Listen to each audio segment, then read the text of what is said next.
Comma गाटा मारू उत्ते नाटक लिखण लई मैनू याद कीता। हाँ बाबा जी, मैं कौमा गाटा मारू दे इतिहास नू लोकाई तक पहुंचाना चाहना। चलो इसे बहाने तुसा सानू याद तक कीता। पंजाबियां ने इतिहास तो बनाया पर लिखिया नहीं। जे किधरे लिखिया तो मुड़ उसनू याद नहीं कीता। बच बच दा साका भी तो भुलिया विसरे ही रहा हुण तक। बाबा जी, जुल्मी कथा लिखण बारे किवें सोचिया? बच बच घाट दी त्रासदी पिछों हिंद सरकार ने 21 अक्तूबर 1914 ਨੂੰ तफ्तीश ਲਈ एक कमेटी बनाई सी। इस कमेटी ने 3 ਦਸੰਬਰ 1914 ਨੂੰ अपनी रिपोर्ट पेश की। रिपोर्ट की सी? बस एक झूठ का पुलंदा सी। हिंद सरकार वालों लाए गए बेबुनियाद इल्जामां ने मैनू कौमा गाटा मारू के सच नू वर्तमान ते भविख के रूबरू करने ਲਈ मजबूर किया। बाबा जी, मलाया विच तुसीं इन्ना वधिया व्यापार कर रहे थे, फिर अचानक कैनेडा नू जहाज लेके जाने की योजना किवें बनी? दिसंबर 1913 की गल है। मेरा एक भागीदार मूला सिंह कारोबार में $1200 की हेरा फेरी करके हांगकांग भज गया सी। उस खिलाफ अदालत में केस करके पैसा वसूली नहीं मैं भी कुछ दिन मलाया तो हांगकांग आया सा। इत्थे मैं हर रोज गुरुद्वारे जांदा सा जो पंजाबियों की मिलनी का मुख केंद्र सी। 3 जनवरी 1914 ਨੂੰ गुरु गोबिंद सिंह जी का जन्म दिहाड़ा सी। दूरों नेड़ियों बहुत सारे श्रद्धालु आए हुए सन, पर उस दिन एक भी पंजाबी सिख फौजी गुरुद्वारे ना आया। देश भैन तके परदेस कोई ना, देश भैन तके परदेस कोई ना, साडा परदेसियां दा देश कोई ना, साडा परदेसियां दा देश कोई ना। संगतो, मैनू इत्थे पहुंच के पहली गल ये पता लगी है कि बहुत सारी संगत इत्थों अमरीका कनेडा जाना चाहती है। यह भी पता लग्या है कि हिंदुस्तानियों को कोई जहाज कंपनी टिकट नहीं दे रही, जबकि अंग्रेज सानू कहते ने तुसी साडे लई लड़दे हो ते तुहानू साडे राज विच हर मुल्क विच जाण दा हक है। जे यह गल है तो सानू कनेडा जाण दी टिकट क्यों नहीं दी जा रही? सानू इस बारे विचार करने की लोड़ है। ते दूजी गल जो मैं नोट की वो ये है कि साडे फौजी सिख भरावां नू अफसरां ने गुरुद्वारे नहीं आउण दिता। असीं गुलाम जरूर हाँ, पर यह साडा धार्मिक हक है। प्यारिओ, गुरु गोबिंद सिंह ने धर्म ते कौम की राखी लिए अपना सरबंस वारिया है। तुहानू इस पाबंदी का विरोध करके जन्म दिहाड़े विच शामिल होना चाहिए सी। वाहिगुरू जी का खालसा, वाहिगुरू जी की फतेह। गुरमुखो, की गल है इन्ने उदास चेहरे? भाषण दिंदे वक्त भी मैं देख रहा था तुसीं सारे चुप-चाप ला के कनूकर विच बैठे सी। की दसीए बाबा जी, असीं पिछले 2 सालों तो इत्थे हांगकांग विच ही फसे हुए हैं। मैनू पता है इस बारे। करदे आ कोई ढापन। कनेडा जाने वास्ते बहुत जोर लाया बाबा जी, पर कोई बंदोबस्त नहीं होया, इसलिए इत्थे गुरुद्वारे विच मूल होई बैठे हैं। काम की करदे हो? बाबा जी, इत्थे कोई काम भी नहीं मिलता, सारा दिन वेले बैठे रहंदे आ। अगे जा नहीं हुंदा, पिछे मुड़ीए तां केड़ा मूंह लैके? कौन कौन लोग कनेडा जाना चाहते? बाबा जी, ज्यादातर तां असीं पेंशनीय फौजी हाँ, कुछ को नाम कटे फौजी ने। कई वीर जमीना घर भर गहने तर कनेडा जाने लई निकले सी, पर हुण सारे इत्थे ही फसे हुए हैं। इत्थे कोई जहाज कंपनी सानू कनेडा जाण दी टिकट नहीं दिंदी, एजेंट सानू ठग लैंदे ने। हुण तक सैकड़े रुपए लुटा चुके हैं। बाबा जी, तुसीं अज जदों संगत विच खड़े भाषण दे रहे सी तां उम्मीद दी एक किरण जागी है। कोई गल नहीं, हौसला रखो, मैनू थोड़ा पता करन दिओ। नाले अज तो बाद तुसां किसी एजेंट नूं पैसा नहीं देना। ये सब ठग ने ते किसी भी तरह तुहाडी मदद नहीं कर सकदे। जहाज़ां दीआं कंपनियां भी अंग्रेज़ां तो डरदियां किसी भी हिंदुस्तानी नूं टिकट नहीं दिंदियां। ਇਹਦਾ मतलब ਅਸੀਂ ਕਦੇ ਵੀ ਕੈਨੇਡਾ ਦੀ ਧਰਤੀ ਤੇ ਪੈਰ ਨਹੀਂ ਪਾ ਸਕਦੇ। ਪਹਿਲਾਂ ਬਾਬਾ ਜੀ ਦੀ ਗੱਲ ਤਾਂ ਪੂਰੀ ਹੋ ਲੈਣ ਦੇ, ਵਿੱਚੇ ਹੀ ਪਲਾ ਛੋਟਾ ਮਾਰ ਦੇ। ਓਏ ਤੂੰ ਤਾਂ ਹਰ ਵੇਲੇ ਐਵੇਂ ਖਾਣ ਨੂੰ ਹੀ ਪੈਂਦਾ ਰਹਿੰਦਾ। ਮੈਂ ਤਾਂ ਸੁਭਾਅ ਕੇ ਪੁੱਛ ਲਿਆ। देखो, जे असीं कनेडियन इमीग्रेशन ਦੀਆਂ ਸ਼ਰਤਾਂ ਪੂਰੀਆਂ ਕਰ ਲਈਏ ਤਾਂ ਕੈਨੇਡਾ ਜਾਣ ਤੋਂ ਸਾਨੂੰ ਕੋਈ ਤਾਕਤ ਰੋਕ ਨਹੀਂ ਸਕਦੀ। ਸੱਚੀ ਬਾਬਾ ਜੀ? ਹਾਂ, ਜੇ ਕਿਸੇ ਤਰ੍ਹਾਂ 500 ਮੁਸਾਫਰ ਕੈਨੇਡਾ ਜਾਣ ਲਈ ਤਿਆਰ ਹੋ ਜਾਣ ਤਾਂ ਮੈਂ ਖੁਦ ਕਿਸੇ ਜਹਾਜ਼ ਦਾ ਪ੍ਰਬੰਧ ਕਰ ਦੂੰਗਾ। ਬਾਬਾ ਜੀ ਪ੍ਰਬੰਧ ਹੋ ਜਾਏਗਾ। ਕਾਕਾ ਤੁਸੀਂ ਵੀ ਕੈਨੇਡਾ ਜਾਣਾ ਹੈ? ਨਹੀਂ ਬਾਬਾ ਜੀ, ਮੈਂ ਤੇ ਮੇਰਾ ਇੱਕ ਸਾਥੀ ਵੀਰ ਸਿੰਘ ਤਾਂ ਪੜ੍ਹਾਈ ਵਾਸਤੇ ਅਮਰੀਕਾ ਜਾ ਰਹੇ ਸੀ। ਹਾਂਗਕਾਂਗ ਗੁਰਦੁਆਰੇ ਵਿੱਚ ਥਕੇਵਾਂ ਲਾਉਣ ਲਈ ਕੁਝ ਦਿਨ ਰੁਕੇ ਹੋਏ ਸੀ, ਪਰ ਇੱਥੇ ਫਸੇ ਇਹਨਾਂ ਭਰਾਵਾਂ ਦੀ ਤਰਸਯੋਗ ਹਾਲਤ ਦੇਖ ਕੇ ਤੇ ਤੁਹਾਡੇ ਵਿਚਾਰ ਸੁਣ ਕੇ ਸਾਡਾ ਮਨ ਬਦਲ ਗਿਆ ਹੈ। ਇਹਨਾਂ ਲਈ ਕੁਝ ਕਰਨ ਵਿੱਚ ਤੁਹਾਡਾ ਸਾਥ ਦੇ ਸਕੀਏ ਤਾਂ ਚੰਗਾ ਹੈ, ਪੜ੍ਹਾਈ ਤਾਂ ਅਸੀਂ ਬਾਅਦ 'ਚ ਵੀ ਕਰ ਲਾਂਗੇ। ਸ਼ਾਬਾਸ਼ ਪੁੱਤਰਾ, ਜੇ ਇਹੀ ਜਜ਼ਬਾ ਹਰ ਹਿੰਦੁਸਤਾਨੀ ਦੇ ਮਨ ਵਿੱਚ ਪੈਦਾ ਹੋ ਜਾਏ ਤਾਂ ਗੁਲਾਮੀ ਦਾ ਜਜ਼ੀਰਾ ਤੱਕ ਝਟਕੇ ਵਿੱਚ ਹੀ ਟੁੱਟ ਜਾਣ। ਤੇਰਾ ਨਾਮ ਕੀ ਹੈ? ਜੀ ਦਲਜੀਤ ਸਿੰਘ। ਠੀਕ ਹੈ, ਤੁਸੀਂ ਮੇਰੇ ਨਾਲ ਜਹਾਜ਼ ਉੱਤੇ ਲਿਖਤ ਪੜ੍ਹਨ ਦੇ ਕੰਮ ਨੂੰ ਸੰਭਾਲੋਗੇ। ਜੋ ਹੁਕਮ ਬਾਬਾ ਜੀ। ਮੈਂ ਵਾਪਸ ਜਾ ਕੇ ਜਹਾਜ਼ ਦਾ ਇੰਤਜ਼ਾਮ ਕਰਦਾ।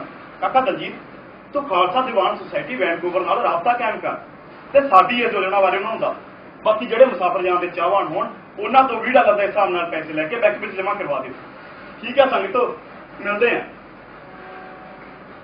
ਤੁਰਦੀ ਸਾਨੂੰ ਟਿਕਟ ਮਿਲੀ ਨਾ, ਕਰਿਆ ਸੀ ਉਜੜ ਬਥੇਰਾ ਬਈ ਤੁਰਦੀ ਸਾਨੂੰ ਟਿਕਟ ਮਿਲੀ ਨਾ, ਕਰਿਆ ਸੀ ਉਜੜ ਬਥੇਰਾ ਬਈ ਬੈਠੇ ਸਾਂ ਥੱਕ ਹਾਰ ਕੇ ਜ਼ਿੰਦਗੀ ਸੀ ਧੁੱਪ ਹਨੇਰਾ ਬਈ ਬੈਠੇ ਸਾਂ ਥੱਕ ਹਾਰ ਕੇ ਜ਼ਿੰਦਗੀ ਸੀ ਧੁੱਪ ਹਨੇਰਾ।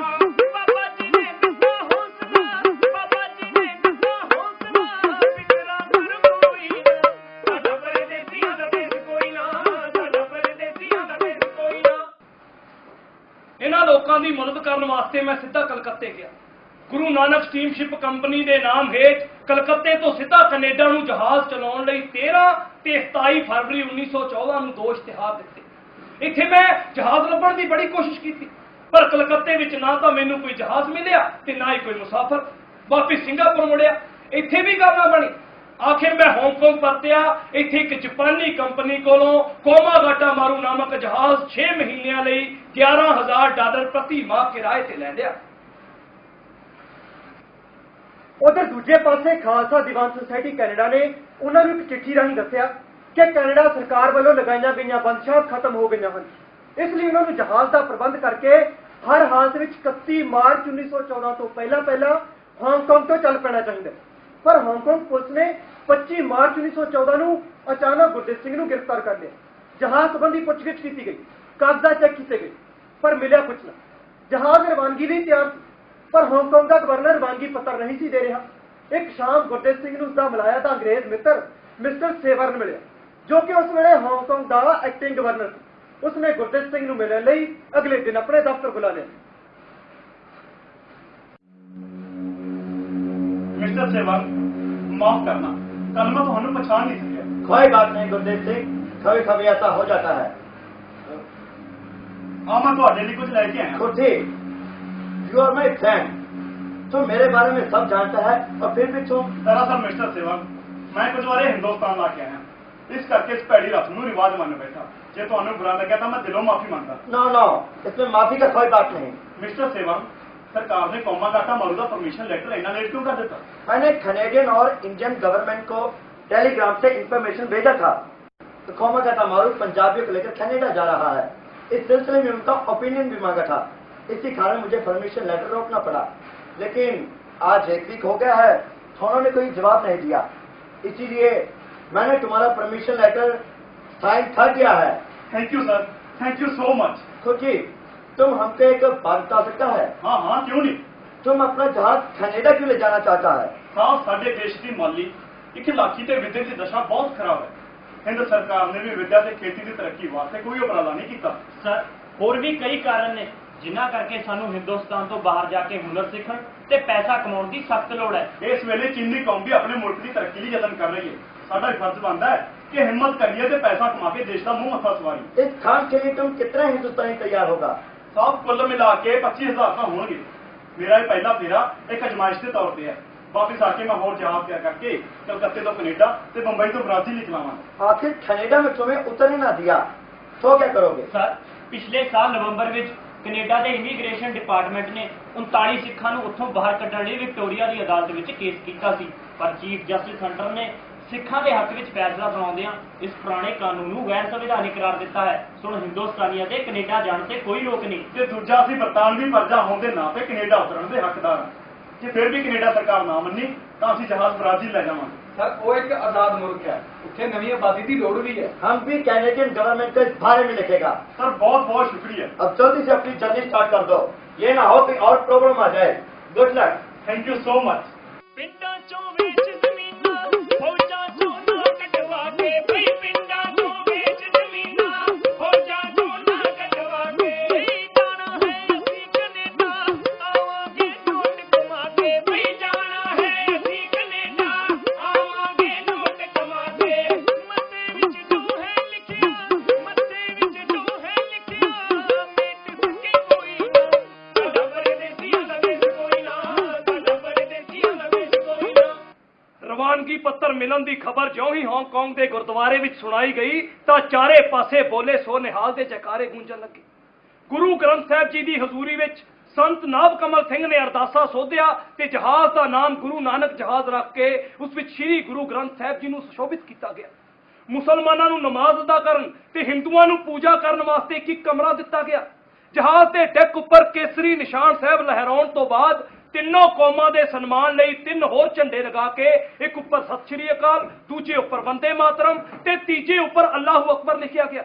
ਜਹਾਜ਼ ਰਾਣੀ ਦੇ ਨਿਯਮਾਂ ਮੁਤਾਬਕ ਜਹਾਜ਼ ਵਿੱਚ ਇੱਕ ਡਾਕਟਰ ਰਘੂਨਾਥ ਸਿੰਘ ਵੀ ਨਿਯੁਕਤ ਕੀਤਾ ਗਿਆ।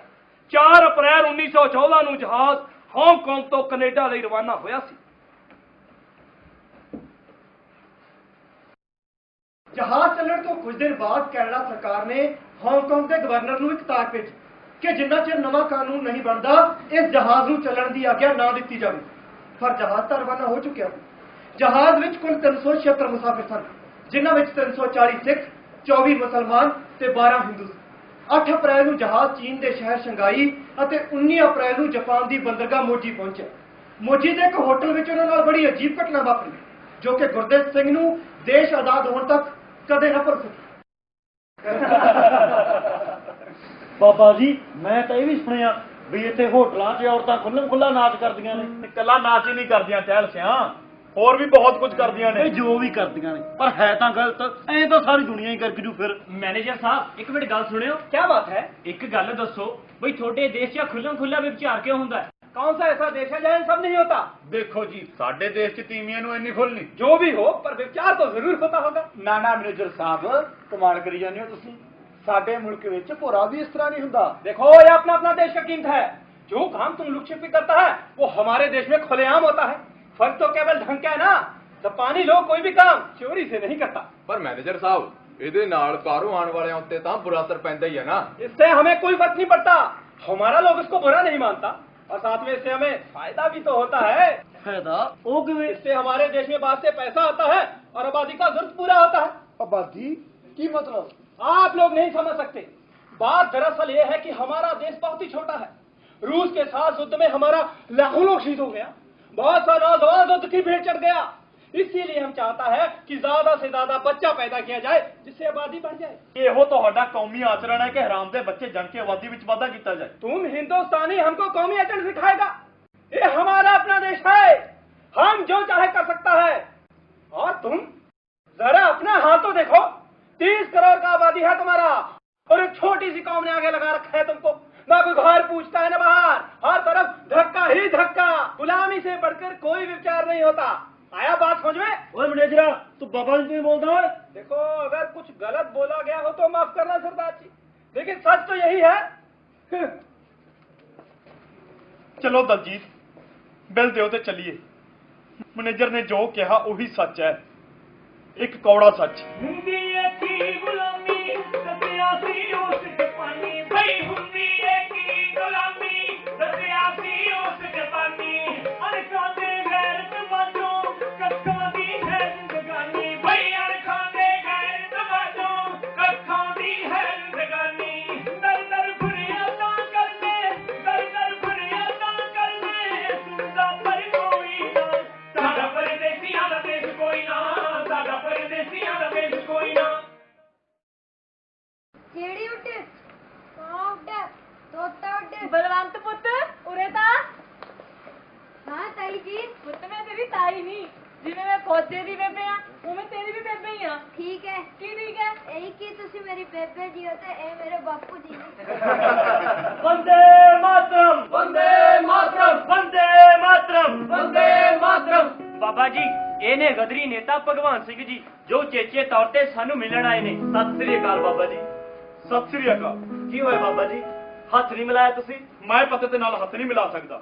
ਗੁਰੂ ਦਾ ਸਿੰਘ ਹੋ ਕੇ ਦਾੜੀ ਕੇਸ ਕਤਲ ਕਰਾਏ ਹੋਏ ਨੇ। ਤੁਹਾਡਾ ਰੋਜ਼ ਸਿਰ ਮੱਥੇ ਤੇ ਬਾਬਾ ਜੀ, ਪਰ ਮੇਰੀ ਮਜਬੂਰੀ ਸੀ। ਇਮੀਗ੍ਰੇਸ਼ਨ ਵਾਲਿਆਂ ਨੇ ਮੈਨੂੰ ਮੁਸ਼ਕਾ ਦੇ ਕੇ ਜ਼ਬਰਦਸਤੀ ਕੈਨੇਡਾ ਤੋਂ ਜਹਾਜ਼ ਚੜਾ ਕੇ ਵਾਪਸ ਭੇਜ ਦਿੱਤਾ। ਜਾਪਾਨ ਆ ਕੇ ਕਿਸੇ ਢੰਗ ਨਾਲ ਮੈਂ ਉਹਨਾਂ ਦੇ ਚੁੰਗਲ ਚੋਂ ਬਚ ਨਿਕਲਿਆ। ਆਪਣਾ ਭੇਸ ਵਟਾਉਣ ਖਾਤਰ ਮੈਨੂੰ ਦਾੜੀ ਕੇਸ ਕਤਲ ਕਰਾਉਣੇ ਪਏ। ਮੇਰਾ ਤਾਂ ਆਪ ਦਿਲ ਕਰਦਾ ਕਿ ਮੈਂ ਕੇਸ ਰੱਖਾਂ, ਪਰ ਹਾਲਾਤਾਂ ਹੱਥੋਂ ਮਜਬੂਰ ਹਾਂ ਬਾਬਾ ਜੀ। ਦਲਜੀਤ, ਇਹ ਭਾਈ ਸਾਹਿਬ ਕੌਣ ਨੇ? ਇਹ ਬਰਕਤੁੱਲਾ ਜੀ ਨੇ। ਇੱਥੇ ਟੋਕੀਓ ਯੂਨੀਵਰਸਿਟੀ ਵਿੱਚ ਫਾਰਸੀ ਪੜ੍ਹਾਉਂਦੇ ਨੇ ਤੇ ਗਦਰ ਪਾਰਟੀ ਦੇ ਸਰਗਰਮ ਨੇਤਾ ਨੇ। ਜੀ ਬੜੀ ਖੁਸ਼ੀ ਹੋਈ ਤੁਹਾਨੂੰ ਮਿਲ ਕੇ। ਸ਼ੁਕਰੀਆ ਬਾਬਾ ਜੀ। ਅਸੀਂ ਤੁਹਾਨੂੰ ਕੈਨੇਡਾ ਦੇ ਪ੍ਰੈਸਟ ਇਮੀਗ੍ਰੇਸ਼ਨ ਵਿਭਾਗ ਬਾਰੇ ਇਤਲਾਹ ਦੇਣਾ ਆਏ ਹਾਂ। ਇਮੀਗ੍ਰੇਸ਼ਨ ਅਫਸਰ ਮੈਲਕਮ ਰੀਡ ਤੇ ਵਿਲੀਅਮ ਹੌਪਕਿੰਸਨ ਤੋਂ ਬਚਣਾ ਬਹੁਤ ਮੁਸ਼ਕਿਲ ਹੈ। ਰੀਡ ਹਿੰਦੁਸਤਾਨੀਆਂ ਨੂੰ ਕਈ ਪਸੰਦ ਨਹੀਂ ਕਰਦਾ। ਉਹ ਕਦੇ ਨਹੀਂ ਚਾਹੂ ਕਿ ਤੁਸੀਂ ਕੈਨੇਡਾ ਦੀ ਧਰਤੀ ਤੇ ਪੈਰ ਪਾਓ। ਸਾਨੂੰ ਉਹਨਾਂ ਤੋਂ ਡਰਨ ਦੀ ਕੀ ਲੋੜ ਹੈ? ਅਸੀਂ ਉਹਨਾਂ ਦੀਆਂ ਸਾਰੀਆਂ ਸ਼ਰਤਾਂ ਪੂਰੀਆਂ ਕਰਦੇ ਹਾਂ। ਬਾਬਾ ਜੀ, ਕੈਨੇਡਾ ਸਰਕਾਰ ਤੇ ਹਿੰਦ ਸਰਕਾਰ ਰਲ ਕੇ ਚੱਲਦੀਆਂ ਨੇ। ਕੈਨੇਡਾ ਸਰਕਾਰ ਆਪਣੀ ਨੀਤੀ ਤੇ ਡਟੀ ਹੋਈ ਹੈ। ਉਸਨੇ ਇੱਕ ਵੀ ਹਿੰਦੁਸਤਾਨੀ ਨੂੰ ਆਪਣੇ ਦੇਸ਼ ਵਿੱਚ ਨਾ ਵੜਨ ਦੀ ਕਸਮ ਖਾਧੀ ਹੋਈ ਹੈ। ਕੌਮਾ ਘਾਟਾ ਮਾਰੂ ਦੇ ਮੁਸਾਫਰਾਂ ਦਾ ਵੈਨਕੂਵਰ ਉਤਰਨਾ ਕਾਫੀ ਔਖਾ ਹੈ। ਤੂੰ ਚੰਗਾ ਬੰਦਾ ਪਤੰਦਰਾ, ਐਵੇਂ ਹੀ ਸਾਨੂੰ ਡਰਾਈ ਜਾਂਦਾ। ਡਰਾ ਨਹੀਂ ਰਿਹਾ, ਬਲਕਿ ਆਪਣੇ ਭਾਈ ਭੈਣ ਸਮਝ ਕੇ ਕੈਨੇਡਾ ਸਰਕਾਰ ਦਾ ਅਸਲੀ ਚਿਹਰਾ ਦਿਖਾ ਰਿਹਾ, ਤਾਂ ਜੋ ਤੁਸੀਂ ਹੁਸ਼ਿਆਰ ਰਹੋ। ਵੇ ਭਾਈ, ਅਸੀਂ ਉਹਨਾਂ ਦਾ ਕੀ ਵਿਗਾੜਿਆ ਜਿਹੜਾ ਸਾਨੂੰ ਉੱਤਰ ਨਹੀਂ ਦੇਣਗੇ? ਅਸੀਂ ਕੋਈ ਚੋਰ ਚੱਕੇ ਥੋੜੀਆਂ, ਕਿਰਤੀ ਕਿਸਾਨ ਆ। ਕੰਮ ਇੱਥੇ ਕਰਦੇ ਸੀ, ਕੰਮ ਹੀ ਅਸੀਂ ਉੱਥੇ ਜਾ ਕੇ ਕਰ ਲਾਂਗੇ। ਦੇਖੋ, ਤੁਸੀਂ ਕੋਈ ਇੱਕ ਦੋ ਬੰਦੇ ਤਾਂ ਹੈ ਨਹੀਂ ਜੋ ਵੱਡੀ ਦੇ ਕੇ ਉੱਤਰ ਜਾਓਗੇ। ਇਸ ਲਈ ਤੁਰਨ ਤੋਂ ਪਹਿਲਾਂ ਮਸ਼ਵਰਾ ਕਰ ਲਿਓ ਤਾਂ ਕਿ ਤੁਹਾਨੂੰ ਕੋਈ ਮੁਸ਼ਕਲ ਨਾ ਆਵੇ। ਅਸੀਂ ਤੁਹਾਡੇ ਖੈਰ ਖਵਾਹ ਹਾਂ, ਕੋਈ ਪਰਾਏ ਨਹੀਂ। ਕੈਨੇਡਾ ਸਰਕਾਰ ਬਹੁਤ ਅੜੀਅਲ ਹੈ। ਸਰ, ਇਸ ਬਾਰੇ ਹਾਂਗਕਾਂਗ ਵਿੱਚ ਅਸੀਂ ਇੱਕ ਅੰਗਰੇਜ਼ ਵਕੀਲ ਮਿਸਟਰ ਹੈਰਿਸ ਦੀ ਸਲਾਹ ਲਈ ਹੈ। ਉਸਨੇ ਵੀ ਇਹੀ ਕਿਹਾ ਹੈ ਕਿ ਤੁਹਾਡਾ ਇਹ ਸਫ਼ਰ ਕੈਨੇਡਾ ਦੇ ਕਾਨੂੰਨ ਅਨੁਸਾਰ ਹੈ, ਤੁਹਾਨੂੰ ਕੋਈ ਦਿੱਕਤ ਨਹੀਂ ਆਵੇਗੀ। ਮੈਨੂੰ ਤਾਂ ਕੋਈ ਆਸ ਨਹੀਂ। ਦੇਖੋ ਭਾਈ ਸਾਹਿਬ, ਤੁਹਾਨੂੰ ਕੋਈ ਆਸ ਹੋਵੇ ਜਾਂ ਨਾ, ਪਰ ਸਾਨੂੰ ਬਾਬਾ ਜੀ ਤੇ ਪੂਰਾ ਭਰੋਸਾ ਹੈ। ਦੇਖੋ, ਜੇ ਕੈਨੇਡਾ ਸਰਕਾਰ ਨੇ ਕੌਮਾ ਘਾਟਾ ਮਾਰੂ ਦੇ ਮੁਸਾਫਰਾਂ ਨੂੰ ਨਾ ਉਤਰਨ ਦਿੱਤਾ ਤਾਂ ਮੈਂ ਕੈਨੇਡਾ ਦੀ ਅਦਾਲਤ ਦਾ ਕੁੰਡਾ ਖੜਕਾਊਂਗਾ। ਫੇਰ ਤਾਂ ਤੁਸੀਂ ਸਾਥੋਂ ਸਿਆਣੇ ਹੋ ਬਾਬਾ ਜੀ। ਚਲੋ ਠੀਕ ਹੈ, ਇਸੇ ਬਹਾਨੇ ਇਹ ਵੀ ਪਤਾ ਲੱਗ ਜਾਊ ਕਿ ਹਿੰਦ ਸਰਕਾਰ ਸਾਡੀ ਕਿੰਨੀ ਕੁ ਹਮਦਰਦ ਹੈ। ਬਾਬਾ ਜੀ, ਮੇਰੇ ਕੋਲ ਕੁਝ ਗਦਰੀ ਸਾਹਿਤ ਹੈ, ਇਹ ਮੈਂ ਮੁਸਾਫਰਾਂ ਵਿੱਚ ਵੰਡਣਾ ਚਾਹੁੰਦਾ ਤਾਂ ਜੋ ਇਹਨਾਂ ਨੂੰ ਆਜ਼ਾਦੀ ਦਾ ਮਤਲਬ ਸਮਝ ਆਏ। ਦੇਖੋ ਭਾਈ ਸਾਹਿਬ, ਬੁਰਾ ਨਾ ਮੰਨਿਓ, ਪਰ ਮੈਨੂੰ ਲੱਗਦਾ ਆਪਾਂ ਇਸ ਝੰਜੜ ਵਿੱਚ ਨਾ ਹੀ ਪਈਏ ਤਾਂ ਚੰਗਾ ਹੈ। ਤੁਹਾਨੂੰ ਤਾਂ ਪਤਾ ਹੀ ਹੈ ਕਿ ਗਦਰ ਅਖਬਾਰ ਹਿੰਦ ਸਰਕਾਰ ਨੇ ਬੈਨ ਕੀਤਾ ਹੋਇਆ। ਅੱਗੇ ਐਵੇਂ ਕੋਈ ਪੰਗਾ ਖੜਾ ਹੋ, ਬਾਕੀ ਮੁਸਾਫਰਾਂ ਦੀ ਆਪਣੀ ਮਰਜ਼ੀ ਹੈ, ਮੇਰੀ ਕੋਈ ਜ਼ਿੰਮੇਵਾਰੀ ਨਹੀਂ।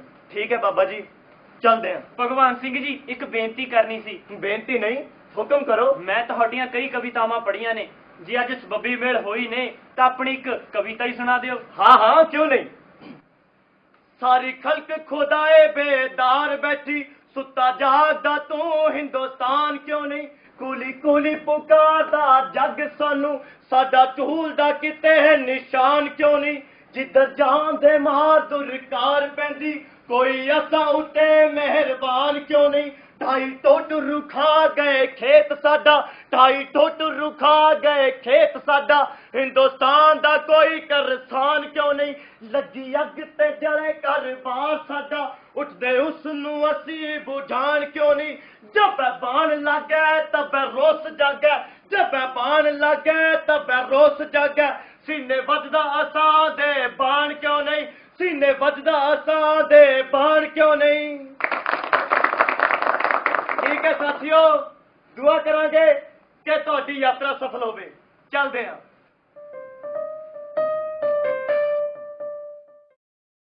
ਹਿੰਦ ਸਰਕਾਰ ਦੀ ਪੜਤਾਲ ਕਮੇਟੀ ਨੇ ਮੁੱਖ ਇਲਜ਼ਾਮ ਹੀ ਇਹ ਲਗਾਇਆ ਸੀ ਕਿ ਯੋਕੋਹਾਮਾ ਵਿੱਚ ਭਗਵਾਨ ਸਿੰਘ ਤੇ ਬਰਕਤੁੱਲਾ ਜਹਾਜ਼ ਤੇ ਆਏ ਤੇ ਮੁਸਾਫਰਾਂ ਵਿੱਚ ਗਦਰੀ ਸਾਹਿਤ ਵੰਡ ਕੇ ਗਏ।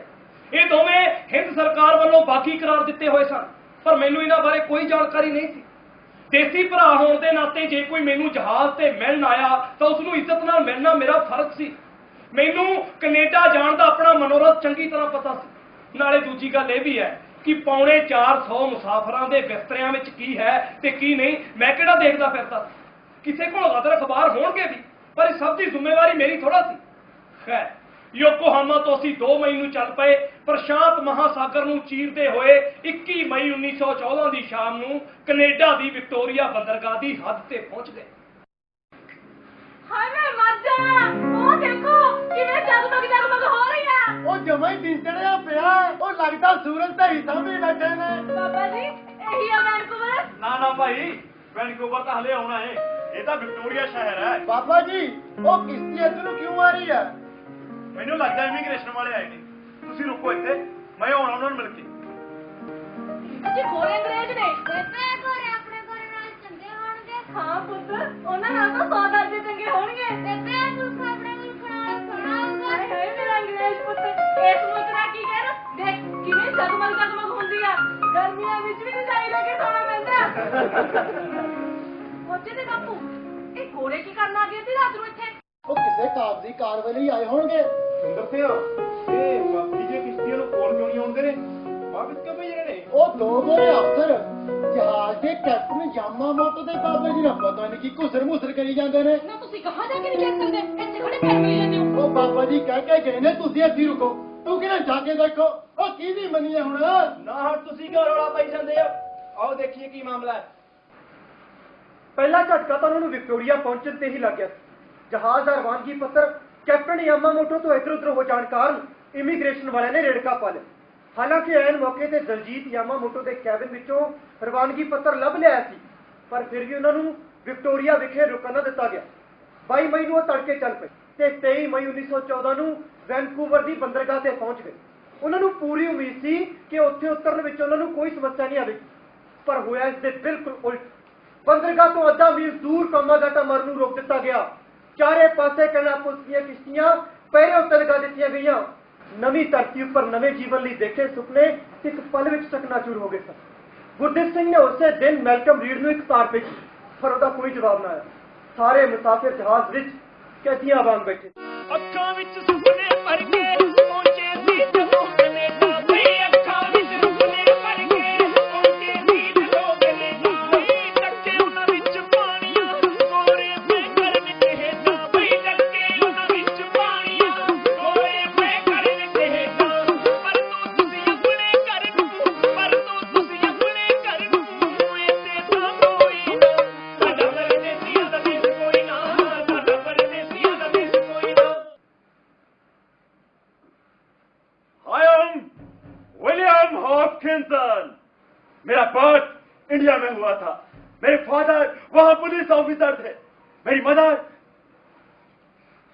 सॉरी बताना पड़ रहा है कि वो एक इंडियन लेडी थी। That's why I hate Indians।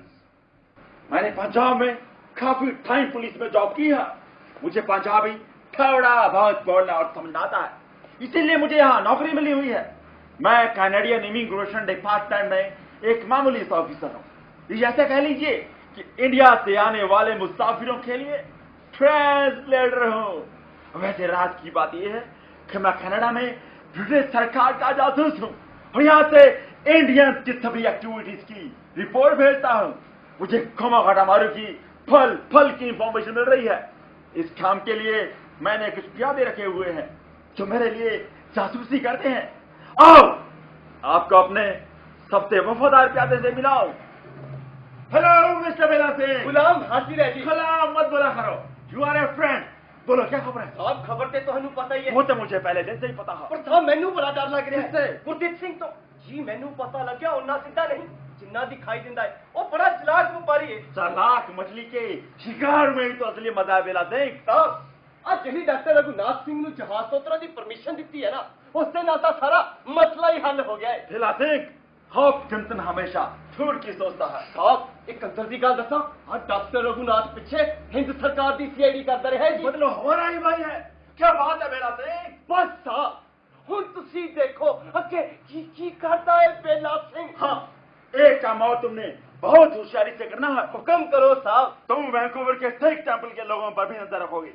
वो जो भी प्लानिंग करते हैं मुझे उसकी पल की इंफॉर्मेशन चाहिए। ओ ते साहब मैं लेके भी आया। जल्दी बताओ। साहब हुसैन रहीम ते भाट सिंह होरी ता पप्पा पर होए फिरदे ने। हर रोज गुरुद्वारे विच कई घंटे मीटिंगां चलदियां ने। उन्हां ने ता मुसाफिरां नूं उतारन लई शोर कमेटी भी बना ली है जी। Very good Bela Singh, carry on. ये लो तुम्हारा आज का इनाम। थैंक यू साहब, थैंक यू। ये तो कुछ भी नहीं बेला सिंह, तुम्हारे लिए हम कुछ भी कर सकता है। साहब ये तो पक्का ना जहाज वापस भेजोगे? 100% बेला सिंह। मेरे साथ वैंकूवर का मेयर, इमिग्रेशन डिपार्टमेंट का इंस्पेक्टर मिस्टर रीड और सबसे ऊपर ब्रिटिश कोलंबिया का एमपी स्टीवंस है। साथ है सरकार तो जिसको मर्जी मार। वो तो ठीक है साहब, पर हिंदुस्तानियों की अख विच मैं बाल वांगू रड़कदा देखियो किते कोई मेरा ही गंदा ना कढ जे। माय डियर, मेरे रहते हुए किसकी मजाल है कि बेला सिंह को हाथ भी लगाए? साहब जी मैं तो तुहाडी कहानी कहूंगा जी। बेला सिंह, तुम मुझे जहाज और शोर कमेटी की पल पल की इंफॉर्मेशन देते रहो, बाकी सब मुझ पे छोड़ दो। ठीक है साहब, मैं चाहता कोमागट हमारे के मुसाफिरों को वैंकूवर में न उतारने की जो साजिश रची गई है, उसका सूत्रधार मैं ही हूँ। ब्रिटिश सरकार ये चाहती नहीं कि कोमागट हमारे के मुसाफिर कनाडा की जमीन पर उतरे, क्योंकि अगर एक बार ऐसा हो गया तो सारा इंडिया मुंह उठाकर कनाडा पहुंच जाएगा। उधर इंडिया में भी तो ब्रिटिश सरकार को काम के लिए मजदूर और गुलाम चाहिए, इसीलिए कनाडा और ब्रिटिश सरकार की पहले से ये प्लानिंग थी कि कोमागट हमारे को वापस भेजा जाएगा। हम हर काम से पहले सोचते हैं और तुम बाद में।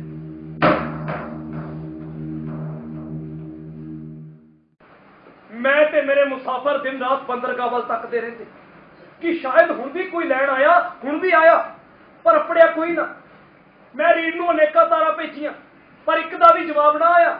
मेरी सिर्फ एक ही मंग सी कि मुसाफरां नूं इमीग्रेशन डिपार्टमेंट दे शैड थल्ले रखिया जावे। चलो मैं कहना ये भी रहण दिओ। कनेडा दे कानून मुताबक व्यापारी, प्रचारक, सैलानी, विद्यार्थी ते सरकारी करिंदिਆਂ ਨੂੰ ਤਾਂ उतरन दी आग्या सी, फिर मैनू क्यों नहीं उतरन दिता जा रहा? मैं रीड के खिलाफ गवर्नर जनरल नूं भी तारा भेजियां कि उसने मेरे उतरन उत्ते भी पाबंदी लगाई हुई है। मेरे जहाज विच हज़ारां डॉलरां दा पोला भरिया होया सी, जिसनूं बेच के मैं इत्थों होर समान लद के लै जाना सी।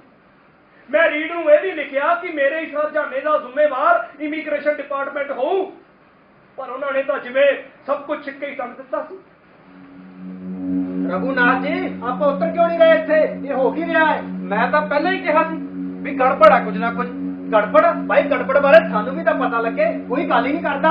भगवान सिंह ने सानू योकोहामा विच की कहा सी कि तुहाडा कनेडा जाना बड़ा मुश्किल है, जाण दा कोई फायदा नहीं, एवें धक्के खा के वापस आओगे। पर बाबा जी दा कहंदे सी मैं कनेडा सरकार के खिलाफ केस लड़ांगा। केस तां ही लड़िया जाऊ जे कि उतरे अंदर हुण अगे की बनू। ਇਹ ਤਾਂ ਹੁਣ ਗੁਰਦੇਵ ਸਿੰਘ ਜਾਣਦਾ, ਉਹ ਨਾ ਤਾਂ ਕਿਸੇ ਨੂੰ ਕੁਝ ਦੱਸਦਾ ਤੇ ਨਾ ਹੀ ਪੁੱਛਦਾ, ਆਪਸ ਚੁੱਪ ਚਪੀਤਾ ਖਿਚੜੀ ਪਕਾਉਂਦਾ ਰਹਿੰਦਾ। ਉਹ ਇੱਥੇ ਤੁਹਾਡਾ ਕੁਝ ਨਹੀਂ ਹੋਣ ਲੱਗਿਆ। ਐਂ ਤਾਂ ਫਿਰ ਆਪ ਮੁਹਾਰੇ ਹੋ ਕੇ ਕੰਮ ਨਹੀਂ ਚੱਲਣਾ। ਜਹਾਜ਼ ਚੱਲਣ ਤੋਂ ਪਹਿਲਾਂ ਤਾਂ ਵੱਡੀਆਂ ਵੱਡੀਆਂ ਗੱਲਾਂ ਕੀਤੀਆਂ ਗਈਆਂ ਸੀ, ਆ ਕਰਾਂਗੇ ਉਹ ਕਰਾਂਗੇ, ਹੁਣ ਪਤਾ ਨਹੀਂ ਕੀ ਸੱਪ ਸੁੰਘ ਗਿਆ। ਬੋਲੋ ਰਾਮ ਜੀ, ਕਥਨੀ ਤੇ ਕਹਿਣੀ 'ਚ ਬੜਾ ਫਰਕ ਹੁੰਦਾ। ਮੈਂ ਤਾਂ ਡਰਦਾ ਮਾਰਾ ਨਹੀਂ ਬੋਲਦਾ ਵੀ ਐਵੇਂ ਇੱਥੇ ਕੋਈ ਨਵਾਂ ਸਿਆਪਾ ਖੜਾ ਹੋ ਜੂ, ਪਰ ਮੁੱਕਦੀ ਗੱਲ ਹੈ ਵੀ ਆਪਾਂ ਨੂੰ ਇੱਥੇ ਕਿਸੇ ਨੇ ਨਹੀਂ ਉਤਰਨ ਦੇਣਾ। ਵਾਪਸ ਭੇਜਿਆ ਜਾ। ਬਾਬਾ ਜੀ ਆ ਗਏ। ਬਾਬਾ ਜੀ ਸਾਡਾ ਉਤਰਨ ਦਾ ਕੋਈ ਹੀਲਾ ਬਣੂ ਕਿ ਨਹੀਂ? ਦੇਖੋ ਗੁਰਮੁਖੋ, ਮੈਂ ਆਪਣੇ ਵੱਲੋਂ ਪੂਰੀ ਬਾਹ ਲਾ ਰਿਹਾ, ਪਰ ਇੱਥੇ ਕੋਈ ਸੁਣਨ ਨੂੰ ਤਿਆਰ ਹੀ ਨਹੀਂ। ਸ਼ੋਰ ਕਮੇਟੀ ਦਿਨ ਰਾਤ ਲੱਗੀ ਹੋਈ ਹੈ, ਪਰ ਰੀਡ ਹੈ ਟੱਸ ਤੋਂ ਮਸ ਨਹੀਂ ਹੁੰਦਾ, ਨਾ ਕਿਸੇ ਨੂੰ ਮਿਲਣ ਦੀ ਆਗਿਆ ਦਿੰਦਾ। ਤੁਸੀਂ ਹੌਸਲਾ ਨਾ ਛੱਡੋ, ਵਾਹਿਗੁਰੂ ਜੋ ਕਰੂ ਚੰਗਾ ਹੀ ਕਰੂ। हेलो खबरदार Singh, I am William Hoskinson. Hello sir. मैं यहाँ इमिग्रेशन डिपार्टमेंट का ऑफिसर हूँ, ओनली ए ट्रांसलेटर। ਸਰ ਮੈਨੂੰ ਪਤਾ ਤੁਹਾਡੇ ਬਾਰੇ। ओह आई सी, तो तुम्हें सब पता है? ਸਰ ਅਸੀਂ ਕਈ ਦਿਨਾਂ ਤੋਂ ਜਹਾਜ਼ ਵਿੱਚ ਕੈਦੀਆਂ ਵਾਂਗ ਰਹਿ ਰਹੇ ਹਾਂ, ਸਾਨੂੰ उतरन की आज्ञा क्यों नहीं दी जा रही? मैं तो खुद यही चाहता हूँ कि तुम लोग इज्जत से यहाँ उतर सको। इसी सिलसिले में तो मैं तुमसे यहाँ मिलने आया हूँ। क्या हम आराम से एक साइड बैठ कर बात कर सकते हैं? हाँ हाँ सर, क्यों नहीं, आओ इधर आओ।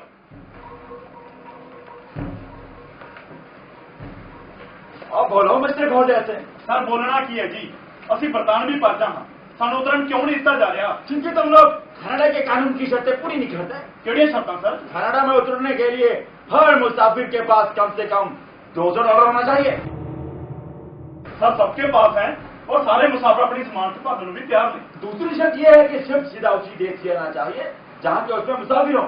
अरे तो सरासर बहाना बनाया जा रहा है, सबको पता है कि हिंदुस्तान तो कोई भी जहाज सीधा कनेडा नहीं आ सकता। देखो ये तो कनाडा सरकार का फैसला है, मैं इसमें क्या कर सकता हूँ? मैंने एक बार उतरन दिता जाए, मैं सुप्रीम कोर्ट में इस बारे केस करूंगा।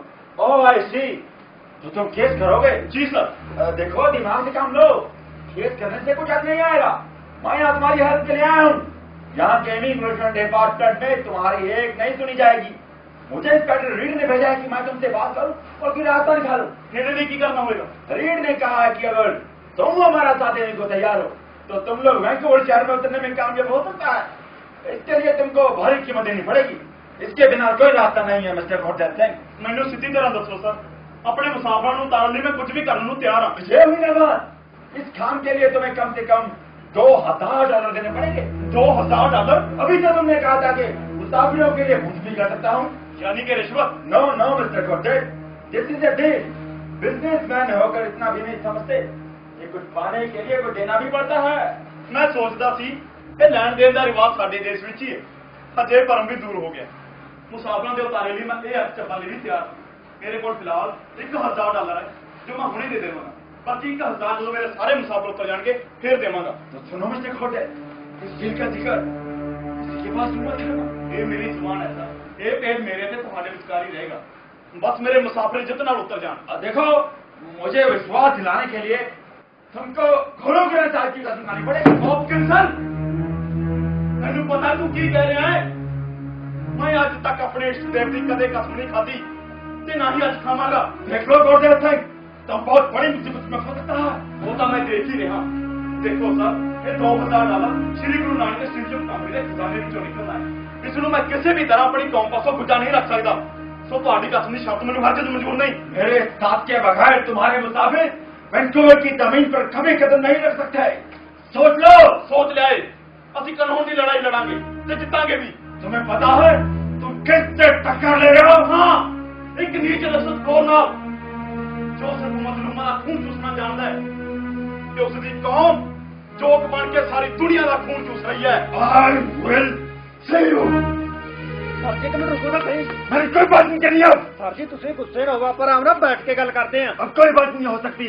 मैं तुम्हारा फायदा सोचता था और ये घोटत मुझको आंख दिखाता है, कहता है खोट पे जाएगा। सारे मुसाफिर रहने दो, तुसी सानू तान टपरां करो। दसो किन्ने पैसे चाहिए ने, बेशक हुणे ले लो। तुम हमको विकास समझता है? नहीं सर जी, नहीं, इस तरह की कोई गल नहीं। ਅਸੀਂ ਤਾਂ ਉਤਰਨਾ ਚਾਹੁੰਦੇ ਆ। ਆਪਾਂ ਬਾਬਾ ਜੀ ਨਾਲ ਫਿਰ ਗੱਲ ਕਰ ਲੈਨੇ ਆ। ਸਰ ਤੁਸੀਂ ਇਦਾਂ ਗੁੱਸੇ ਹੋ ਕੇ ਨਾ ਜਾਓ ਜੀ, ਸਾਰੀ ਖੇਡ ਖਰਾਬ ਹੋ ਜੂ। ये बात अपने लीडर गुरतेज सिंह को समझा जाकर। ਲੈ ਪੈ ਗਿਆ ਸਿਆਪਾ। ਬਾਬਾ ਜੀ ਐਵੇਂ ਜਿੱਦ ਫੜ ਕੇ ਬਹਿ ਗਏ। ਓਏ ਜੇ ਦੀ ਗੱਲ ਮੰਨ ਜਾਂਦਾ ਕੀ ਫਰਕ ਪੈਣ ਲੱਗਾ ਸੀ? ਬੋਲੋ ਰਾਮ ਜੀ, ਕਮਾਲ ਕਰੀ ਜਾਂਦੇ ਹੋ। ਐ ਕਿਵੇਂ ਮੰਨ ਜਾਂਦੇ? ਗੁਰੂ ਗ੍ਰੰਥ ਸਾਹਿਬ ਦੀ ਸਹੁੰ ਖਾਣ ਲਈ ਕਹਿ ਰਿਹਾ ਸੀ ਉਹ। ਇਹਦਾ ਮਤਲਬ ਸਮਝਦੇ ਹੋ? ਦੇਖੋ ਬਾਬਾ ਜੀ ਨੇ ਉਹੀ ਕੀਤਾ ਜੋ ਇੱਕ ਸੱਚੇ ਸਿੱਖ ਨੂੰ ਕਰਨਾ ਚਾਹੀਦਾ ਸੀ। ਨਾ ਤੁਹਾਨੂੰ ਵੀ ਲੱਗਦਾ ਕਿ $2000 ਲੈ ਕੇ ਓਏ ਆ ਸਾਰੇ ਮੁਸਾਫਰਾਂ ਉਤਾਰ ਦਿੰਦਾ? ਓਏ ਕਦੇ ਵੀ ਨਹੀਂ। ਉਲਟਾ ਉਹਨੇ ਜਾ ਕੇ ਸਾਡੀ ਬਦਨਾਮੀ ਕਰਨੀ ਸੀ ਕਿ ਅਸੀਂ ਰਿਸ਼ਵਤ ਦੇ ਕੇ ਉਤਰਨਾ ਚਾਹੁੰਦੇ ਆ। ਇਹ ਬੰਦਾ ਖੈਰ ਹੱਥਾਂ ਨਹੀਂ ਲੱਗਦਾ ਮੈਨੂੰ। ਦੇਖ ਲਿਓ, ਕੋਈ ਨਾ ਕੋਈ ਸਿਆਪਾ ਖੜਾ ਕਰੂ। I am Edward Paul। मैं एक लॉयर हूँ। सिख टेंपल की शोर कमेटी ने कोमागटा मारू के मुसाफिरों का केस लड़ने के लिए मुझसे कांटेक्ट किया है। मैंने अपनी जिंदगी में बहुत से केस लड़े हैं, लेकिन कोमागटा मारू के केस को कभी नहीं भूल सकता, क्योंकि ये पहला ऐसा केस है जिसमें मुझे अपने क्लाइंट को ही नहीं मिलने दिया जा रहा।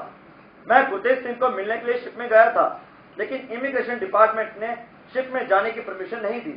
अब मैं परमिशन लेने के लिए इंस्पेक्टर रीड के पास जा रहा हूँ। Hello mister read. Hello mister but. Mister read, I am Gurtej Singh, lawyer. I know. So what? मैं गुरतेज सिंह को शिप पर मिलने गया था।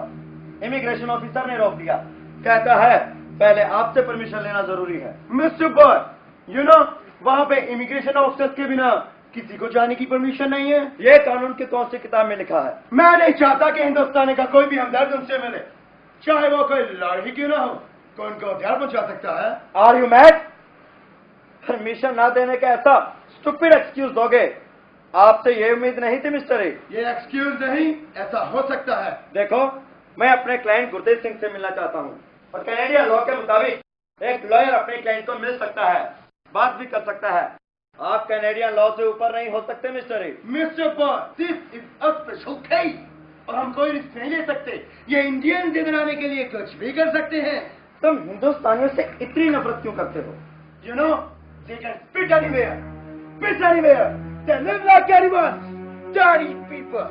That's why I hate them. Mister read, लगता है आजकल आप न्यूज़पेपर नहीं पढ़ते, शायद बहुत बिजी हो। 23rd में डेली न्यूज एडवर्टाइजर में लिखा है वो सभी हेल्दी दिखते हैं, क्लीन और हैंडसम है। कुछ ज्यादा उम्र के लोग तो और भी सुंदर नजर आते हैं। और इसी दिन के विक्टोरिया टाइम्स में लिखा है ज्यादातर आदमियों ने ब्रिटिश सरकार की फौज में जॉब की है, वो सभी लंबे आदमी हैं। वो उन हिंदुओं से ज्यादा अच्छे दिखाई देते हैं जो पहले से कनाडा में आए हुए हैं। वो बिल्कुल सीधे खड़े हो सकते हैं और तेज चलते हैं। सभी ने प्रेस किए हुए सूट पहने हैं और किसी की पगड़ी पर कोई भी दाग नहीं है। उनमें से ज्यादातर लोग थोड़ा बहुत इंग्लिश भी बोल सकते हैं और कुछ तो पूरी तरह ही इंग्लिश में बात कर सकते हैं। क्या न्यूज़पेपर वाले झूठ बोल रहे हैं मिस्टर एक? मैं इसके बारे में कोई बात नहीं करना चाहता। तुम्हें तो बिल्कुल भी परमिशन नहीं दी जा सकती। You understand? मैं इसके बारे में बात का बोलूंगा कि कैसे तुम कानून को गलत ढंग से इस्तेमाल कर रहे हो। अगर उसने भी नहीं सुना तो हाई कोर्ट में अपील करूंगा। तुम लोग उन लोगों के साथ इनजस्टिस नहीं कर सकते। I will do everything for those innocent people. You do whatever you want to do, but now get out. I will see you. I said get out. हिंदुस्तानियों से हम डरते never. रीने जो एक बार सोच लिया उसको कोई नहीं बदल सकता। इन bloody Indians को अगर भूखे तड़पा कर न मारा तो मेरा नाम भी रीना।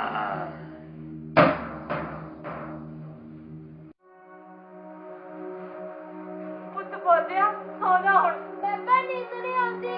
ਲੈ ਪੁੱਤ ਮੈਂ ਤੈਨੂੰ ਰੋਟੀ ਸੁਣਾਉਣੀ ਹੈ। ਬੇਬੇ ਭੁੱਖ ਲੱਗੀ ਹੈ। ਹਾਏ ਮੈਂ ਮਰ ਜਾ। ਬੇਬੇ ਆਪਾਂ ਜਹਾਜ਼ ਤੋਂ ਕਦੋਂ ਉਤਰਾਂਗੇ? ਕੱਲ ਉਤਰਾਂਗੇ ਪੁੱਤ, ਬਸ ਅੱਜ ਰਾਤ ਦੀ ਤਾਂ ਗੱਲ ਆ। ਬੇਬੇ ਤੂੰ ਤਾਂ ਰੋਜ਼ ਹੀ ਐਵੇਂ ਕਹਿ ਦਿੰਦੀ ਹੈ ਕੱਲ ਨੂੰ ਉਤਰਾਂਗੇ, ਉਤਰਦੇ ਤਾਂ ਹੈ ਨਹੀਂ। ਨਾ ਨਾ ਮੇਰਾ ਪੁੱਤ, ਕੱਲ ਨੂੰ ਪੱਕਾ ਉਤਰਾਂਗੇ, ਫਿਰ ਸ਼ਹਿਰ ਜਾਵਾਂਗੇ, ਉੱਥੇ ਜੋ ਜੀ ਕਰੂ ਉਹੀ ਖਾਵੀਂ ਮੇਰਾ ਸੋਹਣਾ ਪੁੱਤ। ਬੇਬੇ ਭੁੱਖ ਤਾਂ ਹੋਣ ਲੱਗੀ ਹੈ। ਭੈਣੇ ਇੱਕ ਬੇਨਤੀ ਆ, ਦੱਸੋ ਕੱਲ ਤੁਹਾਨੂੰ ਦਾ ਇੱਕ ਦਾਣਾ ਵੀ ਮੇਰੇ ਬੱਚੇ ਦੇ ਢਿੱਡ 'ਚ ਨਹੀਂ ਗਿਆ। ਨਾ ਫਿਰ ਮੈਂ ਕੀ ਕਰਾਂ? ਭੈਣੇ ਕੁਝ ਖਾਣ ਨੂੰ ਹੈਗਾ ਦੇ ਦੇ ਭੋਰਾ, ਜਵਾਕ ਨੂੰ ਭੁੱਖੇ ਢਿੱਡ ਨੀਂਦ ਨਹੀਂ ਆਉਂਦੀ। ਨਾ ਮੇਰੇ ਕੋਲ ਕਿੱਥੋਂ ਆ ਗਿਆ ਖਾਣਾ?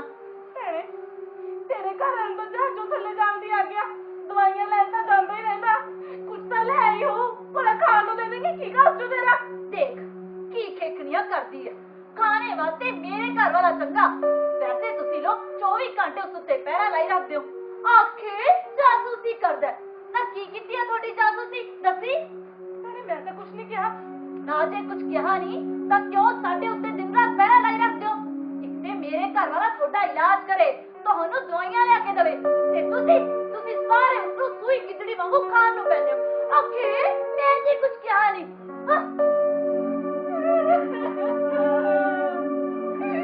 ਦੇਖ ਕਿਵੇਂ ਹੰਕਾਰੀ ਫਿਰਦੀ ਆ। ਬੇਬੇ ਢਿੱਡ ਦੁਖਦਾ ਭੁੱਖ ਨਾਲ। ਹੌਸਲਾ ਰੱਖ ਪੁੱਤ, ਮੈਂ ਕਰਦੀ ਆ ਕੁਝ। ਵੇ ਅੱਗ ਲੱਗ ਜਾ ਤੁਹਾਡੇ ਹੱਥ ਕੈਨੇਡਾ ਨੂੰ, ਜਿੱਤੇ ਭੋਰਾ ਮਰ ਜੁਆ ਕੱਢ ਦੇ ਸਾਡੇ ਵੀਰੇ ਮਰ ਜੇ। ਇਹਦੇ ਨਾਲ ਤਾਂ ਪਿੰਡੀ ਚੰਗੇ ਸੀ। ਆਏ ਮੇਰਾ ਰੱਖੋ, ਵੇ ਮੇਰਾ ਪੁੱਤ ਭੁੱਖੇ ਨਾਲ ਮਿਲ ਕੇ ਆਵੇ। ਕੋਈ ਕੁਝ ਕਰੋ।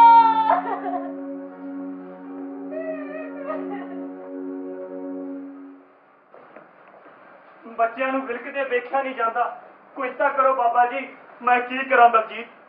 ਮੇਰੇ ਲਈ ਸਭ ਤੋਂ ਵੱਡੀ ਸਮੱਸਿਆ ਇਹ ਹੈ ਕਿ 4 ਜੂਨ ਤੱਕ ਜਹਾਜ਼ ਦੀ ਕਿਸ਼ਤ ਹਰ ਹਾਲ 'ਚ ਦੇਣੀ ਹੈ, ਨਹੀਂ ਤਾਂ ਜਹਾਜ਼ ਤੇ ਮੇਰਾ ਕੋਈ ਹੱਕ ਨਹੀਂ ਰਹਿਣਾ ਤੇ ਕੰਪਨੀ ਨੇ ਜਹਾਜ਼ ਉਸੇ ਦਿਨ ਵਾਪਸ ਬੁਲਾ ਲੈਣਾ ਹੈ। ਆਖਿਰ ਰੀੜ ਦੇ ਦਿਮਾਗ 'ਚ ਹੈ ਕੀ ਬਾਬਾ ਜੀ?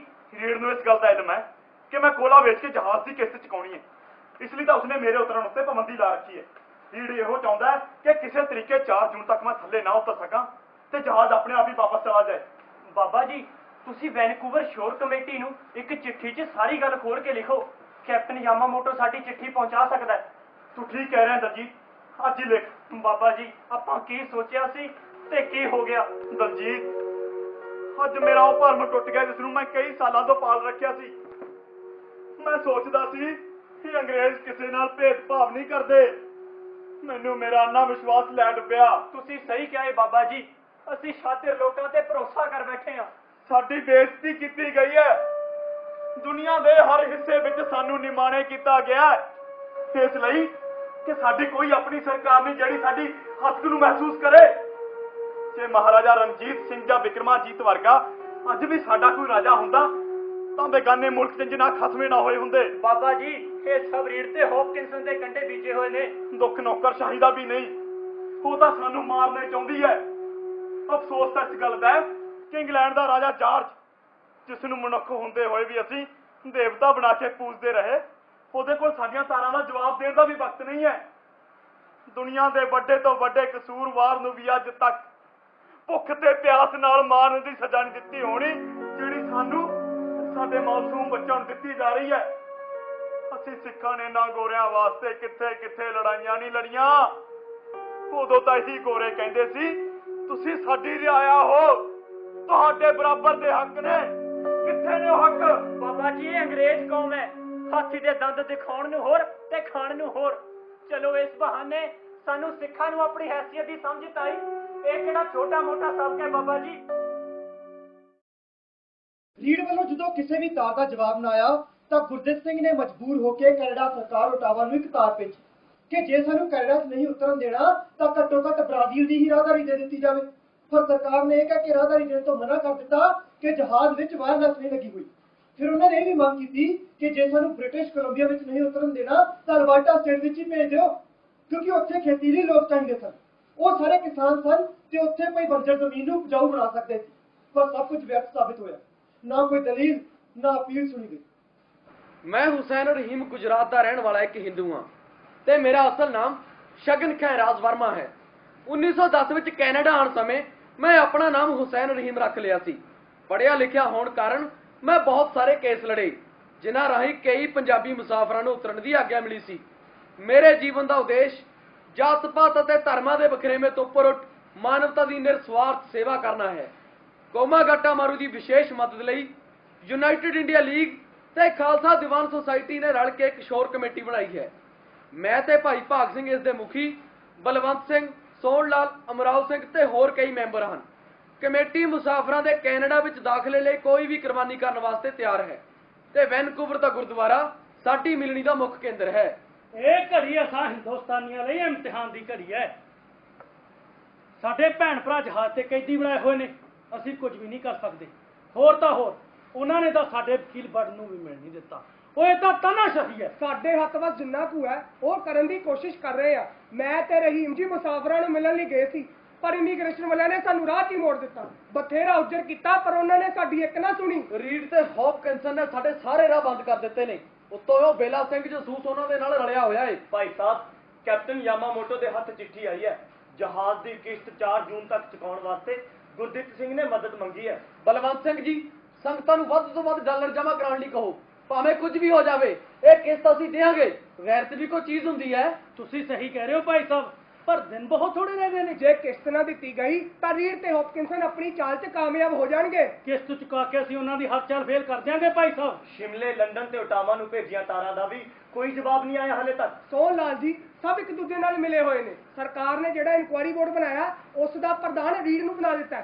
ਉਹ ਤਾਂ ਪਹਿਲੇ ਹੀ ਹਿੰਦੁਸਤਾਨੀਆਂ ਨੂੰ ਕੱਢਣ ਤੇ ਤਾਹੂ ਹੋਇਆ ਪਿਆ। ਇਸ ਲਈ ਇਹਨਾਂ ਤੋਂ ਕੋਈ ਆਸ ਨਹੀਂ ਰੱਖੀ ਜਾ ਸਕਦੀ। ਗਦਰ ਪਾਰਟੀ ਇਸ ਬਾਰੇ ਕੀ ਕਹਿੰਦੀ ਹੈ? ਪਾਰਟੀ ਇਸ ਬਾਰੇ ਗੰਭੀਰਤਾ ਨਾਲ ਸੋਚ ਰਹੀ ਹੈ। ਭਾਈ ਸਾਹਿਬ, ਕੁਝ ਵੀ ਕਰੋ, ਬਸ ਜਹਾਜ਼ ਤੇ ਜਾਪਾਨੀ ਏਜੰਟ ਦਾ ਕਬਜ਼ਾ ਨਹੀਂ ਹੋਣ ਦੇਣਾ। ਜਹਾਜ਼ ਤੇ ਰਾਸ਼ਨ ਪਾਣੀ ਵੀ ਮੁੱਕ ਚੱਲਿਆ। ਇੱਕ ਪਾਸੇ ਬੱਚੇ ਭੁੱਖ ਨਾਲ ਵਿਲਕ ਰਹੇ ਨੇ ਤੇ ਦੂਜੇ ਪਾਸੇ ਡਾਕਟਰ ਰਘੁਨਾਥ ਤੇ ਜਾਪਾਨੀ ਬੁੱਲੇ ਲੁੱਟ ਰਹੇ ਨੇ। ਇਹ ਵਿਤਕਰਾ ਨਹੀਂ ਤਾਂ ਹੋਰ ਕੀ ਹੈ? ਰਾਸ਼ਨ ਪਹੁੰਚਾਉਣ ਦਾ ਕੋਈ ਨਾ ਕੋਈ ਇੰਤਜ਼ਾਮ ਤਾਂ ਕਰਨਾ ਹੀ ਪਊ। ਸਮਝੋ ਇੰਤਜ਼ਾਮ ਹੋ ਗਿਆ ਹੈ। ਵਾਹਿਗੁਰੂ ਜੀ ਕਾ ਖਾਲਸਾ, ਵਾਹਿਗੁਰੂ ਜੀ ਕੀ ਫਤਿਹ। ਬਹੁਤ ਬਹੁਤ ਸ਼ੁਕਰੀਆ ਭਾਈ ਸਾਹਿਬ। ਸ਼ੁਕਰੀਆ ਕਿਸ ਗੱਲ ਦਾ? ਇਹ ਤਾਂ ਮੇਰਾ ਫਰਜ਼ ਹੈ। ਓਏ ਉਹ ਤਾਂ ਮੇਰੇ ਆਪਣੇ ਨੇ। ਜੇ ਕੋਈ ਬੇਗਾਨਾ ਵੀ ਹੁੰਦਾ ਤਾਂ ਵੀ ਮੈਂ ਉਸ ਦੀ ਮਦਦ ਕਰਦਾ। ਮੇਰਾ ਨਾਮ ਜਵਾਲਾ ਸਿੰਘ ਹੈ। ਵੈਸੇ ਲੋਕ ਮੈਨੂੰ ਕਿੰਗ ਆਫ ਪੋਟੈਟੋਸ ਦੇ ਨਾਮ ਨਾਲ ਵੀ ਜਾਣਦੇ ਹਨ ਕਿਉਂਕਿ ਕੈਲੀਫੋਰਨੀਆ ਵਿੱਚ ਮੇਰਾ ਆਲੂਆਂ ਦਾ ਵਪਾਰ ਸੀ। ਕਈ ਭਾਰਤੀ ਨੌਜਵਾਨਾਂ ਨੇ ਮੇਰੇ ਕੋਲੋਂ ਆਰਥਿਕ ਸਹਾਇਤਾ ਲੈ ਕੇ ਅਮਰੀਕਾ ਵਿੱਚ ਉੱਚ ਵਿੱਦਿਆ ਪ੍ਰਾਪਤ ਕੀਤੀ ਸੀ। ਗਦਰ ਪਾਰਟੀ ਦੇ ਨਾਲ ਵੀ ਮੇਰਾ ਨੇੜੇ ਦਾ ਸੰਬੰਧ ਸੀ। ਮੇਰੇ ਫਾਰਮ ਉੱਤੇ ਹੀ ਗੁਪਤ ਰੂਪ ਵਿੱਚ ਹਿੰਦੁਸਤਾਨੀਆਂ ਨੂੰ ਫੌਜੀ ਸਿੱਖਿਆ ਦੇਣ ਦਾ ਪ੍ਰਬੰਧ ਕੀਤਾ ਹੋਇਆ ਸੀ। ਮੈਂ ਤਾਂ ਵੈਨਕੂਵਰ ਆਪਣੇ ਕਿਸੇ ਕੰਮ ਲਈ ਆਇਆ ਸੀ, ਪਰ ਕੰਢੇ ਉੱਤੇ ਖੜੇ ਨੂੰ ਜਦੋਂ ਦੂਰ ਕੋਮਾ ਗਾਟਾ ਮਾਰੂ ਦਿਖਿਆ ਤਾਂ ਮਨ ਕੋਲ ਲਾਹ ਉੱਠਿਆ। ਅਸੀਂ ਆਪਣੇ ਭਾਈ ਭੈਣਾਂ ਨੂੰ ਭੁੱਖੇ ਨਹੀਂ ਮਰਨ ਦੇ ਸਕਦੇ। ਮੈਂ ਇਹਨਾਂ ਦੀ ਮਦਦ ਕਰਾਂਗਾ। ਜਵਾਲਾ ਸਿੰਘ ਜੀ, ਅਸੀਂ ਆਪਣੇ ਵੱਲੋਂ ਪੂਰੀ ਵਾਲ ਆ ਰਹੇ ਆ ਪਰ ਹੱਥ ਪੱਲੇ ਕੁਝ ਨਹੀਂ ਪੈ ਰਿਹਾ। ਇਹਨਾਂ ਗਰੀਬਾਂ ਦਾ ਕਸੂਰ ਸਿਰਫ ਇੰਨਾ ਹੀ ਹੈ ਕਿ ਮਜ਼ਦੂਰੀ ਕਰਕੇ ਆਪਣਾ ਢਿੱਡ ਭਰਨਾ ਚਾਹੁੰਦੇ ਨੇ। ਉਹ ਇਹ ਲੋਕ ਤਾਂ ਕੈਨੇਡਾ ਦੀ ਬੰਜਰ ਧਰਤੀ ਨੂੰ ਸੋਨਾ ਬਣਾ ਦੇਣਗੇ, ਪਰ ਜੋ ਇਹ ਅਫਸਰ ਕਰ ਰਹੇ ਨੇ ਉਸ ਤੋਂ ਇਹ ਪਤਾ ਲੱਗਦਾ ਹੈ ਕਿ ਗੋਰੀ ਕੌਮ ਕਿੰਨੀ ਗਿਰ ਚੁੱਕੀ ਹੈ। ਇਹਨਾਂ ਨੂੰ ਤਾਂ ਮਨੁੱਖ ਕਹਿੰਦੇ ਹੋਏ ਵੀ ਸ਼ਰਮ ਆਉਂਦੀ ਹੈ। ਜਵਾਲਾ ਸਿੰਘ ਜੀ, ਜੋ ਹੁਕਮ ਹੈ ਸਾਨੂੰ ਦੱਸੋ। ਮੇਰੀ ਇੱਕ ਗੱਲ ਧਿਆਨ ਨਾਲ ਸੁਣੋ। ਬੇਸ਼ੱਕ 10-20 ਪੰਜਾਬੀ ਵੀਰਾਂ ਦੀਆਂ ਜਾਨਾਂ ਹੀ ਕਿਉਂ ਨਾ ਚਲੀਆਂ ਜਾਣ, ਪਰ ਭੁੱਖ ਨਾਲ ਵਿਲਕ ਰਹੇ ਭਰਾਵਾਂ ਨੂੰ ਰਾਸ਼ਨ ਜ਼ਰੂਰ ਪਹੁੰਚਾਉਣਾ ਹੈ। ਅੱਜ ਸਵੇਰ ਤੋਂ ਇਸ ਦੀਆਂ ਤਿਆਰੀਆਂ ਹੋ ਰਹੀਆਂ ਨੇ। ਸੰਗਤਾਂ ਇਸ ਬਾਰੇ ਤਿਆਰ ਬਰ ਤਿਆਰ ਨੇ, ਪਰ ਜਹਾਜ਼ ਦੇ ਆਲੇ ਦੁਆਲੇ ਤਾਂ ਰੀੜ ਨੇ। ਪੁਲਿਸ ਦੀਆਂ ਵੋਟਾਂ ਦਾ ਸਖਤ ਬੇੜਾ ਨਾ ਰੱਖਿਆ। ਤੁਸੀਂ ਭਾਈ ਸਾਹਿਬ ਉਹਦੀ ਫਿਕਰ ਨਾ ਕਰੋ, ਮੈਂ ਇੱਕ ਵੋਟ ਵਾਲੇ ਅੰਗਰੇਜ਼ ਨੂੰ ਡਾਲਰਾਂ ਨਾਲ ਖਰੀਦ ਲਿਆ ਏ। ਤੁਸੀਂ ਬਸ ਜਿੰਨਾ ਹੋ ਸਕਦਾ ਸਮਾਨ ਵੋਟ ਵਿੱਚ ਲੱਤੋ। ਆ ਬਾਕੀ ਕੰਮ ਹਰਨਾਮ ਸਿੰਘ ਲੰਡਾ ਤੇ ਉਸਦੇ ਸਾਥੀ ਕਰਨਗੇ। ਜੇ ਗੋਰੇ ਸੋਚਦੇ ਨੇ ਕਿ ਉਹ ਸਭ ਨੂੰ ਖਰੀਦ ਸਕਦੇ ਨੇ ਤਾਂ ਕਿੰਗ ਆਫ ਪੋਟੈਟੋ ਜਵਾਲਾ ਸਿੰਘ ਉਹਨਾਂ ਨੂੰ ਵੀ ਖਰੀਦ ਸਕਦਾ ਹੈ। ਵਾਹ ਜਵਾਲਾ ਸਿੰਘ ਜੀ ਵਾਹ, ਇਹ ਕੰਮ ਤਾਂ ਇੱਕ ਕਿੰਗ ਹੀ ਕਰ ਸਕਦਾ ਹੈ। ਇਹ ਕਿੰਗ ਆਫ ਪੋਟੈਟੋ ਦਾ ਵਾਅਦਾ ਹੈ ਰੀਡ ਕਿ ਰਾਸ਼ਨ ਅੱਜ ਰਾਤ ਨੂੰ ਹੀ ਜਹਾਜ਼ ਤੇ ਪੁੱਜੇਗਾ। ਅਵਸਥਾ ਬੇਲਾ ਸਿੰਘ ਕੀ ਖਬਰ ਹੈ? ਸਾਹਿਬ ਜਿਵੇਂ ਤੁਸੀਂ ਪਲਾਨ ਕੀਤਾ ਸੀ ਸਾਰਾ ਕੁਝ ਉਸੇ ਤਰ੍ਹਾਂ ਹੀ ਹੋ ਰਿਹਾ ਹੈ। ਸਾਹਿਬ ਤੁਸੀਂ ਆਪਣੀ ਪੁਲਿਸ ਨੂੰ ਮੁस्तैद ਕਰੋ। पिछली रात गोरे की वोट हायर करके राशन जहाज से पहुंचा देता है। डोंट वरी, हमने उन्हें अरेस्ट कर लिया है। तुम ये बताओ रघुनाथ की क्या रिपोर्ट है? उससे बात हुई या नहीं? कमाल करते हो साहब जी, बेला सिंह ना है मेरा, पट लिया मैं तो उसनू, ओ तां बाहर गेट पे खड़ा है जी। हाँ डर बेला सिंह, छोटे कोई हमला। रघुनाथ जी अंदर आ जाओ, अपना ही दफ्तर है। Hello sir. Hello mister Raghunath Singh. Doctor साहब डरन की कोई लोड़ नहीं, खुल के गल कर सकते हो। मिस्टर बेला सिंह सस्ते बात आ रहे हैं, ध्यान से बात करना। चिंता ना करो साहब। Mr. Deeds, are you ready? Yes sir। Mr. Bela Singh, सितंबर में इंडियंस क्या प्लानिंग कर रहा है? साहब जी कल 500-600 हिंदुस्तानी इकट्ठे हुए सी, उन्हां दे हमदर्द कई गोरे लोग भी उत्थे हाਜ਼ਰ सन। वकील बोर्ड ने तक ਵੱਡਾ ਸਾਰਾ ਭਾਸ਼ਣ ਵੀ ਦਿੱਤਾ। $11,000 ਦਾ ਚੈੱਕ ਤਾਂ ਮਿੰਟਾਂ 'ਚ ਤਿਆਰ ਕਰਤਾ। अब बाकी $60,000 इकट्ठे करने की तैयारी कर रहे हैं जी। ये इंडियंस कुछ भी कर लें, लेकिन गुरजीत सिंह वैंकूवर में दाखिल नहीं हो सकता। साहब जी रघुनाथ सानू जहाज के अंदर की सारी जानकारी दे सकता है। मिस्टर रघुनाथ सिंह, तुम गुरजीत सिंह के बारे में कुछ बता सकता है? सर एक तो सारे कानूनी तौर पे जानता जी, दूजा बहुत हिम्मती आदमी है। तुम्हारे साथ उसका बिहेवियर कैसा है? सर मेरे कैबिन के बाहर उन्हें पैरा लगा रखा जी, ना तो मैं किसी मिल सकता ते ना ही कोई गल कर सकता। और दूसरे मुसाफिरों के साथ? हर जहाज ते ओदी डिक्टेटरशिप चलती है, ओदे हुक्म तो बिना पत्ता भी नहीं हिलदा। जो मुसाफिर हैं उनका क्या प्लानिंग है? मुसाफिर तो सर वही सोचते ने जो गुरदीप सिंह सोचता है, पर हुण ज्यों-ज्यों राशन की कमी होंदी जा रही है ना, वो आप उधर ही होने लग पे ने। बहुते तो उन्हां विचों फौज नाम कटवा के आए हुए ने। क्या गुरजीत सिंह के खिलाफ कोई मुसाफिर कुछ नहीं बोलता? सर 2-4 बंदे हैगे ने जिन्हां नूं अपने वल कीता होया, बाकियां दा उस विच अन्नी शरदा जी। Very good, carry on. Canada में उतरने का लालच देकर कुछ और लोगों को भी अपने साथ मिला। सर जहाज से जे किसी नूं भिड़क पैगी मेरी तो उन्होंने बोटी कर देनी है जी। डोंट वरी मिस्टर, मैं वैंकूवर का एमपी हूँ, डरने का कोई बात नहीं। शहर का हिंदू लोग बिना किसी बात के फालतू का टेलीग्राम्स वहाँ ऑटवा में प्राइम मिनिस्टर रॉबर्ट बॉर्न को भेज रहा है, और मैंने सबका रिपोर्ट भी प्राइम मिनिस्टर को ही भेजना है, इसीलिए तुमको यहाँ बुलाया गया है। तुम्हें कुछ नहीं होगा। शुक्रिया सर। अच्छा मिस्टर रघुनाथ, एक बात बताओ, अगर गुरजीत सिंह को न उठने दिया गया तो वो क्या कर सकता है? देखो सर उन्होंने कोल के हथियार वगैरह तो है नहीं जो लड़ाई कर सके, पर हाँ सर रोज रात को कई घंटे मीटिंग जरूर करते हैं। उस बारे मैंने कुछ नहीं पता सर, क्योंकि मैंने मीटिंग में जाने की आज्ञा नहीं। पर हाँ सर ये बहुत सच्चे ते सिरड़ी लोग ने, छेती हार नहीं मनणगे। थैंक्स मिस्टर, तुमने हमारा इतना हेल्प किया। सर एक गल होर भी है जी, आ कैप्टन यामामोटो चोरी गुरदीप सिंह दे चिट्ठियां बार भेजदा जी। कुछ गोरे सिपाही डॉलर लेके चिट्ठियां बाहर दिंदे ने। डोंट वरी, हम सब जानते हैं। सर मैं उस जहाज से वापस नहीं जाना चाहता जी, मेरे लिए कुछ करो सर, तुसी जो कहोगे मैं करूंगा। मेरी घरवाली ते बच्चे दी जान नूं खतरा है सर। खतरा किससे है? सर सारे मुसाफिरां नूं इस गल दी चिड़ है कि मैनूं दवाइयां लेने दी परमिशन क्यों दी गई है। तुम डॉक्टर हो, कैनेडियन लॉ के मुताबिक तुम शहर में आकर मेडिसिन खरीद सकता है। सर असल में उन्होंने यह भी शक है कि मैं जहाज दी गल्लां बाहर दसदा कि उतरन दा बंदोबस्त कर रहा। सर वो तो यह भी कहते हैं कि जे मैं डॉक्टर होने करके उतर सकता तो व्यापारी होने करके गुरदीप सिंह उतरन का पूरा हक है। किसको उतारना है किसको नहीं, वो सिर्फ हम देखेगा, वो नहीं। Mister Raghunath, the rule of this game is very very simple. तुम हमारा हेल्प करो, हम तुम्हारा हेल्प करेगा, समझा? जाओ और जाकर अपनी बीवी बच्चे के साथ पार्टी करो कनाडा आने की खुशी में। Thank you sir, thank you so much. क्यों मिस्टर रे, कनाडा आने के लिए ये इंडियन कुछ भी कर सकता है। रघुनाथ नूं रखना मेरी गलती सी, आखिर इस गलती की सजा तो मैनूं मिलनी ही चाहिए थी। खैर 10 जून 1914 नूं जहाज के एजेंट गार्डन जॉनसन नूं $11,000 की किश्त भाई भाग सिंह ते हुसैन रहीम ने दे दी। 20 ਜੂਨ 1914 ਨੂੰ $4000 ਹੋਰ ਦੇ ਕੇ ਉਹਨਾਂ ਨੇ ਜਹਾਜ਼ ਦਾ ਚਾਰਟਰ ਆਪਣੇ ਨਾਮ ਕਰਵਾ ਲਿਆ। ਉਸ ਦਿਨ ਤੋਂ ਮਾਲਕ ਤੇ ਮੈਂ ਮੁਸਾਫਰ ਬਣ ਗਿਆ ਸੀ। ਸੋਚਿਆ ਕਿ ਸੱਚੇ ਪਾਤਸ਼ਾਹ ਨੂੰ ਇਹੀ ਮਨਜ਼ੂਰ ਹੈ ਤਾਂ ਇਹੀ ਸਹੀ। ਜਹਾਜ਼ ਦੇ ਹਾਲਾਤ ਦਿਨ ਬ ਦਿਨ ਬੱਤਰ ਹੁੰਦੇ ਜਾ ਰਹੇ ਸਨ। ਜਹਾਜ਼ ਵਿੱਚ ਇੱਕ ਮੁਸਾਫਰ ਭੁੱਖ ਦੇ ਕਾਰਨ ਬਿਮਾਰ ਹੋ ਗਿਆ। ਵਿਗੜਦੀ ਹੋਈ ਹਾਲਤ ਵੇਖ ਕੇ ਉਸ ਨੂੰ ਹਸਪਤਾਲ ਲਿਜਾਇਆ ਗਿਆ, ਪਰ ਉਹ ਵਿਚਾਰਾ ਭੁੱਖ ਦੇ ਤੋੜੇ ਉੱਥੇ ਹੀ ਮਰ ਗਿਆ। ਅੰਨ ਪਾਣੀ ਖਤਮ ਹੋ ਚੁੱਕਿਆ ਸੀ। ਭੁੱਖੇ ਤੇ ਹਾਏ ਕਿੰਨੇ ਕੁ ਦਿਨ ਕੱਢਦੇ। ਇੱਕ ਦਿਨ ਸੁੰਦਰ ਸਿੰਘ ਦਾ ਜਵਾਕ ਫੌਜਾ ਸਿੰਘ ਪਾਣੀ ਦੀ ਇੱਕ ਬੂੰਦ ਨੂੰ ਤੜਫਦਾ ਹੋਇਆ ਬੇਹੋਸ਼ ਹੋ ਗਿਆ। ਉਸ ਦਿਨ ਜੋ ਹੋਇਆ ਬਿਆਨੋਂ ਬਾਹਰ ਹੈ। ਹਾਏ ਲੋਕੋ, ਵੇ ਮੇਰਾ ਪੁੱਤ ਪਾਣੀ ਬਿਨਾਂ ਤੜਫ ਰਿਹਾ ਵੇ। ਵੇ ਕੋਈ ਪਾਣੀ ਦੀ ਘੁੱਟ ਲਿਆ ਦੋ। ਵੇ ਗੋਰਿਓ, ਮੈਂ ਤੁਹਾਡਾ ਕੱਖ ਵੇ। ਮੇਰਾ ਪੁੱਤ ਤੁਹਾਡੇ ਜਵਾਕਾਂ ਨੂੰ ਮੈਂ ਵੀ ਤੜਪਾਏ ਜਿਵੇਂ ਮੇਰਾ ਬੱਚਾ ਤੜਫ ਰਿਹਾ ਪਾਣੀ ਨੂੰ।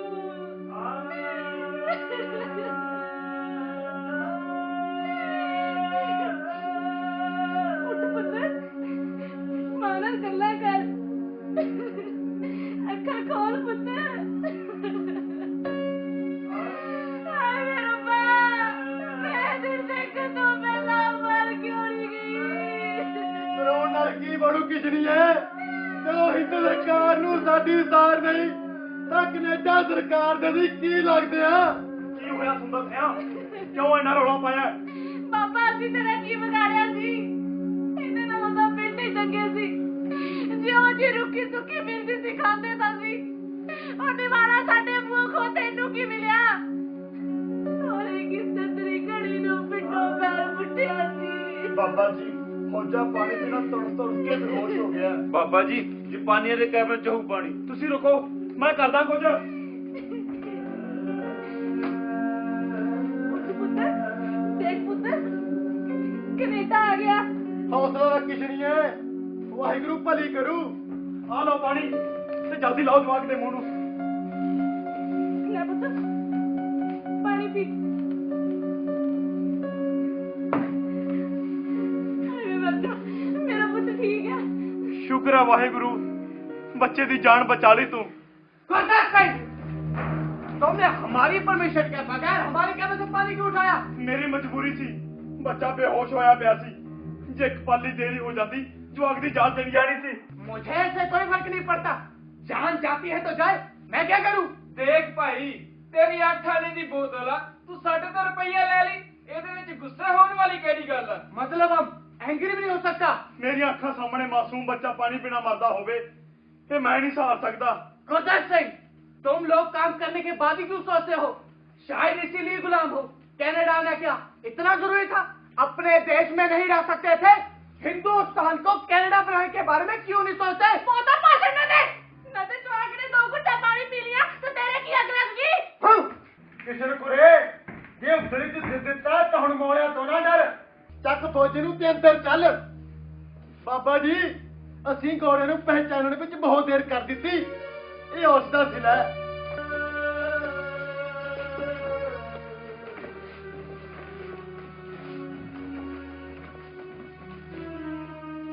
पानी को कैमरे में रख के लोग लगा देना।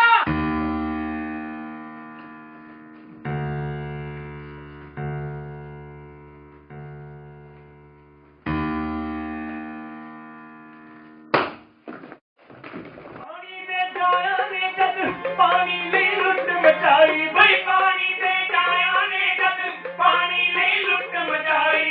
पुलियां सब जाता पाता होई जद जीव तिहाई भाई, पुलियां सब जाता पाता होई जद जीव तिहाई। जिंदगी की रंग दिखाऊं, जिंदगी की रंग दिखाऊं, जाने कोई ना साडा परदेसियां दा देश कोई ना, साडा परदेसियां दा देश कोई ना।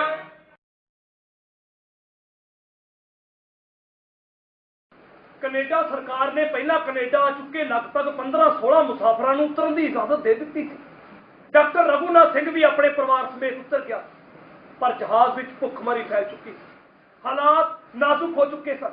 ਉਧਰ ਦੂਜੇ ਪਾਸੇ ਐਡਵਰਡ ਬਰਡ ਨੇ ਆਪਣੀ ਆਖਰੀ ਬਾਹ ਲਾਉਂਦਿਆਂ ਸ਼ੋਰ ਕਮੇਟੀ ਨਾਲ ਮੀਟਿੰਗ ਕੀਤੀ ਕਿ ਜੇਕਰ ਕਿਸੇ ਢੰਗ ਨਾਲ ਕਿਸੇ ਮੁਸਾਫਰ ਤੋਂ ਉਤਾਰੇ ਲਈ ਅਰਜ਼ੀ ਦਵਾ ਦਿੱਤੀ ਜਾਵੇ ਤਾਂ ਉਹ ਅਦਾਲਤ ਵਿੱਚ ਕੇਸ ਲੜ ਸਕਦਾ। ਐਡਵਰਡ ਬਰਡ ਨੇ ਇਮੀਗ੍ਰੇਸ਼ਨ ਵਿਭਾਗ ਨੂੰ ਨੋਟਿਸ ਦੇ ਦਿੱਤਾ। ਉਸੇ ਦਿਨ ਇਮੀਗ੍ਰੇਸ਼ਨ ਅਧਿਕਾਰੀਆਂ ਨੇ ਰੀੜ ਦੇ ਨਾਲ ਸਲਾਹ ਮਸ਼ਵਰਾ ਕਰਕੇ ਮੁਸਾਫਰਾਂ ਦੀ ਸ਼ਨਾਖਤ ਸ਼ੁਰੂ ਕਰ ਦਿੱਤੀ। ਬਸ ਫਿਰ ਕੀ ਸੀ, ਇਮੀਗ੍ਰੇਸ਼ਨ ਅਧਿਕਾਰੀ ਇੱਕ ਬਹੁਤ ਹੀ ਭੋਲੇ ਭਾਲੇ ਮੁਸਾਫਿਰ ਮੁੰਸ਼ੀ ਸਿੰਘ ਨੂੰ ਚੁਣ ਕੇ ਨਾਲ ਲੈ ਗਏ ਅਤੇ ਕੈਨੇਡਾ ਜਾ ਕੇ ਉਸ ਕੋਲੋਂ ਉਤਰਨ ਲਈ ਅਰਜ਼ੀ ਦਵਾ ਦਿੱਤੀ। ਮੁੰਸ਼ੀ ਸਿੰਘ ਨੂੰ ਇਨਕੁਆਇਰੀ ਬੋਰਡ ਦੇ ਸਾਹਮਣੇ ਪੇਸ਼ ਕੀਤਾ ਗਿਆ। ਉਸ ਇਨਕੁਆਇਰੀ ਬੋਰਡ ਦੇ ਸਾਹਮਣੇ, ਜਿਸ ਦਾ ਪ੍ਰਧਾਨ ਸਰਕਾਰ ਨੇ ਰੀੜ ਨੂੰ ਹੀ ਬਣਾ ਦਿੱਤਾ ਸੀ, ਤੇ ਬਾਕੀ ਦੇ ਮੈਂਬਰ ਉਸਨੇ ਆਪਣੀ ਮਰਜ਼ੀ ਨਾਲ ਚੁਣ ਲਏ ਸਨ। What is your name? ਜੀ ਮੁੰਸ਼ੀ ਸਿੰਘ। Village? ਜੀ ਗੁਲਪੁਰ। District? ਹੁਸ਼ਿਆਰपुर। English जानता है? Sir little little. कनाडा कैसे आया? जी जहाज से आए जी। वो तो मुझे भी मालूम है जहाज पर आया, लेकिन किस पर्पज से आया है? जी काम करना आया। मेरी उम्र 26 साल है। पिंड मेरी घर वाली ते एक धी है। मेरे को अपनी 7 किले जमीन भी है जी। जो पूछा जाए वो बताओ, सच सच बोलो, कनाडा क्यों आया है? जी बहुत सारे लोग आ रहे थे, उन्होंने नाल ही मैं आया। मैं डाले कमा के होर जमीन खरीदनी चाहना। काफी समय तो हांगकांग विच रुकिया होया सी। कलकत्ते तो वैनकूवर की टिकट लैन की बथेरी कोशिश की जी, पर किसी कंपनी ने टिकट नहीं दी। फिर हांगकांग तो भी कोशिश की, ਇੱਥੇ भी किसी ने टिकट नहीं दी। ਉਹ ਤਾਂ ਸਾਡੇ ਚੰਗੇ ਭਾਗਾਂ ਨੂੰ ਬਾਬਾ ਜੀ ਨੇ ਕੋਮਾ ਗਾਟਾ ਮਾਰੂ ਜਹਾਜ਼ ਤਿਆਰ ਕਰ ਲਿਆ। ਨਹੀਂ ਇਸ ਤਾਂ ਹਾਂਗਕਾਂਗ ਵਿੱਚ ਹੀ ਸੜ ਜਾਣਾ ਸੀ। ਸਭ ਸਾਨੂੰ ਪਤਾ ਲੱਗਿਆ ਕਿ ਕੈਨੇਡਾ 'ਚ ਕਿਸਾਨਾਂ ਦੀ ਲੋੜ ਹੈ। तुमने टिकट कितने डॉलर का खरीदा है? जी $20 का पड़ गया। तुम कनाडा किस पर्पज से आए हो? फार्मों में काम करने के लिए और कुछ जमीन खरीदने के लिए। मिस्टर हॉपकिंसन, मुझे लगता है इसका जवाब खुद मुंशी सिंह को देना चाहिए। तुम कनाडा किस पर्पज से आए हो? जी टू डू फार्मिंग। अब तुम्हारे पास कितना मनी होगा? जी इस वेले 6 पाउंड ने, ਜਿਹੜੇ $30 के बराबर होंगे। तुम्हारी हिंदुस्तानी जमीन का कितना कीमत होगा? जी लगभग 25,000 रुपए तो हो। इत्थों के हिसाब नाल $8,000 जी। अपने साथ और मनी क्यों नहीं लाया? जी मैंने डर सी कि रास्ते ਵਿੱਚ ਕੋਈ ਲੁੱਟ ਨਾ ਲਵੇ, इसलिए मैं अपने ਨਾਲ ਹੋਰ ਪੈਸੇ नहीं ਲਿਆਏ जी। ਪਹਿਲੀ ਵਾਰ ਘਰੋਂ ਬਾਹਰ ਨਿਕਲਿਆ ਸੀ ਪ੍ਰਦੇਸ਼ਾਂ ਵਾਸਤੇ। ਸਾਹਿਬ ਅਸੀਂ ਕਿਸਾਨ ਆ, ਸਾਨੂੰ ਉਤਰਨ ਦਿਓ, ਅਸੀਂ ਤੁਹਾਡੀ ਜ਼ਮੀਨ ਨੂੰ ਸੋਨਾ ਬਣਾ ਦੇंगे जी। सर, मुंशी सिंह खेतों का मालिक और किसान है, वो मजदूर नहीं। वो $200 जमानत देने के लिए भी तैयार है। इमिग्रेशन ऑफिसर जबरदस्ती उसको मजदूर बना रहे हैं। सीधा आने की शर्त मुंशी सिंह पर लागू हो ही नहीं सकती, क्योंकि कैलकटा से कोई भी शिप सीधा कनाडा आता ही नहीं। तीसरी बात ये, मुंशी सिंह ब्रिटिश कॉलोनी से आया है और ब्रिटिश सब्जेक्ट होने के नाते वो जहां जाना चाहे वहां जा सकता है, ये उसका राइट है। केस बिल्कुल सीधा है। मुंशी सिंह और बाकी मुसाफिर को कनाडा में इज्जत से उतरने देना चाहिए। That's all। बाहर ने दलीलें तो बहुत बढ़िया दी है और शिप के सभी मुसाफिर नीचे उतरने के हकदार भी हैं, पर फैसला मेरे हाथ में है और मैं ये फैसला मुंशी सिंह के खिलाफ ही सुनाऊंगा। मुंशी सिंह कनाडा में दाखिल नहीं हो सकता, क्योंकि ना तो वो सीधा इंडिया से आया है और ना ही उसके पास $200 है। मुंशी सिंह को कनाडा से वापस जाने का ऑर्डर दिया जाता है। ਇਸ ਤੋਂ ਬਾਅਦ ਬਰਡ ਨੇ ਵਿਕਟੋਰੀਆ ਦੀ ਕੋਰਟ ਵਿੱਚ ਅਪੀਲ ਕਰ ਦਿੱਤੀ, ਪਰ ਹੋਇਆ ਉਹੀ ਜੋ ਰੀਡ ਨੇ ਸੋਚਿਆ ਹੋਇਆ ਸੀ। ਜੱਜ ਨੇ ਵੀ ਉਹੀ ਫੈਸਲਾ ਸੁਣਾਇਆ। 6 ਜੁਲਾਈ 1914 ਨੂੰ ਮੁੰਸ਼ੀ ਸਿੰਘ ਨੂੰ ਕੈਨੇਡਾ ਛੱਡਣ ਦਾ ਹੁਕਮ ਦੇ ਦਿੱਤਾ ਗਿਆ। ਇਸੇ ਕੇਸ ਦਾ ਹਵਾਲਾ ਦੇ ਕੇ ਇਮੀਗ੍ਰੇਸ਼ਨ ਡਿਪਾਰਟਮੈਂਟ ਨੇ ਕੋਮਾਗਾਟਾ ਮਾਰੂ ਨੂੰ ਵਾਪਸ ਜਾਣ ਦਾ ਨੋਟਿਸ ਦੇ ਦਿੱਤਾ। ਬਾਬਾ ਜੀ ਸਾਡੀ ਆਖਰੀ ਉਮੀਦ ਵੀ ਖਤਮ ਹੋ ਗਈ। ਅਸੀਂ ਕੇਸ ਹਾਰ ਗਏ ਆ। ਰੀੜ ਤੋਂ ਉਹੀ ਉਮੀਦ ਰੱਖੀ ਜਾ ਸਕਦੀ ਸੀ ਦਲਜੀਤ ਸਿਆ। ਪਰ ਬਾਬਾ ਜੀ ਹੁਣ ਅੱਗੇ ਕੀ ਕਰਾਂਗੇ? ਸਾਡਾ ਤਾਂ ਧੋਬੀ ਦੇ ਕੁੱਤੇ ਵਾਲਾ ਹਾਲ ਹੋ ਗਿਆ। ਨਾ ਕਰਦੇ ਰਹੇ ਨਾ ਘਾਟਦੇ। ਨਾ ਮੈਂ ਇਹਨਾਂ ਸਰਕਾਰਾਂ ਦੇ ਨਿਆਂ ਤੇ ਭਰੋਸਾ ਕਰਦਾ ਤੇ ਨਾ ਹੀ ਸਾਡਾ ਇਹ ਹਸ਼ਰ ਹੁੰਦਾ। ਉਹਨਾਂ ਸਾਡੇ ਨਾਲ ਧੋਖਾ ਕੀਤਾ ਬਾਬਾ ਜੀ। ਨਾ ਹੁਣ ਤੁਹਾਨੂੰ ਧੋਖਾ ਯਾਦ ਆਉਂਦਾ, ਪਹਿਲਾਂ ਨਹੀਂ ਸੀ ਪਤਾ। ਹਿੰਦੁਸਤਾਨ 'ਚ ਕਿਹੜਾ ਸਾਡੇ ਨਾਲ ਨੀਤੀ ਇਨਸਾਫ ਕਰਦੇ ਸੀ। ਮੈਨੂੰ ਜੇ ਇੱਕ ਵਾਰ ਉਤਰਨ ਦਾ ਮੌਕਾ ਮਿਲ ਜਾਂਦਾ ਤਾਂ ਬਹੁਤ ਕੁਝ ਹੋ ਸਕਦਾ ਸੀ। ਹਾਂ ਅਕੇ ਡੁੱਬੀ ਤਾਂ ਜੇ ਸਾਹ ਨਾ ਆਇਆ। ਬਾਬਾ ਜੀ ਤੁਹਾਡੇ ਉਹਨੂੰ ਚੁੱਕ ਬੈਠੇ ਆ, ਉਹ ਤਾਂ ਪਾਣੀ ਸਿਰੋਂ ਤੋਂ ਦੀ ਲੰਘਿਆ ਪਿਆ। ਦੇਖੋ ਮੈਂ ਤੁਹਾਡਾ ਦਰਦ ਸਮਝ ਸਕਦਾ, ਤੁਹਾਡੀ ਇਸ ਹਾਲਤ ਦਾ ਜ਼ਿੰਮੇਵਾਰ ਵੀ ਮੈਂ ਹੀ ਹਾਂ। ਕਿੰਨੀ ਹੈਰਾਨੀ ਦੀ ਗੱਲ ਹੈ, ਸਾਡੇ ਦੇਸ਼ ਤੇ ਕਬਜ਼ਾ ਕਰੀ ਬੈਠੇ ਨੇ ਤੇ ਸਾਨੂੰ ਇੱਥੇ ਪੈਰ ਵੀ ਨਹੀਂ ਧਰਦੇ ਰਹੇ। ਨਾ ਮੈਂ ਜਹਾਜ਼ ਚਲਾਉਂਦਾ, ਨਾ ਦਿਨ ਦੇਖਣੇ ਪੈਂਦੇ। ਇੰਨਾ ਮੁਸਾਫਰਾਂ ਕਰਕੇ ਤੁਸੀਂ ਇਹ ਸਭ ਕੀਤਾ। ਤੁਸੀਂ ਆਪ ਵੀ ਤਾਂ ਸਾਡੇ ਨਾਲ ਹੀ ਦੁੱਖ ਝੱਲ ਰਹੇ ਹੋ। ਇਹਦੇ 'ਚ ਤੁਹਾਡਾ ਕੀ ਕਸੂਰ ਹੈ ਬਾਬਾ ਜੀ? ਕਸੂਰ ਤਾਂ ਸਾਲਿਓ ਬਾਂਦਰ ਮੂਹੇ ਦੇ ਰੀੜ ਦਾ।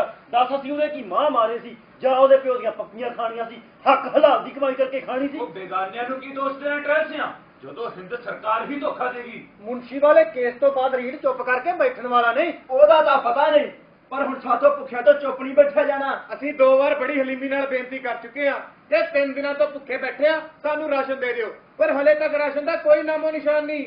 ਲੱਗਦਾ ਇਹ ਲੋਕ ਪਿਆਰ ਦੀ ਭਾਸ਼ਾ ਨਹੀਂ ਸਮਝਦੇ। ਹੈਰਾਨੀ ਦੀ ਗੱਲ ਤਾਂ ਇਹ ਹੈ ਕਿ ਨਾ ਰੀੜ ਨਾ ਉਹ ਢਾਵਾ ਸਰਕਾਰ ਤੇ ਨਾ ਹੀ ਹਿੰਦ ਸਰਕਾਰ ਕੋਈ ਗੱਲ ਸੁਣਨ ਨੂੰ ਤਿਆਰ ਹੈ। ਬੰਦਾ ਜਾਵੇ ਵੀ ਤਾਂ ਕਿੱਥੇ? ਮੈਨੂੰ ਤਾਂ ਕੁਝ ਸਮਝ ਨਹੀਂ ਆ ਰਿਹਾ ਕਿ ਕੀ ਕਰਾਂ। ਬਾਬਾ ਜੀ ਹੁਣ ਜੋ ਕਰਾਂਗੇ ਅਸੀਂ ਕਰਾਂਗੇ। ਅਸੀਂ 5 ਬੰਦਿਆਂ ਦੀ ਨਵੀਂ ਕਮੇਟੀ ਬਣਾਈ ਹੈ। ਅੱਜ ਤੋਂ ਜਹਾਜ਼ ਦਾ ਸਾਰਾ ਕੰਟਰੋਲ ਇਸ ਕਮੇਟੀ ਕੋਲ ਹੋਊ। ਜੇ ਕਿਸੇ ਨੂੰ ਕੋਈ ਇਤਰਾਜ਼ ਆ ਤਾਂ ਹੁਣੇ ਦੱਸ ਦਿਓ। ਇਹ ਕਮੇਟੀ ਕੋਈ ਪ੍ਰਧਾਨਗੀ ਵਾਸਤੇ ਨਹੀਂ ਬਣਾਈ ਗਈ, ਬਲਕਿ ਮਜਬੂਰੀ ਵਿੱਚ ਬਣਾਈ ਗਈ ਹੈ। 3 ਦਿਨਾਂ ਤੋਂ ਭੁੱਖਣ ਭਾਣੇ ਬੈਠੇ ਆ। ਅਸੀਂ ਇਮੀਗ੍ਰੇਸ਼ਨ ਵਿਭਾਗ ਨੂੰ ਅਲਟੀਮੇਟਮ ਦੇ ਦਿੱਤਾ ਹੈ ਕਿ ਜੇ ਸ਼ਾਮ ਤੱਕ ਰਾਸ਼ਨ ਪਾਣੀ ਨਾ ਪਹੁੰਚਿਆ ਤਾਂ ਮੁਸਾਫਰ ਜਹਾਜ਼ ਦੀਆਂ ਬੇੜੀਆਂ ਖੋਲਣਗੇ ਤੇ ਉਤਰਨ ਦੀ ਕੋਸ਼ਿਸ਼ ਕਰਨਗੇ। ਅੱਗੇ ਜਾਓ, ਦੇਖਿਆ ਜਾਊ। ਇਸ ਨਵੀਂ ਕਮੇਟੀ ਦਾ ਅਸਰ ਇੱਕਦਮ ਹੋਇਆ ਸੀ।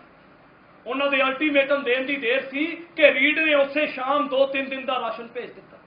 ਇਸ ਤਰ੍ਹਾਂ ਪਹਿਲਾਂ ਮੇਰੇ ਹੱਥੋਂ ਜਹਾਜ਼ ਦਾ ਚਾਰਟਰ ਚਲਾ ਗਿਆ ਤੇ ਫਿਰ ਜਹਾਜ਼ ਦਾ ਕੰਟਰੋਲ ਵੀ। ਸ਼ਾਇਦ ਇਹ ਕੰਟਰੋਲ ਤਾਂ ਬਹੁਤ ਪਹਿਲਾਂ ਹੀ ਜਾ ਚੁੱਕਿਆ ਸੀ, ਮੈਂ ਹੀ ਭਰਮ ਪਾਲਦਾ ਆ ਰਿਹਾ ਸੀ। ਮੈਨੂੰ ਇਸ ਵਿੱਚ ਕੋਈ ਬੁਰਾ ਵੀ ਨਹੀਂ ਲੱਗਿਆ, ਕਿਉਂਕਿ ਮੈਂ ਉਹਨਾਂ ਲਈ ਕਰ ਵੀ ਕੀ ਰਿਹਾ ਸਾਂ। ਜਹਾਜ਼ ਤੋਰਨ ਲਈ ਸਾਡੇ ਤੇ ਦਬਾਅ ਪਾਇਆ ਜਾ ਰਿਹਾ ਸੀ। ਮੇਰੇ ਭੁਜੰਗੀ ਬਲਵੰਤ ਨੂੰ ਵੀ ਜਿਵੇਂ ਸੱਚ ਸਮਝ ਆ ਗਿਆ ਸੀ।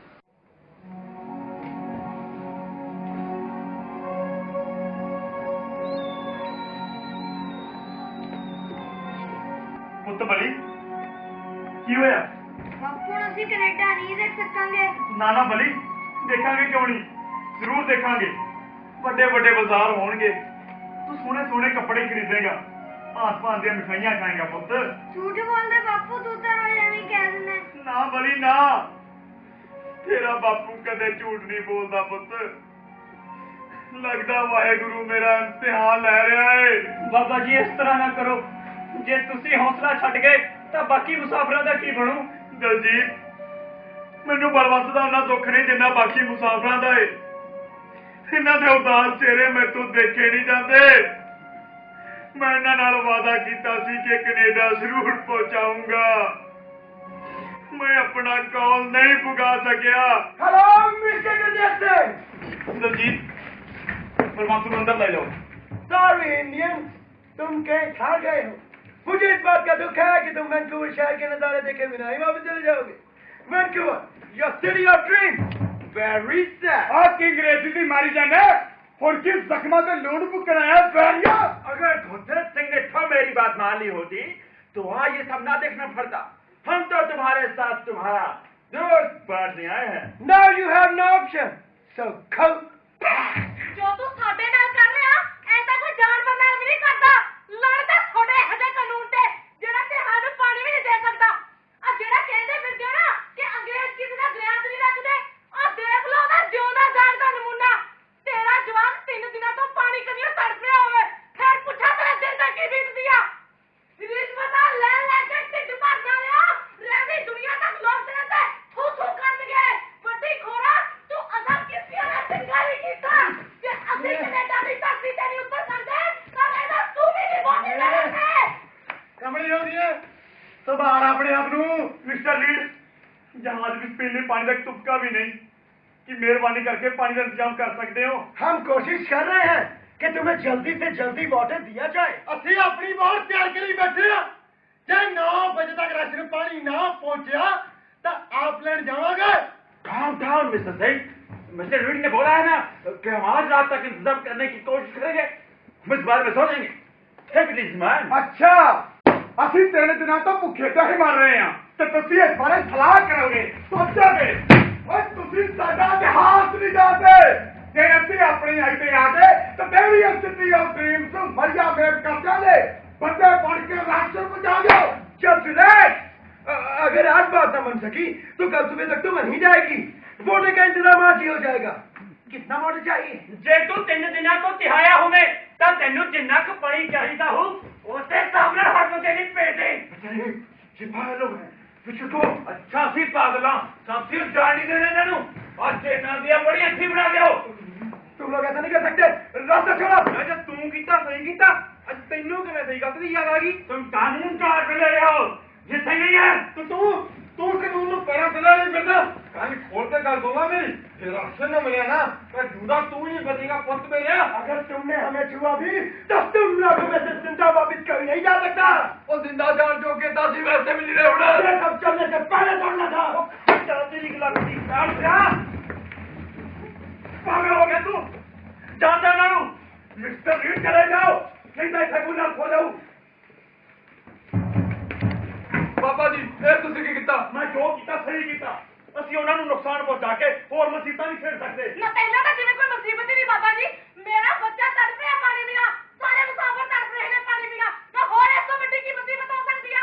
ਦੋਹਾਂ ਨੂੰ ਇੱਥੇ ਬੰਨ ਕੇ ਬਣਾਉਂਦੇ, ਆਪੇ ਆ ਜਾਂਦੀ ਹੈ ਟਿਕਾਣੇ। ਜੇ ਅੱਜ ਸ਼ਾਮ ਤੱਕ ਰਾਸ਼ਨ ਪਾਣੀ ਨਾ ਪਹੁੰਚਿਆ ਤਾਂ ਅਸੀਂ ਵੋਟ ਲੈ ਕੇ ਨਿਕਲਾਂਗੇ। ਦੇਖੀ ਜਾਓ ਜਾਊ, ਇਹ ਜ਼ਿੰਮੇਵਾਰ ਹੋਣਗੇ।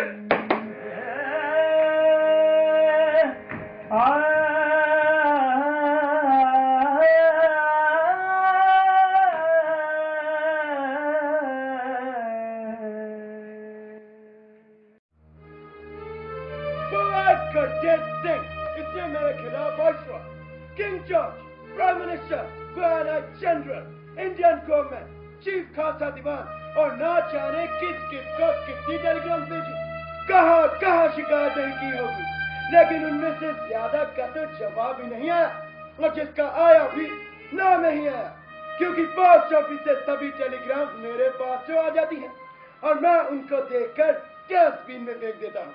जिसका जवाब देना होता है उस पर सिंपली नो लिख देता हूँ। आज के बिहेवियर के बाद इनको सबक सिखाना और भी जरूरी हो गया है। आप देखो मैं इनका क्या हशर करता हूँ। ਰੀਡ ਨੇ ਇੱਕ ਹੋਰ ਚਾਲ ਚੱਲੀ। ਇੱਕ ਇਮੀਗ੍ਰੇਸ਼ਨ ਅਧਿਕਾਰੀ ਨੇ ਕੈਪਟਨ ਯਾਮਾਮੋਟੋ ਦੇ ਹੱਥ ਇੱਕ ਖੱਟੜੀ ਭੇਜੀ। ਜਦੋਂ ਅਸਾਂ ਖੋਲ ਕੇ ਦੇਖੀ ਤਾਂ ਉਸ ਚੋਂ ਗਦਰ ਅਖਬਾਰ ਨਿਕਲੇ। ਮੈਂ ਉਸੇ ਵਕਤ ਤੋਂ ਗੱਠੜੀ ਬੰਨੀ ਤੇ ਉਸ ਨੂੰ ਵਾਪਸ ਕਰਦਿਆਂ ਮਹਿਕਮੇ ਦੇ ਏਜੰਟ ਨੂੰ ਇੱਕ ਨੋਟਿਸ ਭੇਜਿਆ ਕਿ ਅਸੀਂ ਤਾਂ ਪਹਿਲਾਂ ਹੀ ਵਕਤ ਦੇ ਮਾਰੇ ਹੋਏ ਹਾਂ, ਸਾਨੂੰ ਬਾਗੀ ਬਣਾ ਕੇ ਤੂੰ ਕਿਹੜੀ ਜੰਗ ਜਿੱਤਣੀ ਚਾਹੁੰਦਾ। ਰੀਡ ਦੀ ਇਹ ਚਾਲ ਵੀ ਅਸਫਲ ਹੋ ਗਈ। ਹਾਲਾਤ ਨੂੰ ਭਾਂਪਦਿਆਂ ਮੈਂ ਮੁਸਾਫਰਾਂ ਦੀ ਇੱਕ ਮੀਟਿੰਗ ਬੁਲਾਈ ਤੇ ਮਤਾ ਪਾਸ ਕੀਤਾ ਕਿ ਰਾਤ ਨੂੰ ਸਾਰੇ ਵਾਰੋ-ਵਾਰੀ ਪਹਿਰਾ ਦੇਣ, ਕਿਉਂਕਿ ਹਕਲਾਏ ਹੋਏ ਉਹ ਕੁਝ ਵੀ ਕਰ ਸਕਦੇ ਸਨ।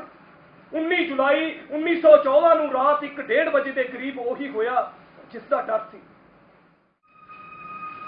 ਬੈਲ ਸਿਆ ਸਾਡੇ ਨਾਲ ਜਿਹੜੀ ਹੋਈ ਆ ਇਉਂ ਤਾਂ ਰੱਬ ਕਿਸੇ ਦੁਸ਼ਮਣ ਨਾਲ ਵੀ ਨਾ ਕਰੇ। ਪਿੰਡ ਦੀ ਜ਼ਮੀਨ ਵੇਚ ਕੇ ਇੱਧਰ ਨੂੰ ਆਏ ਸੀ, ਸੋਚਿਆ ਸੀ 4 ਡਾਲੇ ਕਮਾਵਾਂਗੇ, ਪਰ ਇਹ ਕੀ ਪਤਾ ਸੀ ਵੀ ਜਿਹੜੇ ਕੋਲ ਨੇ ਉਹ ਵੀ ਗਵਾ ਲਾਂਗੇ। ਤੂੰ ਤਾਂ ਕੱਲੀ ਜ਼ਮੀਨ ਹੀ ਵੇਚੀ, ਇੱਧਰ ਤਾਂ ਜ਼ਮੀਨ ਦੇ ਨਾਲ ਘਰ ਵਾਲੀ ਦੀਆਂ ਟੂਮਾਂ ਵੀ ਵੇਚੀਆਂ, ਤਾਂ ਕਿਤੇ ਜਾ ਕੇ ਘਰ ਪੂਰਾ ਹੋਇਆ ਸੀ। ਉਹ ਕਿਹੜਾ ਮੂੰਹ ਲੈ ਕੇ ਪਿੰਡ ਬਣਾਂਗੇ? ਓਏ ਉਹੀ ਜਿਹੜਾ ਰੱਬ ਨੇ ਲਾਇਆ, ਹੋਰ ਹੁਣ ਬਾਂਦਰ ਮੂੰਹ 'ਚ ਰੀੜ ਦਾ ਮੂੰਹ ਵੱਟ ਕੇ ਲਾ ਦਈਏ ਤੇਰੇ। ਉਹ ਤੈਨੂੰ ਅਜੇ ਵੀ ਟਿਚਰਾਂ ਸੁਣਦੀਆਂ ਨੇ, ਇੱਥੇ ਸਾਲੀ ਜਾਣ ਤੇ ਬੜੀ ਪਈ ਐ। ਭਾਈ ਇੰਦਰ ਸਿਆ ਮੈਂ ਟਿਚਰਾ ਨਹੀਂ ਕਰਦਾ। ਆਹ ਜਿਹੜੀ ਕੁੱਤੇ ਖਾਣੀ ਸਾਡੇ ਨਾਲ ਕੈਨੇਡਾ ਵਾਲਿਆਂ ਨੇ ਕੀਤੀ ਹੈ ਨਾ, ਮੈਂ ਤਾਂ ਕਦੇ ਵੀ ਨਹੀਂ ਭੁੱਲੂਗਾ। ਜੇ ਮੈਂ ਜਿਉਂਦੇ ਜੀ ਇਸ ਧਰਤੀ ਤੇ ਪੈਰ ਵੀ ਪਾ ਗਿਆ ਤਾਂ ਰਹਿੰਦੀ ਦੁਨੀਆ ਤੇ ਕੋਈ ਮੈਨੂੰ ਟਹਿਲ ਸੋ ਨਹੀਂ ਕਹੂਗਾ। ਆਹ ਕੀਤੀ ਹੈ ਗਲਤ, ਚੂਨੇ 'ਚ ਲੱਗੀ ਇੱਟ ਵਰਗੀ। ਬਾਈ ਦਰਬਾਰਾ ਸਿਆ ਆਪਣੇ ਕੈਨੇਡਾ ਨਾਲ ਉਤਰਨ ਦਾ ਕਾਰਨ ਆਪਣੀ ਗੁਲਾਮੀ ਹੈ। ਇਹ ਜਾਪਾਨੀ ਵੈਨਕੂਵਰ 'ਚ ਘੁੰਮ ਸਕਦੇ ਨੇ, ਪਰ ਆਪਾਂ ਨਹੀਂ। ਵੈਨਕੂਵਰ ਰਹਿੰਦੇ ਭਰਾ ਸਾਨੂੰ ਮਿਲ ਨਹੀਂ ਸਕਦੇ। ਹੁਣ ਸਮਝਾਇਆ ਮੈਨੂੰ ਜੱਜ ਮਦਬਲ। ਓਏ ਟੈਂਸਿਆ, ਓਏ ਦੇਖੋ ਨੇਤਾ ਕਾਦੀਆਂ ਜੰਗੀਆਂ ਵਾਲੀਆਂ ਨੇ ਇੱਧਰ ਨੂੰ। ਮੈਨੂੰ ਲੱਗਦਾ ਕੋਈ ਜਹਾਜ਼ ਆ ਰਿਹਾ ਇੱਧਰ ਨੂੰ। ਠਾਕਰ ਸਿਆ ਤੇ ਛੇਤੀ ਖਤਰੇ ਦੀ ਘੜੀ ਜਾ, ਭੱਜ। ਓਏ ਕੀ ਕਰਨ ਆ ਰਿਹਾ ਇੱਧਰ? ਉਹ ਮੈਨੂੰ ਕੀ ਪਤਾ।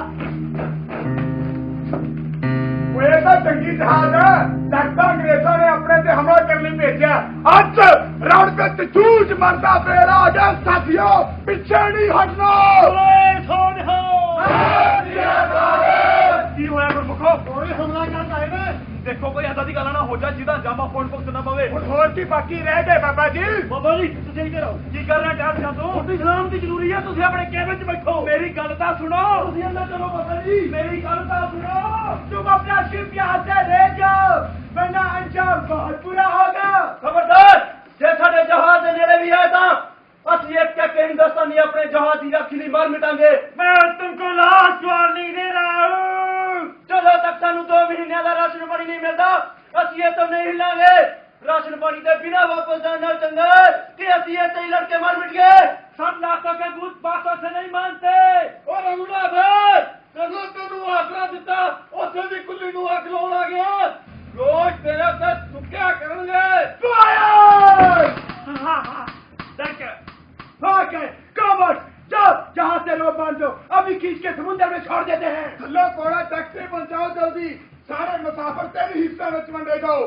पहले 2 पार्टियां कोले मारन दिया, फिर वो थल्ले बैठन दिया ते तीसरी पार्टी कोले मारू। उदों तक बाकी 2 पार्टियां कोले तक के नेड़े कर लैण दिया। ਅੱਜ ਤੱਕ ਤੇ ਨਾ ਗੋਰਿਆਂ ਨੂੰ ਕਿ ਕਲਕੀਆਂ ਵਾਲੇ ਤੇ ਸਿੰਘਾਂ ਨੂੰ ਬੰਦੂਕਾਂ ਦੀ ਲੋੜ ਨਹੀਂ। ਉਹਨਾਂ ਦੇ ਹੱਥਾਂ ਵਿੱਚ ਇੰਨੀ ਜਾਨ ਹੈ ਕਿ ਦੁਸ਼ਮਣ ਦੇ ਹਰ ਬਾਤ ਦਾ ਜਵਾਬ ਦੇ ਸਕਦੇ ਨੇ। ਬੋਲੇ ਸੋਨ ਹੋ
मुसाफिर जित का जश्न मना रहे थे। अगले दिन गोरी पुलिस नूं अपनी हार ते बड़ी शर्म आ रही थी। रैंदी खूनी कसर अगले दिन दी अखबारां ने पूरी कर दी। उन्होंने सुर्खियां बनाईयां कि भुखे तिहाए निहत्थे हिंदुस्तानियों ने हथियारबंद कनेडा पुलिस नूं कोले मार मार के भजा छड्डिया। 2 दिनां दे अंदर गोरियां दी हार दी चर्चा पूरी दुनिया विच फैल चुकी थी। इमीग्रेशन विभाग ने कोमागाटा मारू नूं जबरदस्ती समुद्र विचों वापस भेजण लई कनेडा सरकार तो फौजी कार्रवाई की मांग की। बस फिर की सी 2 दिनों के अंदर अंदर फौजियां पलटना वैनकूवर पहुंच गई। उधर वैनकूवर में रहते हिंदुस्तानी की चिंता भी दिनों दिन बढ़ती जा रही थी। उन्होंने समझ नहीं सी आ रहा कि आखिर की किया जाए। भाई साहब मौत मुसाफिरां दे सिर ते घूम रही है। चोरी छिपे जहाज से भी नहीं जा सकते। थां थां ते पहरा लग्या होया है। भाई भाग सिंह ते बलवंत सिंह नूं अमरीका विच गिरफ्तार कर रखिया है। वो अज इत्थे हुंदे तां कोई ना कोई बंदोबस्त जरूर कर लेना सी। जी तां करदा कि रीड ते हॉपकिंसन नूं गोली ना उड़ा दईए। इस नाल हालात होर बिगड़ जाणगे भाई साहब। तुसीं देखिया नहीं उस रात दे अटैक नाल की होया। उन्होंने फौजा बुला लईआं ने। पर इस तरह असीं अपने भरावां नूं मरदे भी तां नहीं देख सकदे। मेरा तां कारजा फटण नूं करदा है। रहीम जी तुसीं तां बंब बनाउणा जाणदे हो। कुछ तां करो हुण तां पानी सिर धो लांगे। मन तां मेरा भी बहुत करदा कि दोहां नूं बंब ना उड़ा दियां, पर मुसाफिरां दा फिक्र मारदा है। ਇਹ ਤਾਂ ਪਤਾ ਹੈ ਕਿ ਉਹਨਾਂ ਨੇ ਹੁਣ ਆਪਣੇ ਭਰਾਵਾਂ ਨੂੰ ਉਤਰਨ ਨਹੀਂ ਦੇਣਾ, ਪਰ ਮੈਂ ਚਾਹਨਾ ਕਿ ਘੱਟੋ ਘੱਟ ਸਹੀ ਸਲਾਮਤ ਵਾਪਸ ਚਲੇ ਜਾਣ। ਇਹੀ ਬਹੁਤ ਵੱਡੀ ਗੱਲ ਹੋਵੇਗੀ। ਦੁੱਖ ਤਾਂ ਇਸ ਗੱਲ ਦਾ ਕਿ ਉਹ ਵਿਚਾਰੇ ਤਾਂ ਵਾਪਸ ਮੁੜਨ ਨੂੰ ਵੀ ਤਿਆਰ ਨੇ। ਬਸ ਰਾਸਤੇ ਦਾ ਰਾਸ਼ਨ ਪਾਣੀ ਮੰਗਦੇ ਨੇ। ਬੇਸ਼ੱਕ ਅੱਜ ਦੇ ਕੇ ਤੋਰ ਦਿਓ। ਸਮੁੰਦਰ ਵਿੱਚ ਇਹਨਾਂ ਨੇ ਰੇਨਬੋ ਜਾਹੇ ਲੈ ਕੇ ਖੜਾ ਕਰਤਾ ਨਾ। ਉਹਦਾ ਕੀ ਮਤਲਬ ਹੈ? ਉਹ ਮੁਸਾਫਰਾਂ ਨੂੰ ਡਰਾ ਰਹੇ ਨੇ। ਉਹਨਾਂ ਨੂੰ ਲੱਗਦਾ ਕਿ ਸ਼ਾਇਦ ਉਹ ਡਰ ਕੇ ਦੌੜ ਜਾਣਗੇ। ਮੈਨੂੰ ਨਹੀਂ ਲੱਗਦਾ ਕਿ ਉਹ ਸਿਰਫ ਡਰਾਉਣ ਵਾਸਤੇ ਰੇਨਬੋ ਜਹਾਜ਼ ਤੇ ਫੌਜ ਨੂੰ ਵੈਨਕੂਵਰ ਲੈ ਕੇ ਆਏ ਨੇ। ਜੇ ਇਸ ਮੁਸੀਬਤ ਵਿੱਚ ਅਸੀਂ ਆਪਣੇ ਭਰਾਵਾਂ ਦੀ ਮਦਦ ਨਹੀਂ ਕਰ ਸਕਦੇ ਤਾਂ ਘੱਟੋ ਘੱਟ ਇਸ ਦਾ ਬਦਲਾ ਤਾਂ ਲੈ ਸਕਦੇ ਹਾਂ। ਜੇ ਉਹਨਾਂ ਨੇ ਤੋਪਾਂ ਨਾਲ ਹਮਲਾ ਕੀਤਾ ਤਾਂ ਅਸੀਂ ਸਾਰੇ ਵੈਨਕੂਵਰ ਨੂੰ ਅੱਗੇ ਲਾ ਕੇ ਸਾੜ ਦੇਵਾਂਗੇ। ਕੀ ਇਹ ਮਤਾ ਸੰਗਤਾਂ ਨੂੰ ਮਨਜ਼ੂਰ ਹੋਊ? ਹਾਂ ਹਾਂ ਕਿਉਂ ਨਹੀਂ ਹੋਊ। ਜੇ ਉਹ ਉਹਨਾਂ ਮਾਸੂਮਾਂ ਤੇ ਤੋਪਾਂ ਚਲਾਉਣਗੇ ਤਾਂ ਅਸੀਂ ਉਸੇ ਵਕਤ ਸਾਰੇ ਵੈਨਕੂਵਰ ਨੂੰ ਅੱਗ ਲਗਾ ਦੇਵਾਂਗੇ। ਜੇ ਇਹੀ ਗੱਲ ਹੈ ਤਾਂ ਠੀਕ ਹੈ। ਇਸ ਕੰਮ ਚੋਂ ਢਿੱਲ ਨਾ ਵਰਤੋ।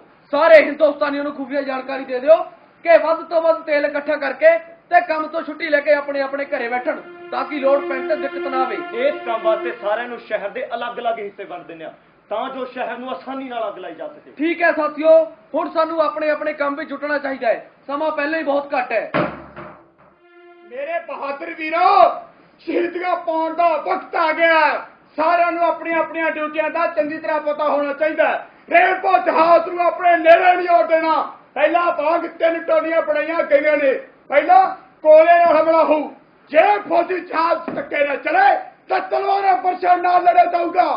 ਆਖਰੀ ਦਮ ਤੱਕ ਅਸੀਂ ਡਟ ਕੇ ਮੁਕਾਬਲਾ ਕਰਾਂਗੇ ਤੇ ਜਦੋਂ ਸਭੇ ਸਾਹ ਜਾਂਦੇ ਦਿਖੇ ਤਾਂ ਛੱਤ ਨਾਲ ਜਾ ਕੇ ਸਾਰੇ ਜਹਾਜ਼ ਨੂੰ ਅੱਗ ਲਗਾ ਦਿਆਂਗੇ। ਓਏ ਸੋਨ ਹੋ ਬਾਬਾ ਜੀ ਸ਼ੋਰ ਕਮੇਟੀ ਨੇ ਸ਼ੀਸ਼ਾ ਝੰਡੀ ਰਾਹੀਂ ਇਹ ਸੁਨੇਹਾ ਭੇਜਿਆ ਕਿ ਜੇ ਕੈਨੇਡਾ ਸਰਕਾਰ ਨੇ ਕੋਂਬਾ ਗਾਟਾ ਮਾਰੂ ਤੇ ਤੋਪਾਂ ਨਾਲ ਹਮਲਾ ਕੀਤਾ ਤਾਂ ਸਾਰੇ ਵੈਨਕੋ ਸ਼ਹਿਰ ਨੂੰ ਅੱਗ ਲਗਾ ਦੇਣਗੇ। ਹੁਣ ਸ਼ੇਕ ਲੱਗੂ ਕੋਰੀ ਚਮੜੀ ਨੂੰ। ਨਹੀਂ ਨਹੀਂ, ਇਹ ਨਹੀਂ ਹੋ ਸਕਦਾ, ਇਹ ਅਨਰਥ ਨਹੀਂ ਹੋਣਾ ਚਾਹੀਦਾ। ਅਸੀਂ ਕੈਨੇਡਾ ਸਰਕਾਰ ਦੇ ਜ਼ੁਲਮ ਨਾਲ ਸਹਾਰਦੇ ਹੋਏ ਜੇ ਮਾਰੇ ਗਏ ਤਾਂ ਕਲੰਕ ਸਰਕਾਰ ਦੇ ਜ਼ਿੰਮੇ ਆ, ਪਰ ਜੇ ਸਾਡੀ ਵਜ੍ਹਾ ਨਾਲ ਵੈਨਕੂਵਰ ਸੜ ਗਿਆ, ਹਜ਼ਾਰਾਂ ਦੋਸ਼ੀ ਮਨੁੱਖ ਸੜ ਕੇ ਸਵਾਹ ਹੋ ਗਏ ਤਾਂ ਭਵਿੱਖ ਸਾਨੂੰ ਕਦੇ ਮਾਫ ਨਹੀਂ ਕਰੇਗਾ। ਅਸੀਂ ਸਰਬੱਤ ਦਾ ਭਲਾ ਮੰਗਣ ਵਾਲੇ ਬਾਬੇ ਨਾਨਕ ਦੇ ਬੱਚੇ ਆ। ਬਾਬਾ ਜੀ ਉਹ ਆਪਾਂ ਨੂੰ ਮਾਰਨ ਤੇ ਤੋਲੇ ਪਏ ਨੇ ਤੇ ਤੁਸੀਂ ਦੇਖੋ ਕੁਝ ਵੀ ਕਹੋ, ਪਰ ਸਾਡੇ ਕਰਕੇ ਵਿਦੋਸ਼ੇ ਮਾਰੇ ਜਾਣ ਇਹ ਧਰਮ ਦੀ ਗੱਲ ਨਹੀਂ। ਮੀਰ ਮੁਹੰਮਦ ਹੁਣੇ ਜਾ ਕੇ ਸ਼ੀਸ਼ਾ ਝੰਡੀ ਨਾਲ ਆਪਣੇ ਭਰਾਵਾਂ ਨੂੰ ਇਹ ਸੁਨੇਹਾ ਦਿਓ ਕਿ ਕੁਝ ਵੀ ਗਲਤ ਨਹੀਂ ਕਰਨਾ। ਸਾਡੀ ਲੜਾਈ ਸਰਕਾਰ ਨਾਲ ਹੈ, ਵੈਨਕੂਵਰ ਦੇ ਬਾਸ਼ਿੰਦਿਆਂ ਨਾਲ ਨਹੀਂ। ਜੋ ਹੁਕਮ ਬਾਬਾ जी। देखा मेरा कमाल, मैंने कहा था ना मेरे रहते ये लोग वैंकूवर शहर में कदम नहीं रख सकते। और रेनबो जहाज ले आके ता जमा ही नजारा ले आता साहब। कल सुबह जहाज पर लाशें ही लाशें होंगी। लाशा तो याद आया साहब, उधर सिख टेंपल च भी लाशा दे ढेर लगाउण दी गल्लां हो रही झपकते हो साहब। मैं तां जो सुनिया ਉਹੀ ਦੱਸ ਰਿਹਾ। सिख टेंपल च शोर कमेटी ਦੀ ਰਾਤੀ ਗੁਪਤ ਮੀਟਿੰਗ ਹੋਈ ਹੈ। ਉੱਥੇ ਇਹ ਮਤਾ ਪਾਸ ਹੋਇਆ ਹੈ ਕਿ ਜੇ ਰੇਨਬੋ ਜਹਾਜ਼ ਨੇ ਕੋਮਾ ਗਾਟਾ ਮਾਰੂ ਤੇ ਤੋਪਾਂ ਨਾਲ ਹਮਲਾ ਕੀਤਾ ਤਾਂ ਉਸੇ ਵਕਤ ਸਾਰੇ ਵੈਨਕੂਵਰ ਸ਼ਹਿਰ ਨੂੰ ਅੱਗ ਲਗਾ ਦਿੱਤੀ ਜਾਵੇਗੀ। Oh my God! इनका इतना हिम्मत! आगे बताओ। साहब ਉਹਨਾਂ ਨੇ ਤਾਂ ਘਰਾਂ 'ਚ ਤੇਲ ਵੀ ਜਮਾ ਕਰ ਲਿਆ। ਸਾਰੇ ਹਿੰਦੁਸਤਾਨੀ ਆਪਣੇ ਕੰਮ ਤੋਂ ਛੁੱਟੀ ਲੈ ਕੇ ਆਪਣੀਆਂ ਆਪਣੀਆਂ ਡਿਊਟੀਆਂ ਸਾਂਭੀ ਬੈਠੇ ਨੇ। ये तो बहुत सीरियस मैटर है साहब जी। मैं ਤਾਂ ਜਾਨ ਤੇ ਖੇਡ ਕੇ ਖਬਰ ਲਿਆ, ਲੱਗਦਾ है मैं थाना ਦੇ पेट 'ਚ मैं भी रगड़ਿਆ जावांगा। मैं मिस्टर रीड को लड़ करता हूँ। साहब जी मेरे बारे भी सोच लिया कुछ। सरदार होकर भी जाता है, शर्म आनी चाहिए। देखो तुम सिख टेंपल के लोगों पर नजर रखो, ये लोग कुछ भी कर सकते हैं।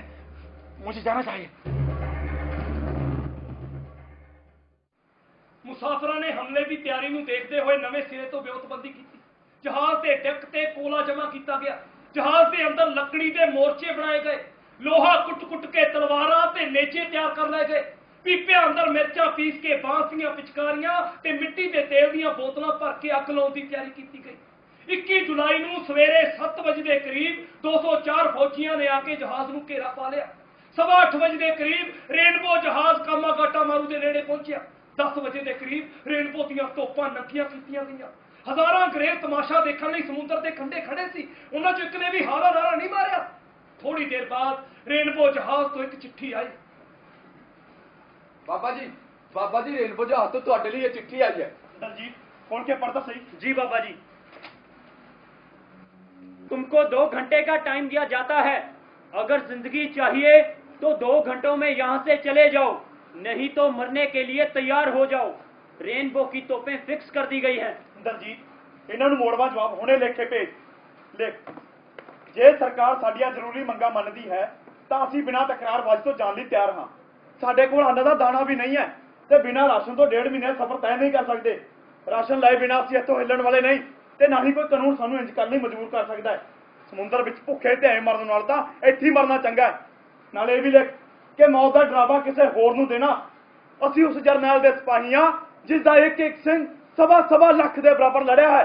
2 ਘੰਟਿਆਂ ਦਾ ਇੰਤਜ਼ਾਰ ਵੀ ਕਿਉਂ ਕਰਨੀ ਹੈ? ਜੇ ਤੋਪਾਂ ਦੇ ਮੂੰਹ ਖੋਲ ਹੀ ਦਿੱਤੇ ਨੇ ਤਾਂ ਸਾਨੂੰ ਹੁਣੇ ਉਡਾ ਦਿਓ। ਅਸੀਂ ਤੋਪਾਂ ਤੋਂ ਡਰ ਕੇ ਭੱਜਣ ਵਾਲਿਆਂ ਵਿੱਚੋਂ ਨਹੀਂ, ਤੋਪਾਂ ਦੇ ਮੂੰਹ ਮੋੜਨ ਵਾਲਿਆਂ। ਬੋਲੇ ਮੁਸਾਫਰਾਂ ਵੱਲੋਂ ਕੋਰਾ ਜਵਾਬ ਮਿਲਣ ਤੋਂ 2 ਘੰਟਿਆਂ ਬਾਅਦ ਰੇਨਬੋ ਜਹਾਜ਼ ਵਿੱਚੋਂ ਮਾਤਮੀ ਧੁਨਾਂ ਸੁਣਾਈ ਦਿੱਤੀਆਂ। ਰੇਨਬੋ ਜਹਾਜ਼ ਕੋਮਾਗਾਟਾ ਮਾਰੂ ਦੇ ਨੇੜੇ ਆ ਗਿਆ। ਫੌਜੀਆਂ ਨੇ ਪੰਪਾਂ ਨਾਲ ਗਰਮ ਪਾਣੀ ਮੁਸਾਫਰਾਂ ਤੇ ਸੁੱਟਣਾ ਸ਼ੁਰੂ ਕਰ ਦਿੱਤਾ, ਪਰ ਸਾਰੇ ਮੁਸਾਫਿਰ ਅਡੋਲ ਰਹੇ। ਸਿਰ ਨਾ ਹਾਰਿਆ। ਤੋਪਾਂ ਦੇ ਮੂੰਹ ਉਹਨਾਂ ਵੱਲ ਕਰਕੇ ਉਹਨਾਂ ਨੂੰ ਡਰਾਇਆ ਗਿਆ ਤੇ ਆਖਿਰ ਜਦੋਂ ਉਹਨਾਂ ਨੂੰ ਯਕੀਨ ਹੋ ਗਿਆ ਕਿ ਮੁਸਾਫਿਰ ਡਰਨ ਵਾਲੇ ਨਹੀਂ ਤਾਂ ਉਹਨਾਂ ਨੇ ਵਾਇਰਲੈਸ ਰਾਹੀਂ ਸਾਰੀ ਜਾਣਕਾਰੀ ਕੈਨੇਡਾ ਸਰਕਾਰ ਨੂੰ ਦੇ ਦਿੱਤੀ। ਉਧਰ ਵੈਨਕੂਵਰ ਸ਼ਹਿਰ ਨੂੰ ਅੱਗ ਲੱਗਣ ਦੀ ਖਬਰ ਪੂਰੇ ਸ਼ਹਿਰ ਵਿੱਚ ਫੈਲ ਚੁੱਕੀ ਸੀ। ਕੈਨੇਡੀਅਨ ਸਰਕਾਰ ਨੂੰ ਹੱਥਾਂ ਪੈਰਾਂ ਦੀ ਪੈ ਗਈ। ਉਸੇ ਵਕਤ ਰੇਨਬੋ ਜਹਾਜ਼ ਨੂੰ ਵਾਪਸ ਬੁਲਾ ਲਿਆ ਗਿਆ ਤੇ ਸ਼ੋਰ ਕਮੇਟੀ ਨਾਲ ਗੱਲਬਾਤ ਸ਼ੁਰੂ ਕਰ ਦਿੱਤੀ ਗਈ। ਓਟਾਵਾ ਤੋਂ ਸਿੱਧੀਆਂ ਤਾਰਾਂ ਗੁਰਦੇਵ ਸਿੰਘ ਨੂੰ ਆਈਆਂ। ਗੁਰਦੇਵ ਸਿੰਘ ਨੇ ਉਹ ਤਾਰਾਂ ਜਹਾਜ਼ ਕਮੇਟੀ ਸਾਹਮਣੇ ਰੱਖ ਦਿੱਤੀਆਂ। ਗੁਰਮੁਖੋ, ਸਾਡੇ ਸਬਰ ਤੇ ਸਿਦਕ ਦੀ ਜਿੱਤ ਹੋਈ ਹੈ। ਆ ਦੇਖੋ ਕੈਨੇਡਾ ਸਰਕਾਰ ਦੀਆਂ ਤਾਰਾਂ ਆਈਆਂ ਨੇ। ਕੀ ਕਹਿੰਦੇ ਹੁਣ ਬਸੰਤ? ਉਹਨਾਂ ਲਿਖਿਆ ਵੀ ਜੋ ਵੀ ਤੁਹਾਡੀਆਂ ਮੰਗਾਂ ਨੇ ਉਹ ਦੱਸੋ। ਨਾ ਹੁਣ ਸਾਡੀਆਂ ਮੰਗਾਂ ਕੀ ਰਹਿ ਗਈਆਂ? ਉੱਤੋਂ ਤਾਂ ਦਿੱਤਾ ਨਹੀਂ, ਐਵੇਂ ਲੱਤ ਸਿਰ ਤੇ ਰੱਖਦੇ ਆ। ਦੇਖੋ ਜੋ ਵੀ ਹੈ ਉਹਨਾਂ ਨੂੰ ਸਾਡੇ ਸਾਹਮਣੇ ਝੁਕਣਾ ਪਿਆ। ਸਵਾਲ ਚੁਕਣਾ ਪਿਆ, ਮਜਬੂਰੀ ਆ ਉਹਨਾਂ ਦੀ। ਨੀਚਾ ਨੇ ਜ਼ੋਰ ਤਾਂ ਬਥੇਰਾ ਲਾਇਆ, ਕਿ ਡਰ ਕੇ ਭੱਜ ਜੀਏ, ਉਹ ਤਾਂ ਅਸੀਂ ਵੀ ਡਟੇ ਰਹੇ। ਬਾਬਾ ਜੀ ਉਹਨਾਂ ਨੂੰ ਆਪਣੀਆਂ ਮੰਗਾਂ ਲਿਖ ਕੇ ਭੇਜ ਦਈਏ। ਇਸੇ ਵਾਸਤੇ ਤਾਂ ਮੈਂ ਸਾਰਿਆਂ ਨੂੰ ਇਕੱਠਾ ਕੀਤਾ ਹੈ। ਸਾਡੀ ਪਹਿਲੀ ਮੰਗ ਵੈਨਕੂਵਰ ਤੋਂ ਹਾਂਗਕਾਂਗ ਤੱਕ ਦੇ ਸਫ਼ਰ ਲਈ ਪੂਰਾ ਰਾਸ਼ਨ ਪਾਣੀ ਚਾਹੀਦਾ ਹੈ। ਦੂਜੀ ਮੰਗ ਇਹ ਕਿ ਰਵਾਨਗੀ ਤੋਂ ਪਹਿਲਾਂ ਸਾਡੇ ਹਿੰਦੁਸਤਾਨੀ ਭੈਣ ਭਰਾਵਾਂ ਨੂੰ ਜਹਾਜ਼ ਉੱਤੇ ਆ ਕੇ ਮਿਲਣ ਦੀ ਆਗਿਆ ਦਿੱਤੀ ਜਾਏ। ਬਾਬਾ ਜੀ ਸਭ ਤੋਂ ਵੱਡੀ ਮੰਗ ਇਹ ਹੈ ਕਿ ਸਾਨੂੰ ਇਸ ਗੱਲ ਦਾ ਭਰੋਸਾ ਦੇਣ ਬਈ ਰਸਤੇ ਵਿੱਚ ਸਾਨੂੰ ਕਿਸੇ ਵੀ ਕਿਸਮ ਦਾ ਨੁਕਸਾਨ ਨਹੀਂ ਪਹੁੰਚਾਇਆ ਜਾਊਗਾ। ਨਾਲੇ ਇਹਨਾਂ ਦਾ ਕੀ ਭਰੋਸਾ ਕਿ ਇਹ ਇੱਥੋਂ ਤੋੜ ਦੇਣ ਤੇ ਅੱਗੇ ਜਾ ਕੇ ਸਾਡੇ ਤੇ ਹਮਲਾ ਕਰ ਦੇਣ। ਮੀਰ ਮੁਹੰਮਦ ਠੀਕ ਕਹਿ ਰਹੇ, ਕਮੇਟੀ ਦੀਆਂ ਸਾਰੀਆਂ ਮੰਗਾਂ ਹੁਣੇ ਲਿਖ ਕੇ ਭੇਜੋ। ਅੰਤ 'ਚ ਇਹ ਵੀ ਲਿਖ ਦਿਓ ਕਿ ਜੇ ਸਾਡੀਆਂ ਮੰਗਾਂ ਨਾ ਮੰਨੀਆਂ ਅਸੀਂ ਇੱਥੇ ਰਹਿ ਕੇ ਮਰਨਾ ਚੰਗਾ ਸਮਝਦੇ ਨੇ। ਸਾਡੇ ਨਾਲ ਧੋਖਾ ਕਰਨ ਦੀ ਕੋਸ਼ਿਸ਼ ਨਾ ਕਰਿਓ, ਨਹੀਂ ਤਾਂ ਛੋਟੀਆਂ ਮੜੀਆਂ ਦੀ ਇਸਤਰੀ ਬਣਨਗੀਆਂ ਸਾਡੇ ਨਾਲ। ਅੰਤ ਸਰਕਾਰ ਨੂੰ ਸਾਡੇ ਅੱਗੇ ਝੁਕਣਾ ਹੀ ਪਿਆ ਤੇ ਉਹਨਾਂ ਨੇ ਸਾਡੀਆਂ ਵਕਤੀ ਮੰਗਾਂ ਮੰਨ ਲਈਆਂ। ਇਸ ਤਰ੍ਹਾਂ 22 ਜੁਲਾਈ ਨੂੰ ਸਾਰਾ ਦਿਨ ਰਾਸ਼ਨ ਪਾਣੀ ਲੱਦਿਆ ਗਿਆ ਤੇ ਹਿੰਦੁਸਤਾਨੀ ਵੀਰਾਂ ਦੀ ਆਵਾਜਾਈ ਸਾਰਾ ਦਿਨ ਬਣੀ ਰਹੀ। ਇੱਕ ਟੋਲੀ ਆਉਂਦੀ ਤੇ ਦੂਜੀ ਚਲੀ ਜਾਂਦੀ।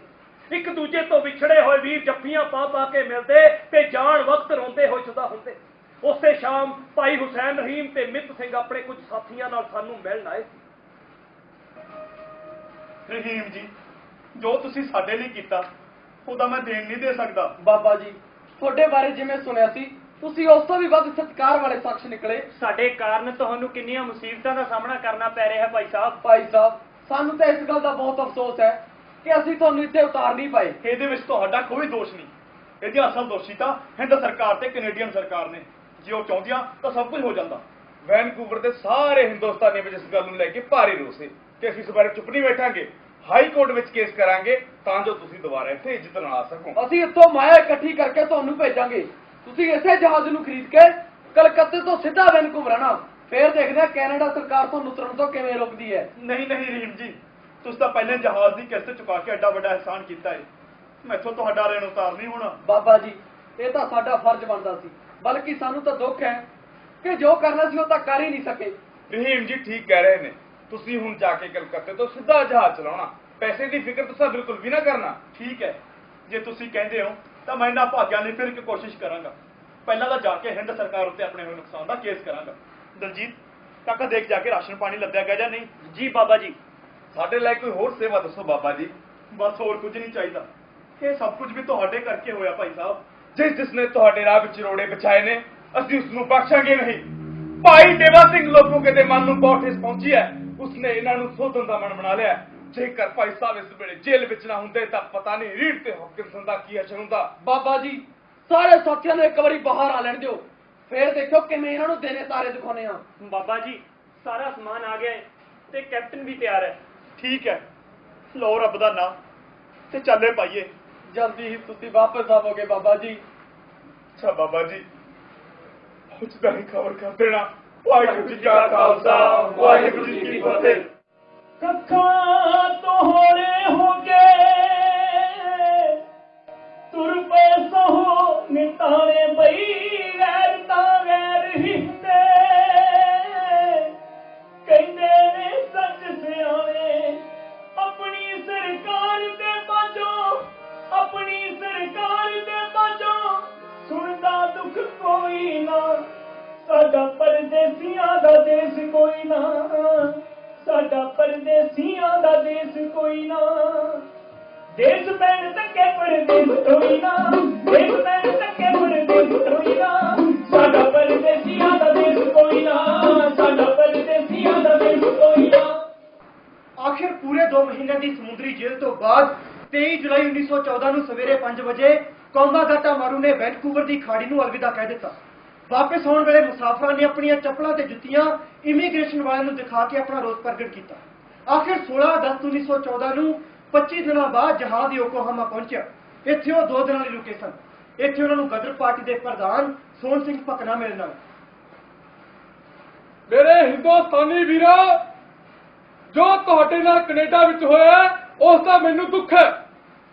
ਤੁਹਾਡੀ ਪਲ ਪਲ ਦੀ ਖਬਰ ਗਦਰ ਪਾਰਟੀ ਨੂੰ ਅਮਰੀਕਾ ਵਿੱਚ ਮਿਲਦੀ ਰਹਿੰਦੀ ਸੀ। ਅਸੀਂ ਤੁਹਾਡਾ ਦਰਦ ਸਮਝ ਸਕਦੇ ਹਾਂ। ਇਸ ਲਈ ਮੈਂ ਖੁਦ ਅਮਰੀਕਾ ਤੋਂ ਚੱਲ ਕੇ ਤੁਹਾਨੂੰ ਸੂਰਮਿਆਂ ਨੂੰ ਮਿਲਣ ਵਾਸਤੇ ਯੋਕੋਹਾਮਾ ਪਹੁੰਚਿਆ। ਤੁਹਾਡੇ ਚਿਹਰਿਆਂ ਤੇ ਇਹ ਹਾਰ ਤੇ ਮਾਯੂਸੀ ਚੰਗੀ ਨਹੀਂ ਲੱਗ ਰਹੀ। ਇਹ ਤਾਂ ਕਮਜ਼ੋਰ ਬੰਦਿਆਂ ਦੀ ਨਿਸ਼ਾਨੀ ਹੁੰਦੀ ਹੈ। ਹੁਣ ਤੁਸੀਂ ਚੰਗੀ ਤਰ੍ਹਾਂ ਸਮਝ ਹੀ ਗਏ ਹੋਵੋਗੇ ਕਿ ਤੁਹਾਨੂੰ ਕੈਨੇਡਾ ਵਿੱਚ ਕਿਉਂ ਨਹੀਂ ਦਿੱਤਾ ਗਿਆ। ਮੇਰੇ ਵੀਰੋ, ਜੇ ਤੁਸੀਂ ਵੀ ਜਾਪਾਨੀਆਂ ਦੀ ਤਰ੍ਹਾਂ ਆਜ਼ਾਦ ਹੁੰਦੇ ਤਾਂ ਕੀ ਮਜਾਲ ਸੀ ਕੈਨੇਡੀਅਨ ਸਰਕਾਰ ਦੀ ਕਿ ਤੁਹਾਨੂੰ 2 ਮਹੀਨੇ ਸਮੁੰਦਰ ਵਿੱਚ ਬਿਨਾਂ ਕਸੂਰੋਂ ਡੱਕ ਕੇ ਰੱਖਦੀ। ਇਹ ਸਭ ਹਿੰਦ ਸਰਕਾਰ ਦੀ ਸਾਜ਼ਿਸ਼ ਹੈ। ਉਹ ਨਹੀਂ ਚਾਹੁੰਦੀ ਕਿ ਉਹਨਾਂ ਦੇ ਮੁਲਕ 'ਚੋਂ 350 ਗੁਲਾਮ ਘੱਟ ਹੋ ਜਾਣ। ਇਸੇ ਲਈ ਤੁਹਾਨੂੰ ਵਾਪਸ ਮੋੜ ਦਿੱਤਾ ਗਿਆ। ਗੁਲਾਮਾਂ ਦੇ ਕੋਈ ਅਧਿਕਾਰ ਨਹੀਂ ਹੁੰਦੇ। ਮੇਰੇ ਹਿੰਦੁਸਤਾਨੀ ਵੀਰੋ, ਜੇ ਸਿਰ ਉੱਚਾ ਕਰਕੇ ਜਿਉਣਾ ਚਾਹੁੰਦੇ ਹੋ ਤਾਂ ਲੜਨਾ ਪੈਣਾ। ਗਦਰ ਪਾਰਟੀ ਛੇਤੀ ਹੀ ਹਿੰਦੁਸਤਾਨ ਜਾ ਕੇ ਆਜ਼ਾਦੀ ਦੀ ਲੜਾਈ ਲੜਨ ਜਾ ਰਹੀ ਹੈ। ਸਾਰੇ ਗਦਰੀ ਹਿੰਦੁਸਤਾਨ ਪਹੁੰਚ ਰਹੇ ਨੇ ਤੇ ਮੈਂ ਤੁਹਾਨੂੰ ਅਪੀਲ ਕਰਦਾ ਕਿ ਆਜ਼ਾਦੀ ਦੇ ਇਸ ਮਹਾਂ ਸੰਗਰਾਮ ਵਿੱਚ ਬਣਦਾ ਹਿੱਸਾ ਪਾ ਕੇ ਆਪਣਾ ਵਤਨ ਆਜ਼ਾਦ ਕਰਵਾਓ ਤਾਂ ਜੋ ਮੁੜ ਕਦੇ ਕੈਨੇਡਾ ਅਮਰੀਕਾ ਜਾਣ ਦੀ ਲੋੜ ਹੀ ਨਾ ਪਵੇ। ਹਿੰਦੁਸਤਾਨ ਦੀ ਖੁਸ਼ ਚੁੱਕੀ ਆਣ ਬਾਣ ਸ਼ਾਨ ਲਈ ਲੜੋ। ਵੰਦੇ ਮਾਤਰਮ, ਵੰਦੇ ਮਾਤਰਮ। ਠੀਕ ਹੈ ਸਾਥੀਓ, ਹੁਣ ਮੈਨੂੰ ਆਗਿਆ ਦਿਓ। ਤੁਹਾਨੂੰ ਸਭ ਨੂੰ ਮਿਲ ਕੇ ਬਹੁਤ ਚੰਗਾ ਲੱਗਿਆ। ਜਲਦੀ ਹੀ ਸਾਰੇ ਹਿੰਦੁਸਤਾਨ ਵਿੱਚ ਮਿਲਦੇ ਹਾਂ।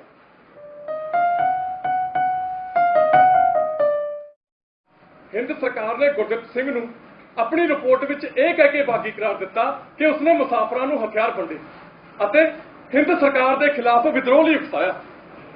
ਉਸ ਰਾਤ ਮੁਸਾਫਰਾਂ ਨੂੰ ਮਿਲਣ ਤੋਂ ਬਾਅਦ ਬਾਬਾ ਗੁਰਦਿੱਤ ਸਿੰਘ ਤੋਂ ਚੋਰੀ 200 ਪਿਸਤੌਲ, 2000 ਗੋਲੀਆਂ ਅਤੇ ਕੁਝ ਗਦਰੀ ਸਾਹਿਤ ਜਹਾਜ਼ ਵਿੱਚ ਮੈਂ ਰਖਵਾਇਆ ਸੀ। ਗੁਰਦਿੱਤ ਸਿੰਘ ਹਥਿਆਰ ਕਿਵੇਂ ਵੰਡ ਸਕਦਾ ਸੀ? ਕਿਉਂਕਿ ਉਹ ਤਾਂ ਹਿੰਦ ਸਰਕਾਰ ਦੇ ਕਾਨੂੰਨ ਉੱਪਰ ਅੰਨੀ ਸ਼ਰਧਾ ਰੱਖਣ ਵਾਲਾ ਸਾਧ ਤਬੀਅਤ ਦਾ ਬੰਦਾ ਸੀ। ਇਹੀ ਸੱਚ ਹੈ।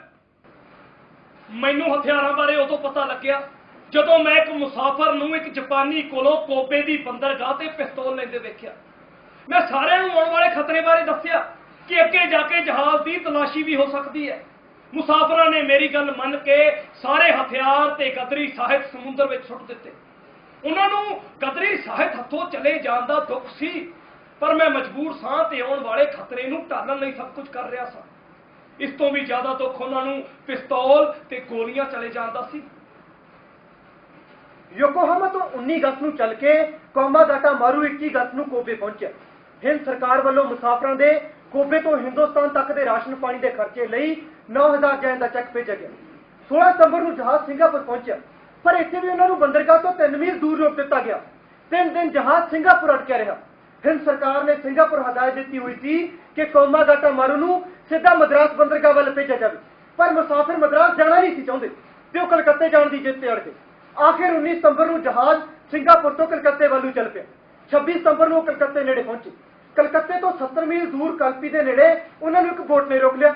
ਬੋਟ ਵਿੱਚ ਸਵਾਰ ਕੁਝ ਅੰਗਰੇਜ਼ ਅਫਸਰ ਬਿਨਾਂ ਪੁੱਛੇ ਜਹਾਜ਼ ਤੇ ਚੜ ਗਏ।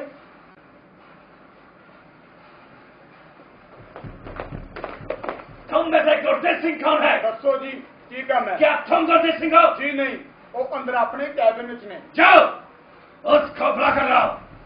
सर मैं हाँ गुरदीप सिंह, दसो। तो तुम हो गुरदीप सिंह? हम लोग इससे आगे नहीं जा सकते। ਠੀਕ ਹੈ। मैंने कहा तुम लोग यही रुकोगे। कमाल है कि ਅਸੀਂ ਆਪਣੇ ਦੇਸ਼ ਵਿੱਚ ਵੀ ਆਪਣੀ ਮਰਜ਼ੀ ਨਾਲ ਨਹੀਂ ਉਤਰ ਸਕਦੇ। ਇਹ ਕੈਨੇਡਾ ਨਹੀਂ ਹਿੰਦੁਸਤਾਨ ਹੈ ਸਰ, ਸਾਡਾ ਆਪਣਾ ਦੇਸ਼। ਸਾਨੂੰ ਇੱਥੇ ਉਤਰਨ ਤੋਂ ਕੋਈ ਨਹੀਂ ਰੋਕ ਸਕਦਾ। तो कहते क्यों नहीं उतर सकते सी? क्योंकि तुम गुलाम हो। गुलाम का ना कोई देश होता है और ना ही मर्जी। उसे सिर्फ ऑर्डर दिया जाता है और वो उसे चुपचाप मानना पड़ता है। ऊपर से ऑर्डर है, हम लोगों की तलाशी ली जाएगी, उसके बाद तुम लोगों को आगे भेजा जाएगा। तो कैप्टन, यस सर। सारे जहाज की तलाशी ली जाए अच्छी तरह से। जी सर। पहले तो दूजे दर्जे वाले मुसाफिर अलग अलग लाइनें 'ਚ खड़े हो जाओ। पर सर तलाशी क्यों ले रहे हो? ਤੁਸੀਂ ਇੱਕ ਪਾਸੇ ਹੋ ਕੇ ਬਹਿ ਜਾਓ। ਸਾਡੇ ਕੰਮ ਵਿੱਚ ਦਖਲਅੰਦਾਜ਼ੀ ਨਹੀਂ ਕਰੋ ਤਾਂ ਚੰਗਾ ਹੋ। ਜਾਓ, ਸਾਰੇ ਜਹਾਜ਼ ਦੀ ਤਲਾਸ਼ੀ ਲਓ, ਮੁਸਾਫਰਾਂ ਨੂੰ ਬਾਹਰ ਬਿਠਾ ਦਿਓ। ਪੂਰਾ ਦਿਨ ਕਮਰਿਆਂ ਤੇ ਮੁਸਾਫਰਾਂ ਦੀ ਤਲਾਸ਼ੀ ਹੁੰਦੀ ਰਹੀ। ਰਾਤ ਪੈ ਚੁੱਕੀ ਸੀ। ਵੈਨਕੂਵਰ ਦੀ ਖੱਜਲ ਖੁਆਰੀ ਨੇ ਆਪਣੇ ਦੇਸ਼ ਵਿੱਚ ਵੀ ਆ ਕੇ ਪਿੱਛਾ ਨਹੀਂ ਸੀ ਛੱਡਿਆ। ਉਸ ਪਲ ਆਪਣਾ ਦੇਸ਼ ਵੀ ਬੇਗਾਨਾ ਹੀ ਲੱਗ ਰਿਹਾ ਸੀ। ਅਗਲੇ ਦਿਨ 28 ਸਤੰਬਰ ਨੂੰ ਫੇਰ ਤਲਾਸ਼ੀ ਸ਼ੁਰੂ ਹੋ ਗਈ। ਕਹਿਣ ਲੱਗੇ ਕੱਲ ਤਲਾਸ਼ੀ ਕਸਟਮ ਵਾਲਿਆਂ ਨੇ ਕੀਤੀ ਸੀ ਤੇ ਅੱਜ CID ਵਾਲੇ ਕਰਨਗੇ। ਸ਼ਾਇਦ ਉਹ ਸਾਨੂੰ ਲੜਨ ਲਈ ਉਕਸਾ ਰਹੇ ਸਨ। ਸਾਰਾ ਦਿਨ ਸਮਾਨ ਦੀ ਫਰੋਲਾ ਫਰਾਲੀ ਕਰਦੇ ਰਹੇ, ਪਰ ਵਾਹਿਗੁਰੂ ਦੀ ਮਿਹਰ ਸਦਕਾ ਜਹਾਜ਼ ਵਿੱਚੋਂ ਗਦਰ ਅਖਬਾਰ ਦੇ ਕੁਝ ਫਟੇ ਪੁਰਾਣੇ ਟੁਕੜਿਆਂ ਤੋਂ ਛੁੱਟ ਹੋਰ ਕੁਝ ਨਾ ਮਿਲਿਆ। ਅਗਲੇ ਦਿਨ 29 ਸਤੰਬਰ ਦੀ ਸਵੇਰ ਹਾਲੇ ਅਸੀਂ ਚਾਹ ਪਾਣੀ ਦਾ ਪ੍ਰਬੰਧ ਕਰ ਹੀ ਰਹੇ ਸੀ ਕਿ ਹੁਕਮ ਹੋਇਆ ਕੌਮਾ ਗੱਟਾ ਮਾਰੂ ਨੂੰ ਹੁਣੇ ਕੇ ਵਾਸਤੇ ਸੁਣਾਇਆ ਜਾ ਰਿਹਾ ਪਰ ਸਰ ਜੀ ਮੁਸਾਫਰਾਂ ਨੂੰ ਚਾਹ ਪਾਣੀ ਤਾਂ ਆਰਾਮ ਨਾਲ ਪੀ ਲੈਣ ਦਿਓ, ਨਾਲੇ ਰੋਟੀ ਪਾਣੀ ਦਾ ਪ੍ਰਬੰਧ ਕਰਨਾ ਹੱਲੇ।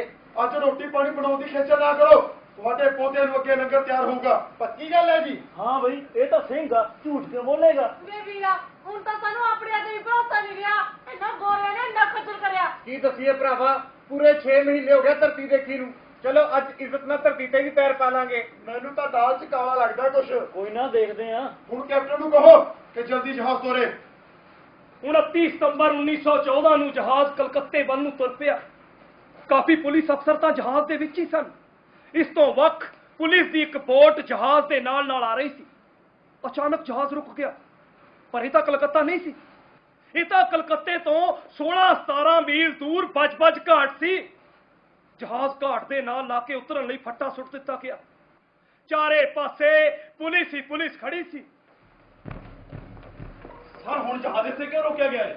ਅਸੀਂ ਤਾਂ ਕਲਕੱਤੇ ਜਾ ਰਹੇ ਸੀ, ਉੱਥੇ ਦੁਪਹਿਰ ਦੇ ਲੰਗਰ ਦਾ ਵੀ ਪ੍ਰਬੰਧ ਕੀਤਾ ਗਿਆ ਹੈ। सभी मुसाफिर यहाँ उतार के ट्रेन से सीधे पंजाब को भेजे जाएंगे। और सर ਅਸੀਂ ਤਾਂ ਪੰਜਾਬ ਜਾਣਾ ਹੀ ਨਹੀਂ ਚਾਹੁੰਦੇ। तुम्हारा मर्जी किसे पूछा है? बस सरकार का फैसला है। ਸਾਡੇ ਜਹਾਜ਼ ਉੱਤੇ ਸਾਡੀ ਮਰਜ਼ੀ ਚੱਲ ਸਕਦੀ ਹੈ, ਤੁਸੀਂ ਇਸ ਨੂੰ ਜ਼ਬਰਦਸਤੀ ਖਾਲੀ ਨਹੀਂ ਕਰਾ ਸਕਦੇ। तुम जहाज के क्या रखते हो? इस पर सरकार का बहुत पैसा लगा है। ਪਰ ਇਹ ਤਾਂ ਨਜਾਇਜ਼ ਧੱਕਾ ਹੈ। ਸਾਰੇ ਮੁਸਾਫਿਰ ਵਿਚਾਰੇ ਕੱਲ ਦੇ ਭੁੱਖੇ ਭਾਣੇ ਨੇ, ਨਾ ਕੁਝ ਖਾਦਾ ਨਾ ਪੀਤਾ ਹੈ। देखो हम ज्यादा बोलना नहीं चाहता, जो सरकार का हुक्म है बस वैसा ही करो। ਸਰਕਾਰ ਜੇ ਸਾਨੂੰ ਮਾਰਨਾ ਜਾਂ ਕੈਦ ਕਰਨਾ ਚਾਹੁੰਦੀ ਹੈ ਤਾਂ ਸਿੱਧਾ ਹੀ ਕਹਿ ਦਿਓ, ਕਿਉਂ ਸਾਨੂੰ 84 ਦੇ ਗੇੜ ਵਿੱਚ ਪਾਇਆ ਹੋਇਆ ਹੈ? You bastard! बारे में जाओगे? समझे? बदमाशों की तरह कुछ ज्यादा ही बोलते हो। जरा संभल के बोलो, बिना गिलो बदमाश कहना कोई निक्की जल्दी गल नहीं। You shut up! I will kill you! Sir मैं क्या तमीज ना बोलो। Mister battery, calm down। हम बात कहता है। सब लोगों को कहो कि उतर जाए। आप ठंडे दिमाग ਨਾਲ ਸੋਚੋ, ਇੰਨਾ ਜਲਦੀ ਮੁਸਾਫਿਰ ਨਾਲ ਉਤਰਨਾ ਮੁਸ਼ਕਿਲ ਹੈ। देखो जो हम कह रहा है बस वही एक रास्ता है। ਸਰ ਜਿਸ ਰਾਹ ਤੁਸੀਂ ਜਾਣ ਲਈ ਕਹਿ ਰਹੇ ਹੋ, ਮੁਸਾਫਿਰ ਉਸ ਰਾਹ ਜਾਣਾ ਹੀ ਨਹੀਂ ਚਾਹੁੰਦੇ ਜੀ। ਜਹਾਜ਼ ਕਲਕੱਤੇ ਲੈ ਚੱਲੋ। हुक्म तुम्हारा है कि सरकार का? ਸਭ ਹੁਕਮ ਦਾ ਸਰਕਾਰ ਦਾ ਹੈ, ਪਰ ਸਰਕਾਰ ਦਾ ਫਰਜ਼ ਵੀ ਤਾਂ ਬਣਦਾ ਕਿ ਸਹੀ ਹੁਕਮ ਦੇਵੇ। बहस बंद करो और जल्दी उतरो। जाओ अपने साथियों को समझाओ। ਗੁਰਮੁਖੋ, ਸਾਡੇ ਤੇ ਨਵੀਂ ਮੁਸੀਬਤ ਬਣ ਆਈ ਹੈ। ਬਾਬਾ ਜੀ ਅਸੀਂ ਸਭ ਸੁਣ ਰਹੇ ਸੀ। ਤੁਸੀਂ ਦੱਸੋ ਕਰਨਾ ਕੀ ਆ? ਸਰਕਾਰ ਦੀ ਸਾਜ਼ਿਸ਼ ਹੈ ਇਹਦੇ ਵਿੱਚ, ਤਾਂ ਹੀ ਤਾਂ ਸਾਨੂੰ ਬਚ ਵਾਸਤੇ ਰੋਕਿਆ ਗਿਆ। ਇਹ ਸਾਨੂੰ ਇੱਥੋਂ ਪੰਜਾਬ ਨਹੀਂ ਭੇਜਣਗੇ, ਪੱਕੀ ਗੱਲ ਜਾਣੋ। ਪਰ ਬਾਬਿਓ ਤੁਸੀਂ ਕਿਵੇਂ ਕਹਿ ਸਕਦੇ ਹੋ ਕਿ ਪੰਜਾਬ ਨਹੀਂ ਭੇਜਣਗੇ? ਕਿਉਂਕਿ ਪੰਜਾਬ ਜਾਣ ਵਾਸਤੇ ਹਾਵੜਾ ਸਟੇਸ਼ਨ ਤੋਂ ਜਾਣਾ ਪੈਂਦਾ। ਬਾਈ ਤੋਂ ਤਾਂ ਢਾਕੇ ਵੱਲ ਨੂੰ ਜਾਂਦੀ ਹੈ ਰੇਲ ਗੱਡੀ। ਮੈਨੂੰ ਲੱਗਦਾ ਇਹ ਆਪਾਂ ਨੂੰ ਕਿਸੇ ਜੇਲ੍ਹ 'ਚ ਡੱਕਣਾ ਚਾਹੁੰਦੇ ਨੇ। ਇਹਨਾਂ ਦੇ ਮਨਸੂਬੇ ਤਾਂ ਕੁਝ ਇਸ ਤਰ੍ਹਾਂ ਨਹੀਂ ਲੱਗਦੇ ਨੇ। ਇਹ ਨਾ ਭੁੱਲੋ, ਆਪਣੇ ਕੋਲ ਸ੍ਰੀ ਗੁਰੂ ਗ੍ਰੰਥ ਸਾਹਿਬ ਜੀ ਵੀ ਨੇ ਜਹਾਜ਼ ਵਿੱਚ। ਇਹਨਾਂ ਨੂੰ ਕਹਿੰਦੇ ਆ ਪਹਿਲਾਂ ਸਾਨੂੰ ਕਲਕੱਤੇ ਲੈ ਕੇ ਜਾਓ, ਖਾਣਾ ਖਵਾਓ, ਬਾਕੀ ਫੇਰ ਦੇਖਾਂਗੇ। ਹਾਂ, ਖਾ ਲਓ ਇਹਨਾਂ ਦੇ ਪੱਕੇ ਹੋਏ ਦੇਸੀ ਘਿਓ ਦੇ ਪਰੌਂਠੇ। ਮੈਂ ਕੈਨੇਡਾ 'ਚ 2 ਮਹੀਨੇ ਕੁੱਤੇ ਖਾਣੀ ਕਰਾ ਕੇ ਗਲੇ ਵੀ ਕਰ ਪੱਲੇ ਨਹੀਂ ਪਈ ਤੁਹਾਡੇ। ਇਹ ਅੰਗਰੇਜ਼ ਨੇ 100 ਪਤਨਾ ਦੇ ਤਾਰੂ। ਕਿਸ਼ਨ ਕੌਰ ਠੀਕ ਕਹਿ ਰਹੀ ਹੈ, ਮੈਨੂੰ ਤਾਂ ਹੁਣ ਗੋਰਾਂ ਦੇ ਭੋਰਾ ਯਕੀਨ ਨਹੀਂ ਰਿਹਾ।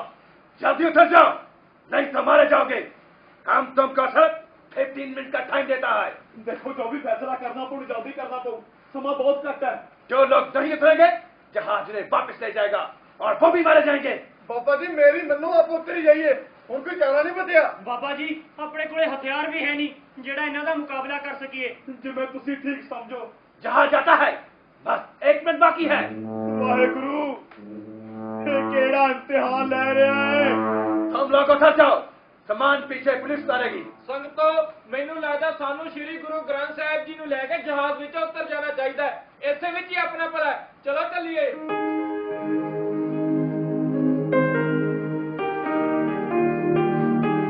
ਮਹਾਰਾਜ ਸਿਆ, ਮੇਰਾ ਮਨ ਕਹਿੰਦਾ ਹੈ ਕਿ ਆਪਾਂ ਨੂੰ ਚੁੱਪਚਾਪ ਪੰਜਾਬ ਵੱਲ ਤੁਰ ਪੈਣਾ ਚਾਹੀਦਾ ਹੈ। ਬੋਲੋ ਰਾਮ ਜੀ, ਬਾਬਾ ਜੀ ਜਿਵੇਂ ਕਹਿਣਗੇ ਉਵੇਂ ਕਰਾਂਗੇ। ਉਹ ਸਾਡੇ ਤੋਂ ਵੱਧ ਸਿਆਣੇ ਨੇ। ਹਾਂ, ਹਾਲੇ ਦੇਖੀ ਨਹੀਂ ਸਿਆਣਪ। ਓਏ ਤੂੰ ਸਿੱਧੀ ਤਰ੍ਹਾਂ ਦੱਸ, ਕਹਿਣਾ ਕੀ ਚਾਹੁੰਦਾ ਹੈ? ਉਹ ਦੁਬਾਰਾ ਸਿਆ ਛੱਡ ਪਰਾਂ, ਸਾਨੂੰ ਖੋਜਣ ਲੈ ਲੈਣਾ।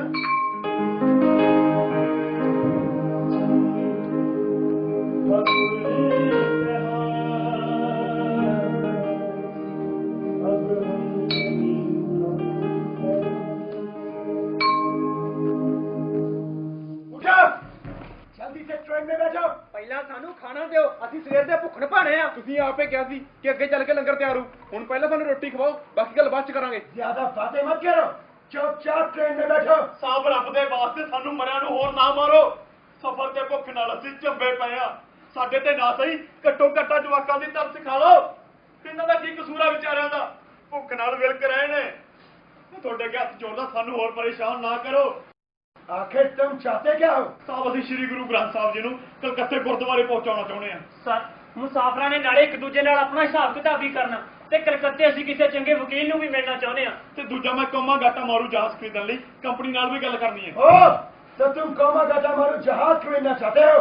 ਜੀ ਸਰ ਇਹਨਾਂ ਕੰਮਾਂ ਵਾਸਤੇ ਘੱਟੋ ਘੱਟ ਇੱਕ ਹਫ਼ਤਾ ਸਾਨੂੰ ਕਲਕੱਤੇ ਗੁਰਦੁਆਰੇ ਰਹਿਣਾ ਪਊਗਾ। ਬਸ ਇਹੋ ਸਾਡੀ ਮੰਗ ਹੈ ਸਾਹਿਬ। तुम 1 मिनट रुको, हम अभी बात करके आता है। ਬਾਬਾ ਜੀ ਇਹਨਾਂ ਨੂੰ ਕਹੋ ਕਿ ਅਸੀਂ ਮੁੜ ਕੇ ਪੰਜਾਬ ਨਹੀਂ ਜਾਣਾ। ਨਾ ਹੁਣ ਇਸ ਰੁੱਤੀ ਜਾ ਕੇ ਉੱਥੇ ਕੀ ਕਰਾਂਗੇ? ਹੁਣ ਨਾ ਤਾਂ ਉੱਥੇ ਖੇਤੀ ਕਰਨ ਨੂੰ ਰਹੀ ਤੇ ਨਾ ਹੀ ਕੁਝ ਹੋਰ ਹੈ। ਇਸ ਤੋਂ ਚੰਗਾ ਵੀ ਅਸੀਂ ਕਲਕੱਤੇ ਰਹਿ ਕੇ ਕੋਈ ਮਿਹਨਤ ਮਜ਼ਦੂਰੀ ਕਰ ਲਈਏ, ਘੱਟੋ ਘੱਟ ਆਪਣਾ ਢਿੱਡ ਤਾਂ ਭਰ ਲਾਂਗੇ। ਕੋਈ ਨਾ ਦਰਬਾਰਾ ਸਿਆ ਕਰਦੇ ਆ ਗੱਲ। देखो सरकार का फैसला है कि तुमको यहाँ से सीधे पंजाब ही भेजा जाए। हम कुछ नहीं कर सकते। ਪਰ ਇਹ ਤਾਂ ਸਰਾਸਰ ਨਾਇਨਸਾਫੀ ਹੈ। बातें बनाना छोड़ो, चुपचाप ट्रेन में बैठो। ਸਾਹਿਬ ਇਮਤਿਹਾਨ ਨਾ ਲਓ। ਜੇ ਸਾਨੂੰ ਸਾਰਿਆਂ ਨੂੰ ਕਲਕੱਤੇ ਨਹੀਂ ਜਾਣ ਦੇਣਾ ਤਾਂ ਘੱਟੋ ਘੱਟ 5 ਸਿੰਘਾਂ ਨੂੰ ਜਾਣ ਦਿਓ। ਉਹ ਸ਼੍ਰੀ ਗੁਰੂ ਗ੍ਰੰਥ ਸਾਹਿਬ ਜੀ ਨੂੰ ਹਾਵੜੇ ਦੇ ਗੁਰਦੁਆਰੇ ਵਿੱਚ ਪਹੁੰਚਾਉਣਗੇ। ਬਸ ਕਲਕੱਤੇ ਤੋਂ ਵਕੀਲ ਮੰਗਵਾ ਦਿਓ। हमने कहा ना कुछ नहीं कर सकते, चुपचाप ट्रेन में बैठो। ਜਿਹੜਾ ਕਾਲਾ ਇਤਿਹਾਸ ਤੁਸੀਂ ਲਿਖ ਰਹੇ ਹੋ ਇਹਦੇ ਲਈ ਭੁੱਖ ਤੁਹਾਨੂੰ ਕਦੇ ਮਾਫ ਨਹੀਂ ਕਰੇਗਾ। ਜੋ ਤੋਹੀਨ ਤੁਸੀਂ ਸਾਡੇ ਇਸ਼ਟ ਦੀ ਕਰ ਰਹੇ ਹੋ, ਜੇ ਇਹੀ ਤੋਹੀਨ ਕੋਈ ਤੁਹਾਡੇ ਇਸ਼ਟ ਦੀ ਕਰੇ ਤਾਂ ਤੁਹਾਡਾ ਕੀ ਹਾਲ ਹੋ ਇਹਨੂੰ ਸਮਝੋ। ਗੁਰੂ ਗ੍ਰੰਥ ਸਾਹਿਬ ਸਾਡੇ ਇਸ਼ਟ ਨੇ। ਅਸੀਂ ਆਪਣੇ ਗੁਰੂ ਦਾ ਨਰਾਦਰ ਬਰਦਾਸ਼ਤ ਨਹੀਂ ਕਰ ਸਕਦੇ। ਸਾਡੇ ਸਬਰ ਦਾ ਇਮਤਿਹਾਨ ਨਾ ਲਓ। तुम हमको धमकी देता है? हम डरने वाला नहीं है। ਜੇ ਇਹ ਗੱਲ ਹੈ ਤਾਂ ਤੁਸੀਂ ਸਾਨੂੰ ਬਿਨਾਂ ਬਰਾਂਡ ਤੋਂ ਕਰਤਾ ਨਹੀਂ ਕਰ ਸਕਦੇ। ਪਹਿਲਾਂ ਜਾ ਕੇ ਬਰਾਂਡ ਲੈ ਕੇ ਆਓ, ਫਿਰ ਤੁਹਾਨੂੰ ਜਿੱਧਰ ਕਹੋਗੇ ਚੱਲ ਪਾਵਾਂਗੇ। 1 ਘੰਟਾ ਇੱਥੇ ਬੈਠ ਕੇ ਬਰਾਂਡ ਦੀ ਉਡੀਕ ਕਰਾਂਗੇ। ਉਸ ਤੋਂ ਬਾਅਦ ਜਿੱਧਰ ਸਾਡਾ ਜੀ ਚਾਹੂ ਉੱਧਰ ਜਾਵਾਂਗੇ। ਇਹ ਸਾਡਾ ਦੇਸ਼ ਹੈ। ठीक है, देखता हूँ तुमको। ਬਾਬਾ ਜੀ 40-50 ਬੰਦੇ ਤਾਂ ਗੱਡੀ 'ਚ ਬੈਠ ਕੇ ਜਾ ਕੇ। ਕੌਣ ਬੰਦੇ ਨੇ? ਸ਼ਾਹਪੁਰੀਏ ਤੇ ਹੋਰ ਕਈ ਬੰਦੇ ਨੇ ਗੱਡੀ 'ਚ ਤੁੰਨ ਕੇ ਬਿਠਾਤੇ ਸਿਪਾਹੀਆਂ ਨੇ। ਚੱਲ ਕੋਈ ਗੱਲ ਨਹੀਂ ਦਲਜੀਤ ਸਿੰਘ, ਪਰ ਆਪਾਂ ਸਾਰੇ ਇੱਥੇ ਹੀ ਬੈਠਾਂਗੇ। ਮੁਸਾਫਿਰ ਇਮਾਨਦਾਰੀ ਨਾਲ 1 ਘੰਟੇ ਦੀ ਬਜਾਏ 1.5 ਘੰਟਾ ਵਾਰੰਟਾਂ ਦੀ ਉਡੀਕ ਕਰਦੇ ਰਹੇ, ਪਰ ਕੋਈ ਨਾ। ਫਿਰ ਮੁਸਾਫਿਰਾਂ ਦੀ ਕਮੇਟੀ ਨੇ ਕਲਕੱਤੇ ਜਾਣ ਦਾ ਫੈਸਲਾ ਕਰ ਲਿਆ ਅਤੇ ਸਾਰੇ ਮੁਸਾਫਿਰ ਕਲਕੱਤੇ ਵੱਲ ਨੂੰ ਤੁਰ ਪਏ। ਪੰਡਿਤ ਪੋਲੋ ਰਾਮਾ ਤੇ ਉਸਦੇ ਕੁਝ ਸਾਥੀ ਗੁਰਦੀਪ ਸਿੰਘ ਹੋਰਾਂ ਨਾਲੋਂ ਅੱਗੇ ਤੁਰ ਪਏ। ਕਾਫੀ ਦੂਰ ਅੱਗੇ ਜਾ ਕੇ ਉਹਨਾਂ ਨੇ ਅੱਖ ਬਚਾ ਕੇ ਪੁਲਿਸ ਨੂੰ ਗ੍ਰਿਫਤਾਰੀ ਦੇ ਦਿੱਤੀ। ਆਪਣੇ ਹੀ ਸਾਥੀਆਂ ਨੂੰ ਅੱਧ ਵਿਚਕਾਰ ਛੱਡ ਗਏ। ਖੈਰ ਮੁਸਾਫਿਰ ਬੜੇ ਹੀ ਜੋਸ਼ ਨਾਲ ਸ਼ਬਦ ਗਾਉਂਦੇ ਹੋਏ ਹਲੇ ਕਲਕੱਤੇ ਵਾਲੀ ਸੜਕ ਤੇ ਚੜ੍ਹੀ ਸੀ ਕਿ ਡੇਵਿਡ ਪੈਟਰੀ ਨੇ ਉਹਨਾਂ ਨੂੰ ਅੱਗੋਂ ਆ ਕੇ ਫੇਰ ਘੇਰ ਲਿਆ।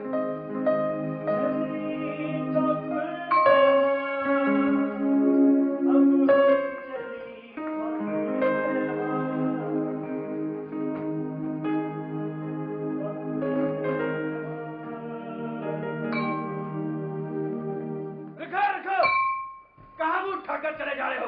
साहब ਅਸੀਂ पूरा 1.5 घंटा बरांडा उड़ीकते रहे, सो ਹੁਣ ਅਸੀਂ कलकत्ते गुरुद्वारे जा रहे हैं। हम लोग आगे नहीं जा सकते। वापस चलो। ਤੁਸੀਂ ਸਾਨੂੰ ਵਾਰੰਟ ਦਿਖਾਏ ਬਿਨਾਂ ਰੋਕ नहीं सकते। हमको वक्त सिखाता है यू बास्टर्ड। हम तुमको भी छूट कर देगा। ले मार गोली। ਅਸੀਂ मौत से उड़ाते इस ड्रामा किसे होग ਨੂੰ ਜਾਈ। ਹੁਣ ਚਲਾਉਂਦਾ ਕਿਹੜੀ ਗੋਲੀ? ਹੱਥ ਕਿਉਂ ਕੰਬਦੇ ਆ? ਚਲਾ ਗੋਲੀ। ਕਦੋਂ ਤੇ ਤੈਨੂੰ ਪਿਆਰ ਨਾਲ ਸਮਝਾਈ ਜਾਂਦੇ ਆ, ਸਮਝੇ ਨਹੀਂ? ਐਵੇਂ ਟੁੱਟੇ ਛਿੱਤਰਾਂ ਨੂੰ ਫਦੀਏ ਨੇ। हम तुमको छोड़ेगा नहीं। I will see you। ना हुने देख ले, फिर किने देखिया। मार गोली होना। इंदर सिंह छड़ परे, चलो चलिए। अब आगे आगे देखो होता है क्या। बाबा जी मैनू इन्हां दे रास्ते ठीक नहीं लगते। बाबा जी इंदर सिंह सही कह रहे हैं। तुम लोग कहाँ जा रहे हो? कलकत्ते नू। ਕਲਕੱਤਾ क्या काम है? ਅਸੀਂ ਸ਼੍ਰੀ ਗੁਰੂ ਗ੍ਰੰਥ ਸਾਹਿਬ ਜੀ ਨੂੰ ਸਤਿਕਾਰ ਨਾਲ ਗੁਰਦੁਆਰੇ ਵਿਰਾਜਮਾਨ ਕਰਨਾ ਹੈ ਤੇ ਲਾਡ ਸਾਹਿਬ ਨੇ ਆਪਣੇ ਦੁੱਖ ਦੱਸਣੇ ਆ। लाट साहब ने ही हमको तुम्हारा फरियाद सुनने के लिए भेजा है। साहब साडी बहुत तरसे हो गए, साडी मदद करो। नहीं, यहाँ नहीं बचपा, चलो हम स्टेशन पर बैठेगा और तुम्हारा बात सुनेगा। साहब ਅਸੀਂ ਰਾਤ ਦੇ ਭੁੱਖਣ ਪਾਣੇ ਫਿਰ ਰਹੇ ਹਾਂ, ਹੁਣ ਹਿੰਮਤ ਨਹੀਂ ਵਾਪਸ ਬਚ ਜਾਣ ਦੀ। मैंने कहा ना वहाँ चलो, खाना भी वहीं मिलेगा।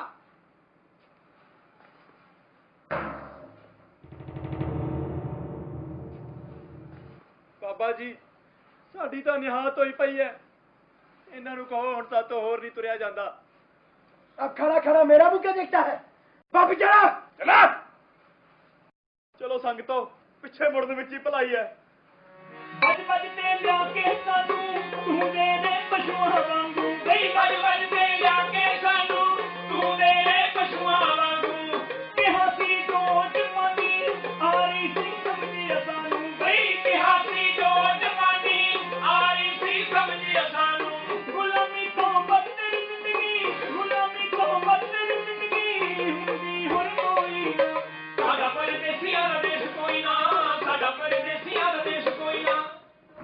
ਕੁ ਵਜੇ ਭੁੱਖਣ ਭਾਣੇ ਥੱਕੇ ਹਾਰੇ ਅਸੀਂ ਬਜ-ਬਜ ਪਹੁੰਚੇ।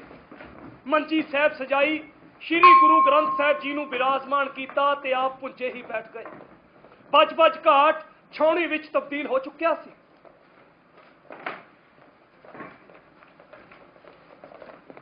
ਇੱਥੇ ਨਹੀਂ ਬੈਠਣਾ, ਚਲੋ ਜਹਾਜ਼ 'ਚ ਚੜੋ। ਮੈਂ ਪਹਿਲਾਂ ਕਹਿੰਦੀ ਸੀ ਜਹਾਜ਼ 'ਚ ਉਤਰ ਕੇ ਗੱਡੀ 'ਚ ਚੜੋ, ਹੁਣ ਕਹਿੰਦੇ ਮੁੜ ਜਹਾਜ਼ 'ਚ ਚੜੋ। ਮੈਂ ਤਾਂ ਨਹੀਂ ਜਾਂਦੀ, ਆ ਬੈਠੀ ਆ। ਇਹਦੀ ਜ਼ਿੰਦਗੀ ਨਾਲ ਤਾਂ ਬਹੁਤ ਚੰਗੀ। ਸਾਨੂੰ ਮਜਬੂਰਨ ਤੁਹਾਡੇ ਨਾਲ ਸਖਤੀ ਵਰਤਣੀ ਪਊ। ਮੈਂ ਕੀ ਕਰੇਗਾ? ਗੋਲੀ ਚਲਾਏਗਾ? ਸ਼ਰਮ ਕਰ ਸ਼ਰਮ। ਸਿੱਖੋ ਕਿ ਆਪਣੇ ਭਾਈਆਂ ਤੇ ਗੋਲੀ ਚਲਾਏਗਾ। ਦੇਖੋ, ਸਾਨੂੰ ਲਾਟ ਸਾਹਿਬ ਦੇ ਸਕੱਤਰ ਨੇ ਇੱਥੇ ਭੇਜਿਆ ਹੈ। ਉਹ ਇੱਥੇ ਆ ਕੇ ਸਾਡੀ ਫਰਿਆਦ ਸੁਣਨਗੇ। ਉਹਨਾਂ ਦੇ ਆਉਣ ਤੱਕ ਅਸੀਂ ਇੱਥੋਂ ਨਹੀਂ ਹਿੱਲਣਾ। ਸੰਗਤੋ, ਰਹਿਰਾਸ ਸਾਹਿਬ ਦਾ ਸਮਾਂ ਹੋ ਗਿਆ ਹੈ। ਤੁਸੀਂ ਇਸ ਵੇਲੇ ਪਾਠ ਨਹੀਂ ਕਰ ਸਕਦੇ, ਉੱਪਰੋਂ ਹੁਕਮ ਹੈ। ਦੇਖੋ ਸਾਹਿਬ, ਤੁਸੀਂ ਤਾਂ ਆਪ ਸਿੱਖੋ, ਤੁਹਾਨੂੰ ਤਾਂ ਇਹ ਗੱਲ ਕਹਿੰਦੇ ਵੀ ਚੰਗੇ ਨਹੀਂ ਲੱਗਦੇ। ਸਿੱਖੀ ਦੀ ਮਰਿਆਦਾ ਨੂੰ ਸਮਝੋ। ਚਲੋ ਸੰਗਤੋ, ਪਾਠ ਕਰੀਏ। ਸਾਰੇ ਮੁਸਾਫਰ ਪਾਠ ਕਰਨ ਲੱਗ ਪਏ। ਕਿਸੇ ਦੇ ਵੀ ਮਨ ਨੂੰ ਉਸ ਪਰ ਟੇਕ ਨਹੀਂ ਸੀ। ਘੜੀ ਮੁੜੀ ਧਿਆਨ ਆਲੇ ਦੁਆਲੇ ਖੜੀ ਪੁਲਿਸ ਵੱਲ ਜਾ ਰਿਹਾ ਸੀ। ਪਾਠ ਕਰਕੇ ਜਿਉਂ ਹੀ ਅਸੀਂ ਅਰਦਾਸ ਲਈ ਖੜੇ ਹੋਏ, ਦੂਜੇ ਪਾਸੇ ਰੌਲਾ ਪੈਣਾ ਸ਼ੁਰੂ ਹੋ ਗਿਆ।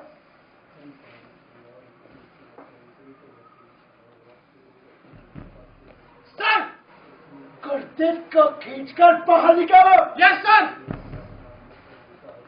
ਸੁੱਖਾ ਸਿੰਘ। Yes sir. ਕਾਕਜ ਕੋ ਬੁਲਾ ਕਰ ਲਾਓ। ਸਰ ਉਹ ਪਾਠ ਕਰ ਰਹੇ ਨੇ, ਕਹਿੰਦੇ ਪਾਠ ਦੀ ਸਮਾਪਤੀ ਤੋਂ ਬਾਅਦ ਆਪੇ ਆ ਜਾਣਗੇ। ਉਸकी इतनी हिम्मत?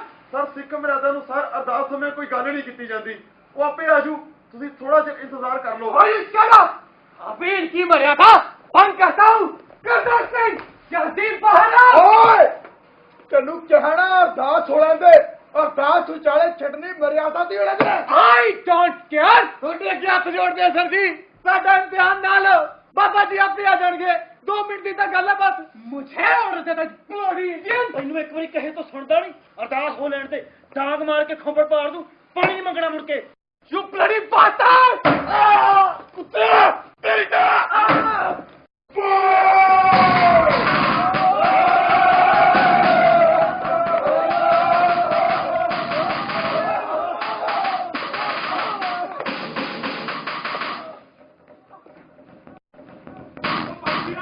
ਉਹ ਕਿਉਂ ਫੜ ਕੇ ਲੈ ਜਾ ਰਹੇ ਹੋ ਮੈਨੂੰ? ਉਹ ਛੱਡ ਦਿਓ, ਉਹ ਮੇਰੇ ਭਰਾ ਮਰ ਰਹੇ ਨੇ। ਮੈਨੂੰ ਵੀ ਮਰ ਜਾਣ ਦਿਓ ਨਾਲ ਹੀ। ਬਾਬਾ ਜੀ ਸਮਝਣ ਦੀ ਕੋਸ਼ਿਸ਼ ਕਰੋ, ਸਾਨੂੰ ਵੀ ਪਤਾ ਮਰ ਰਹੇ ਨੇ। ਉਹ ਜ਼ਾਲਮਾ, ਮੈਦਾਨ ਛੱਡਣਾ ਸੂਰਮੇ ਦਾ ਕੰਮ ਨਹੀਂ ਹੁੰਦਾ। ਉਹ ਮੈਨੂੰ ਛੱਡ ਦਿਓ। ਉਹ ਦੁਨੀਆ ਕੀ ਕਹੂ ਕਿ ਵਰਦੀਆਂ ਗੋਲੀਆਂ 'ਚ ਨਿਰਦੋਸ਼ ਮੁਸਾਫਰਾਂ ਨੂੰ ਛੱਡ ਕੇ ਆਪ ਜਾਨ ਬਚਾ ਕੇ ਭੱਜ ਆਇਆ। ਸਾਰੀ ਉਮਰ ਇਹ ਕਲੰਕ ਲੈ ਕੇ ਕਿਵੇਂ ਜੀਵਾਂਗਾ? ਬਾਬਾ ਜੀ, ਸਾਡੇ ਦੁੱਖਾਂ ਦੀ ਕਹਾਣੀ ਨੂੰ ਲੋਕਾਂ ਤੱਕ ਪਹੁੰਚਾਉਣ ਲਈ ਤੁਹਾਡਾ ਜਿਉਂਦਾ ਰਹਿਣਾ ਬਹੁਤ ਜ਼ਰੂਰੀ ਹੈ। ਜੇ ਤੁਸੀਂ ਵੀ ਸ਼ਹੀਦ ਹੋ ਗਏ ਤਾਂ ਸਾਨੂੰ ਕਿਸੇ ਨੇ ਨਹੀਂ ਪੁੱਛਣਾ। ਬਾਬਾ ਜੀ, ਗੋਰਿਆਂ ਦਾ ਕੀਤੇ ਜ਼ੁਲਮ ਨੂੰ ਕੁੱਲ ਦੁਨੀਆ ਕੇ ਨੰਗਾ ਕਰਨਾ, ਇਹੀ ਸਾਡੀ ਅੰਤਿਮ ਇੱਛਾ ਹੈ। ਦਰਬਾਰਾ ਸਾਹਿਬ, ਇਸ ਤੋਂ ਪਹਿਲਾਂ ਕਿ ਪੁਲਿਸ ਆਪਾਂ ਨੂੰ ਫੜ ਲਵੇ, ਬਾਬਾ ਜੀ ਨੂੰ ਲੈ ਕੇ ਕੱਲ ਤੋਂ ਛਾਲ ਮਾਰੀਏ। ਵਾਹਿਗੁਰੂ, ਮੈਨੂੰ ਮਾਫ ਕਰੀ। ਬਾਬਾ ਜੀ ਸਾਡੀ ਕਥਾ ਜ਼ਰੂਰ ਲਿਖਿਓ।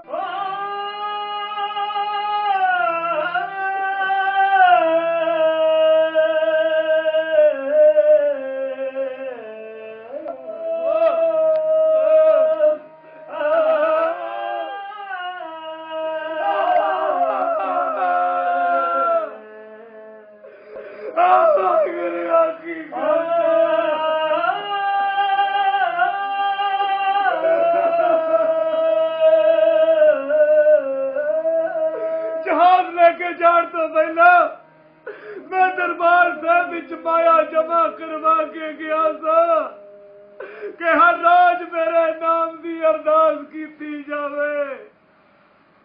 ਮੇਰੀ ਇਹ ਅਰਦਾਸ ਵੀ ਬੰਦ ਕਰ ਦਿੱਤੀ ਗਈ। ਹਿੰਦ ਸਰਕਾਰ ਨੇ ਦਰਬਾਰ ਸਾਹਿਬ ਤੋਂ ਹੁਕਮਨਾਮਾ ਜਾਰੀ ਕਰਵਾ ਕੇ ਮੈਨੂੰ ਤੇ ਮੇਰੇ ਮੁਸਾਫਰਾਂ ਨੂੰ ਅਸਿੱਖ ਕਰਾਰ ਦਵਾ ਦਿੱਤਾ।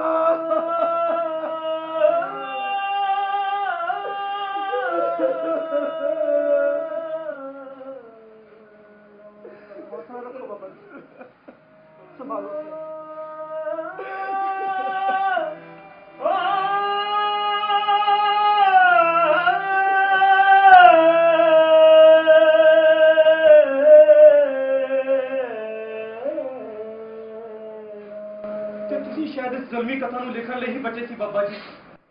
ਅੰਨੇਵਾਹ ਚੱਲਦੀਆਂ ਗੋਲੀਆਂ ਵਿੱਚ 20 ਦੇ ਕਰੀਬ ਮੁਸਾਫਿਰ ਮਾਰੇ ਗਏ ਤੇ ਅਨੇਕਾਂ ਜ਼ਖਮੀ ਹੋ ਗਏ। ਮੋਏ ਤੇ ਫੱਟੜ ਹੋਏ ਸਿਪਾਹੀਆਂ ਨੂੰ ਤਾਂ ਅਫਸਰਾਂ ਨੇ ਤੁਰੰਤ ਸੰਭਾਲ ਲਿਆ, ਪਰ ਜ਼ਖਮੀ ਮੁਸਾਫਿਰ ਪਾਣੀ ਦੀ ਇੱਕ ਬੂੰਦ ਬਿਨਾਂ ਸਾਰੀ ਰਾਤ ਤੜਫਦੇ ਰਹੇ। ਕਈ ਫੱਟੜ ਤਾਂ ਸੰਭਾਲ ਖਣੋ ਹਸਪਤਾਲ ਜਾਂਦੇ ਹੀ ਮਰ ਗਏ। ਮਰਨ ਵਾਲੇ ਲਵਾਰਿਸ ਲਾਸ਼ਾਂ ਦੀ ਤਰ੍ਹਾਂ ਪਏ ਸਨ। गिरफ्तार होने वाले मुसाफिरों नाल भी पुलिस बहुत बुरी तरह नाल पेश आई। सरकार के छुपाने के बावजूद खबर सारे देश में फैल चुकी सी। पंजाब में थां-थां जलसे होए। जालिम हिंद सरकार ने कई अखबारों की जमानत जब्त कर ली। मुसाफिरों को बिना कसूरों फड़ के जेलों में रख दिता गया। बच-बच दा साका असल विच इक तरह नाल छोटा जलियांवाला बाग सी। बाबा जी, तुहाडे वापस होने तो बाद कनेडा ਵਿੱਚ ਕੀ ਵਾਪਰਿਆ? ਬਹੁਤ ਕੁਝ ਵਾਪਰਿਆ। ਅਸੀਂ ਹਾਲੇ ਸਮੁੰਦਰ ਵਿੱਚ ਹੀ ਸਾਂ ਕਿ ਗੱਦਾਰ ਬੇਲਾ ਸਿੰਘ ਨੇ 5 ਸਤੰਬਰ 1914 ਨੂੰ ਸਿੱਖ ਟੈਂਪਲ ਵਿੱਚ ਅਰਦਾਸ ਕਰਦੇ ਸਮੇਂ ਭਾਈ ਭਾਗ ਸਿੰਘ ਤੇ ਬਦਨ ਸਿੰਘ ਨੂੰ ਗੋਲੀਆਂ ਨਾਲ ਮਾਰ ਦਿੱਤਾ। ਕੇਸ ਚੱਲਿਆ, ਪਰ ਪਿੱਠ ਪਿੱਛੇ ਹੌਪਕਿੰਸਨ ਦੇ ਹੋਣ ਕਰਕੇ ਉਹ ਅਦਾਲਤ ਵਿੱਚੋਂ ਬਰੀ ਹੋ ਗਿਆ। ਆਖਿਰ ਹਿੰਦੁਸਤਾਨੀਆਂ ਨੇ ਬੇਲਾ ਸਿੰਘ ਦੇ ਖਿਲਾਫ ਹਾਈ ਕੋਰਟ ਵਿੱਚ ਅਪੀਲ ਕੀਤੀ। 21 ਅਕਤੂਬਰ 1914 ਨੂੰ ਸੁਣਵਾਈ ਸਮੇਂ सरदार मेवा सिंह लोपोके ने जो किया वो याद रखने योग है।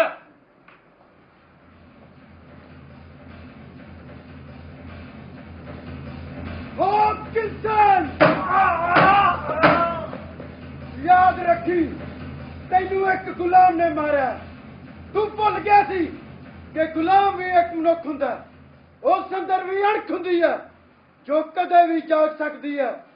मेरे विचों अणख जाग पई है ते एक ना एक दिन मेरी कौम विच भी जाग पवेगी।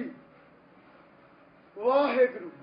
जिस मरने ते जग डरे मेरे मने अनंत मने ही ते पाई है पूर्ण परमानंद। बाबा जी, बेला सिंह दा बाद विच की बनया? ਉਹੀ ਜੋ ਹੌਪਕਿੰਸਨ ਦਾ ਬਣਿਆ। मेरे बारे लोग पता नहीं की सोचते। उधर वैंकूवर च मेरे सिख भरा मैनू बेला सिंह गद्दार भी कहते थे। मैनू इस नाल कोई फर्क नहीं पैदा क्योंकि मैं इस सब दे उल्ट सोचदा। बई जे बगाने मुल्क च आही गए हाँ तो मौके का फायदा उठाओ, अफसरां नाल बना के रखो। मैं इन्हां अफसरां तो बड़े फायदे लेने। दर्जनां रिश्तेदार ते होर मुसाफिर हॉपकिंसन राही लगाए सी। भाई सरकार च अपनी बनती सी ते कईयां तो यह जर नहीं सी हुंदा, पर मेरिया ही कुछ गलतियां कारण 1916 ਵਿੱਚ ਜਦੋਂ ਮੈਨੂੰ ਇੰਡੀਆ ਦੀ ਵੋਟ ਕੀਤਾ ਗਿਆ ਤਾਂ ਇੱਥੇ ਆਪਾਂ ਇੱਕ ਸਰਕਾਰ ਨਾਲ ਪੂਰੀ ਬਣਾ ਕੇ ਰੱਖੀ। ਅਨੇਕਾਂ ਬੱਬਰ ਅਕਾਲੀ ਫੜਾਏ ਤੇ ਫਾਂਸੀ ਚੜਵਾਏ। ਸਰਕਾਰ ਨੇ ਮੈਨੂੰ ਖੁਸ਼ ਹੋ ਕੇ ਜ਼ਮੀਨ ਦੇ 4 ਮਰੱਬੇ ਵੀ ਦਿੱਤੇ ਨੇ। ਹੋਰ ਤਾਂ ਹੋਰ ਪੁਲਿਸ ਦੀ ਸਿਕਿਉਰਿਟੀ ਵੀ ਮਿਲੀ ਹੋਈ ਹੈ। ਦੁਸ਼ਮਣ ਇੱਥੇ ਵੀ ਬਥੇਰੇ ਨੇ। ਬੱਬਰ ਅਕਾਲੀਆਂ ਦੀ ਅੱਖ ਵਿੱਚ ਮੈਂ ਵਾਣ ਵਾਂਗੂ ਲੜਕਦਾ ਹਾਂ। ओए की हाल है बेला सिया? कौन है? पहचानिया नहीं। पछाण भी लेगा ते जान भी लेगा। ओह हरी सिंह, बब्बर अकाली हरी सिंह। ओए की हाल है तेरा? मैं ठीक हाँ। चल अज तेरा हाल भी ठीक कर ही दिन्ने आ। की मतलब है तेरा? ओए तेरे पापां दा भार बहुत वध गया है।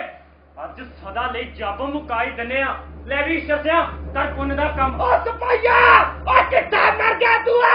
इंडिया च कोई नहीं खड़दा बेला सिया। की कर रहा है इंडिया तू? जो बहुत पहला कर देना चाहिदा सी। गद्दारां दी कोई सजा हुंदी है। ਜਦੋਂ ਮਰਦੇ ਪਾਪੀ ਲੱਖਾਂ ਉਹ ਜੰਮੇ ਇੱਕ ਗਦਾਰ ਰੋਂਦਾ ਹੈ ਅੰਬਰ ਛਮ ਛਮ ਧਰਤੀ ਹੁੰਦੀ ਸ਼ਰਮਸਾਰ। ਜੰਮੇ ਨਾ ਗਦਾਰ ਮਾਂ ਮਰੇ ਔਗਵੀ ਹੁੰਦੀ ਹੈ ਗਦਾਰਾਂ ਦੀ ਸਜਾਏ ਔਗਵੀ। ਜੰਮੇ ਨਾ ਗਦਾਰ ਮਾਂ ਮਰੇ ਔਗਵੀ ਹੁੰਦੀ ਹੈ ਗਦਾਰਾਂ ਦੀ ਸਜਾਏ ਔਗਵੀ। ਹੁੰਦੀ ਹੈ ਗਦਾਰਾਂ ਦੀ ਸਜਾਏ ਔਗਵੀ। ਇੱਥੇ ਹੁੰਦੀ ਹੈ ਗਦਾਰਾਂ ਦੀ ਸਜਾਏ ਔਗਵੀ। बाबा जी, ਤੁਸੀਂ 7 ਸਾਲ ਰਿਪੋਰਟ ਰਹੀ, ਉਹਦੇ ਬਾਰੇ ਦੱਸੋਗੇ ਕੁਝ? ਇਹ ਬਹੁਤ ਲੰਮੀ ਕਹਾਣੀ ਹੈ ਪੁੱਤਰ, ਬਾਕੀ ਕਹਾਣੀ ਫੇਰ ਕਦੇ। ਆਓ ਬਜ-ਬਜ ਘਾਟ ਦੇ ਸ਼ਹੀਦਾਂ ਨੂੰ ਸਲਾਮ ਕਰੀਏ।